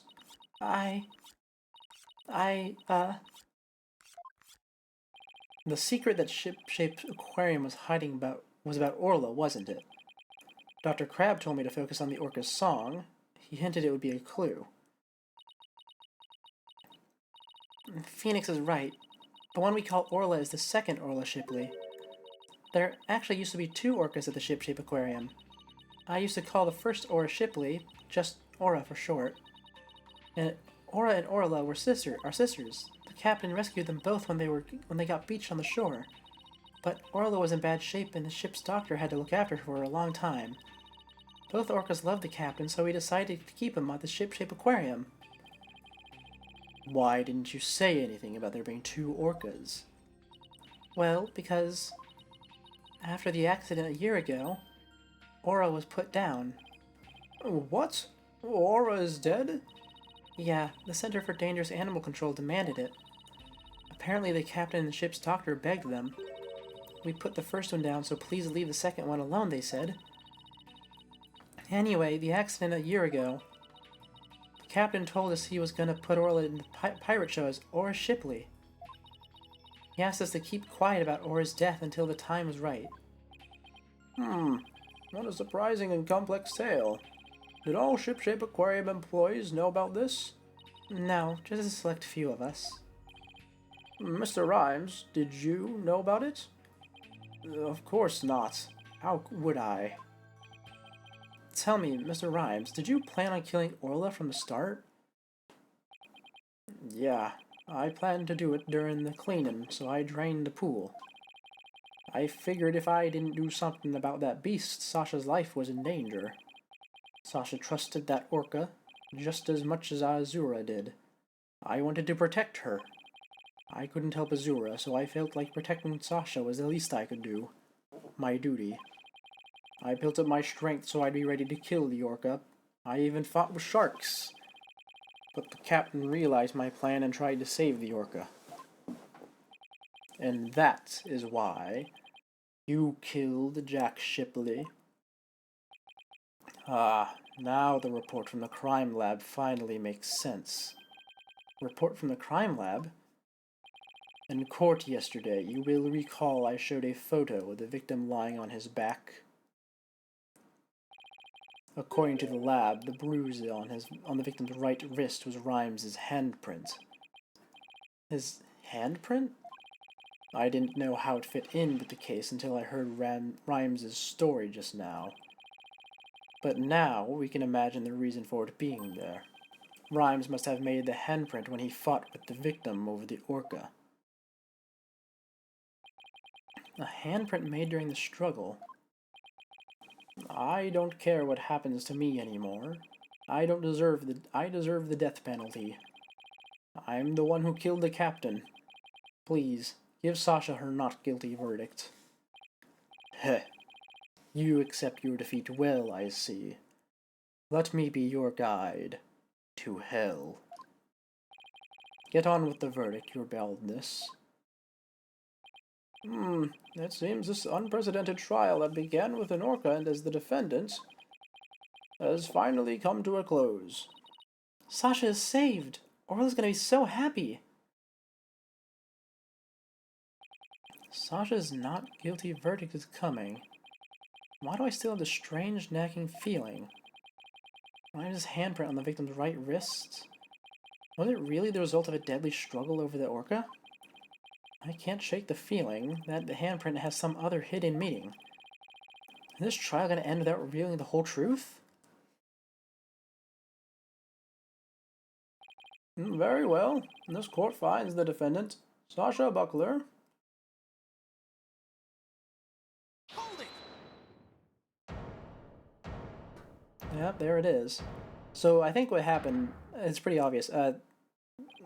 Rhymes was trying to save the captain after he slipped off the edge. That's why he was grabbing the ladder. Your Honor, please hold off on that verdict. Mr. Wright, what is the meaning of this? I would like to further explore this new evidence the prosecution has just submitted. But what complaint could you have? You are about to get your not guilty verdict.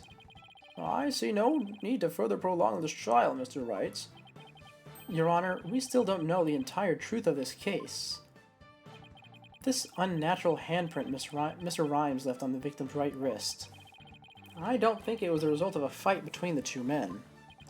Not the result of a fight? Then what you suggested was... Boss, what are we gonna do? What are you gonna do? Do you remember that evidence we found at the show stage? Evidence? What evidence? That mysterious mark might be the key to misunderstanding this whole case. Your Honor, the defense would like to submit evidence that would expose the truth of this case. A mysterious piece of evidence that pairs with Mr. Rhymes' unnatural handprint. Take that! Marlon Rhymes left behind a very unusual set of fingerprints at the show stage. In what way were they unusual? They were right-handed prints on the left side of the ladder. If one were to grasp the ladder in the same way as the prints, it would look like this. It looks like the ladder is being grasped from above. Exactly, Your Honor. And the handprint on the victim's right wrist shows it was held by with a powerful grip. Marlon Rhymes grasped the show stage ladder in an unnatural pose. If he was gripping the victim's wrist in this position, then he must have been... It means Mr. Rhymes was actually... That's right. If we couple the unnatural handprint with the mysterious fingerprints...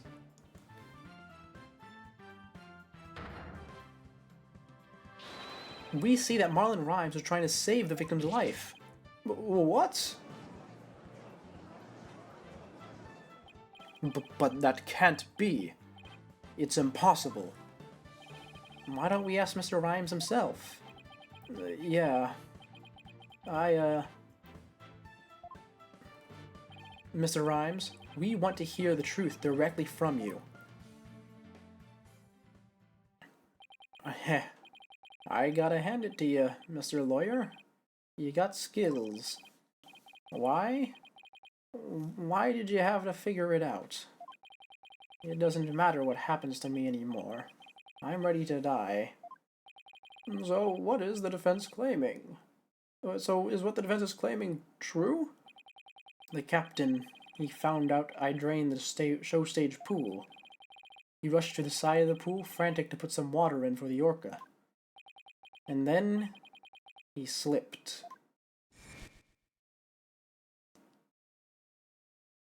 Captain, give me your left hand. No, Marlon, you'll fall too.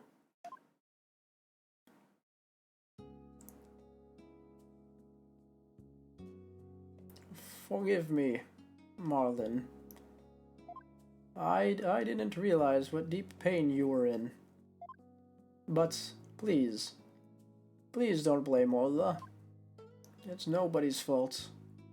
Not Orla's. And not yours. Hey!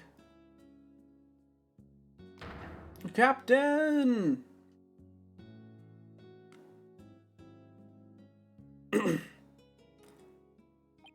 So, Jack Shipley's death was accidental. Why didn't you tell us that you didn't kill the victim?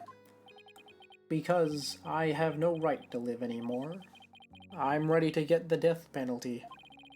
My captain died because of me. And then, on top of it all, I used his body to frame Orla. I was gonna kill Orla, and she wasn't even to blame.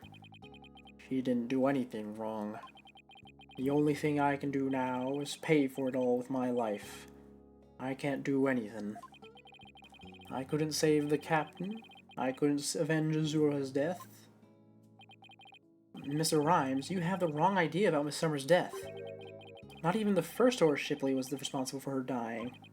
Aura, of her own accord, was trying to save Miss Summer's life. What? What are you talking about? Azura Summers suffered from a heart condition. But she didn't tell anyone, and she performed in the pirate show anyway. She had a heart attack and died before anyone could save her. I'm sure she didn't think Aura attacked her. There's nothing to avenge. No way. A heart condition? She never said a word about it. Maybe she didn't want you to worry about her. So, I wanted to get revenge all this time. For nothing. Arr.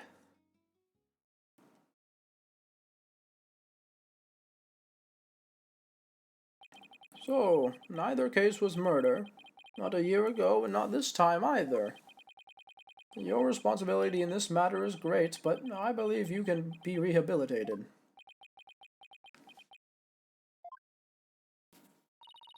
Marlin, you better come back to Shipshape Aquarium when you're done, you hear? Orla and I and everyone else will be waiting for you. Ah, that's the wrong voice. That's fine. We're almost done. You still have a lot to offer, Mr. Rhymes. Live your life and never give up. For the sake of those who are gone as well. I promise to make up for what I've done. Even if it takes me my whole life. Mr. Right, Sasha.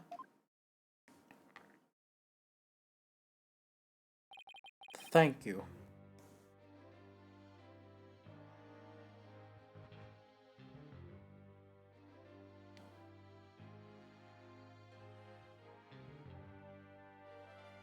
Well, I have seen countless trials, but never one that ended like this. I don't know how, Mr. Wright, but you always seem to manage to turn things around. I think all this excitement has taken a few years off my life. Is that praise or a diss? Now then, this court finds the defendant, Sasha Buckler. There we go. Not guilty. Oh, man. Congratulations. Second not guilty verdict of the chapter. Whew. Court is now adjourned.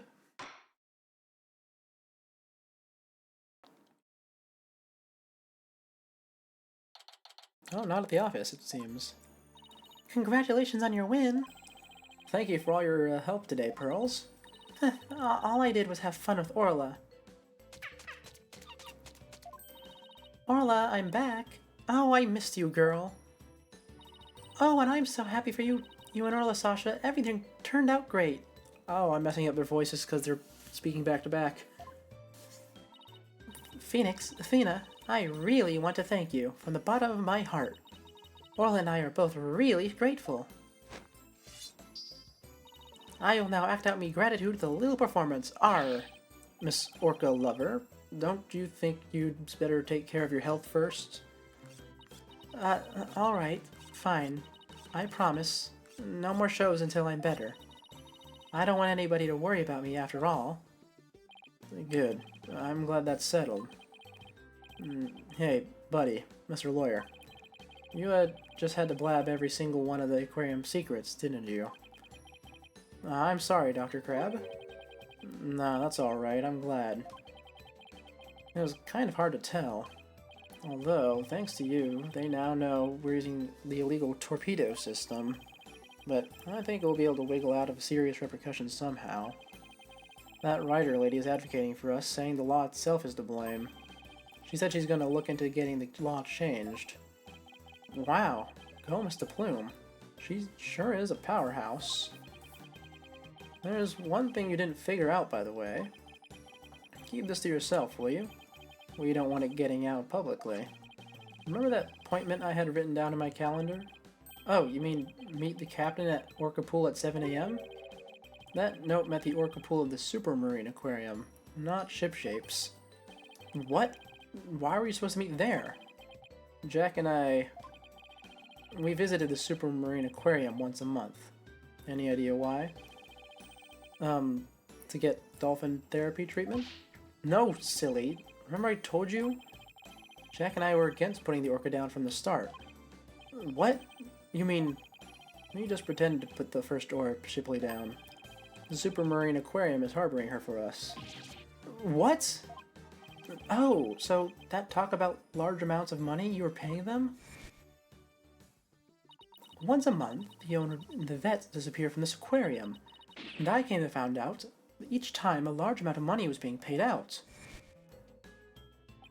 We were paying for Aura's care. You wouldn't believe how much fish orcas eat.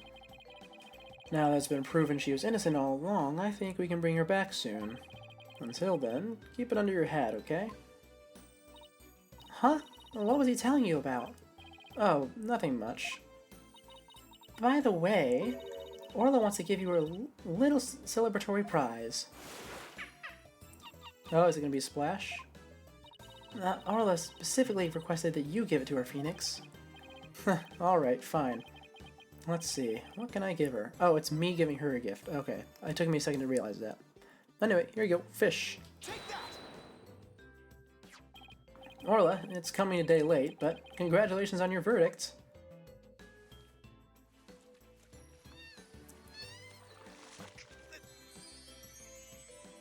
There we go.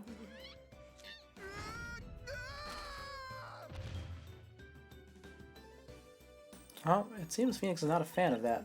Oh my, aren't you lucky? That's Orla's best trick, the thank you kiss trick. Oh, Orla, I want to be next. Oh, and so the curtain fell on my first trial in years. I'm looking forward to the comeback of Sasha and Orla's swashbuckler spectacular. After all, I made a comeback of my own, as a lawyer. A few months later...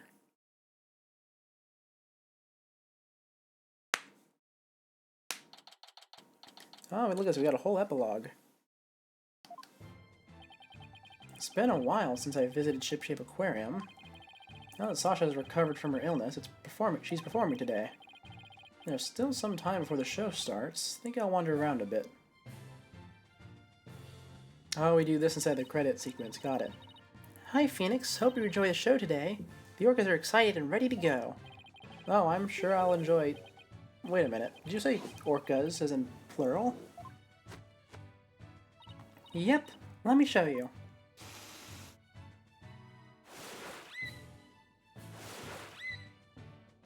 What? 2 Orlas? Don't tell me. Yep, you caught it right. Orla Shipley, the first, has returned to Shipshape Aquarium. We be the 3 pirate sisters, Arr! We be out to stop the evil Scallywag League, led by Red Stash and the Giant Octopus. Well, I don't want to get in the way of their rehearsal. Guess I'd better go. Well, if it isn't the Blue Boy. Did you come for my book signing? Oh, Mr. Bloom, there's a book signing? Yes, my new book is just out. It's called Shipshape Aquarium. Don't pull the plug. The book signing will be held here in this room after After all, the vet owes me a favor. Yeah, she got them to approve the use of the torpedo. I'm grateful. But why does she keep coming back to my lab to bother me every single day? My next work will be entitled Sniper, the Penguin Leaves the Nest.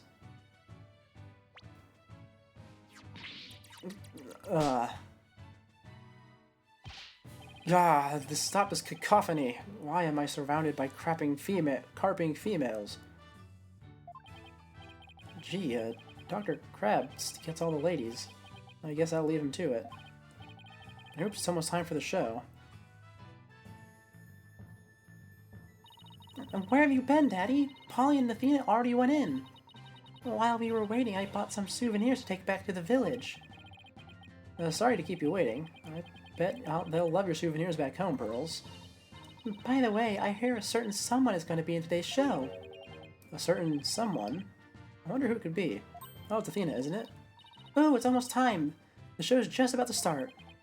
Alright, let's go to the show stage then. I saved you all seats, Mr. Wright.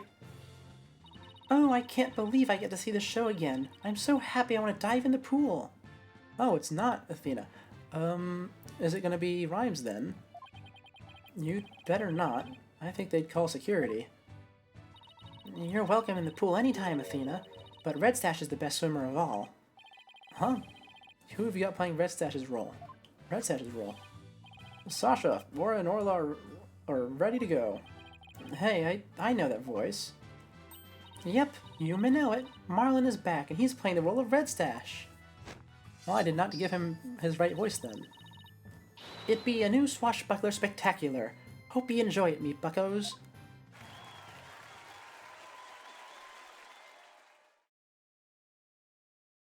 Oh, are we actually gonna get a cutscene for it? Or are we getting credits? And so, our pirates set sail for bluer seas under a sunnier sky. Oh, Phoenix is talking. He's very As for quiet. me,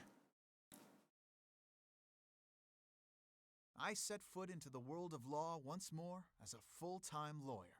Oh, he's really quiet. Bum ba-dum.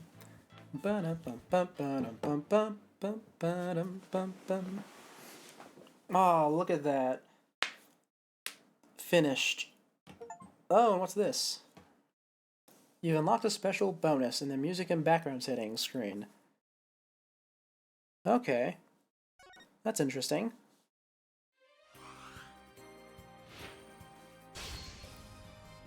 Well, it looks like we have officially completed Ace Attorney Dual Destinies. Oh, that took a while, huh? I wonder how long exactly it took for me to do this one stream. Because obviously I had to reset it pretty early on, so it was actually split into two. And you guys are experiencing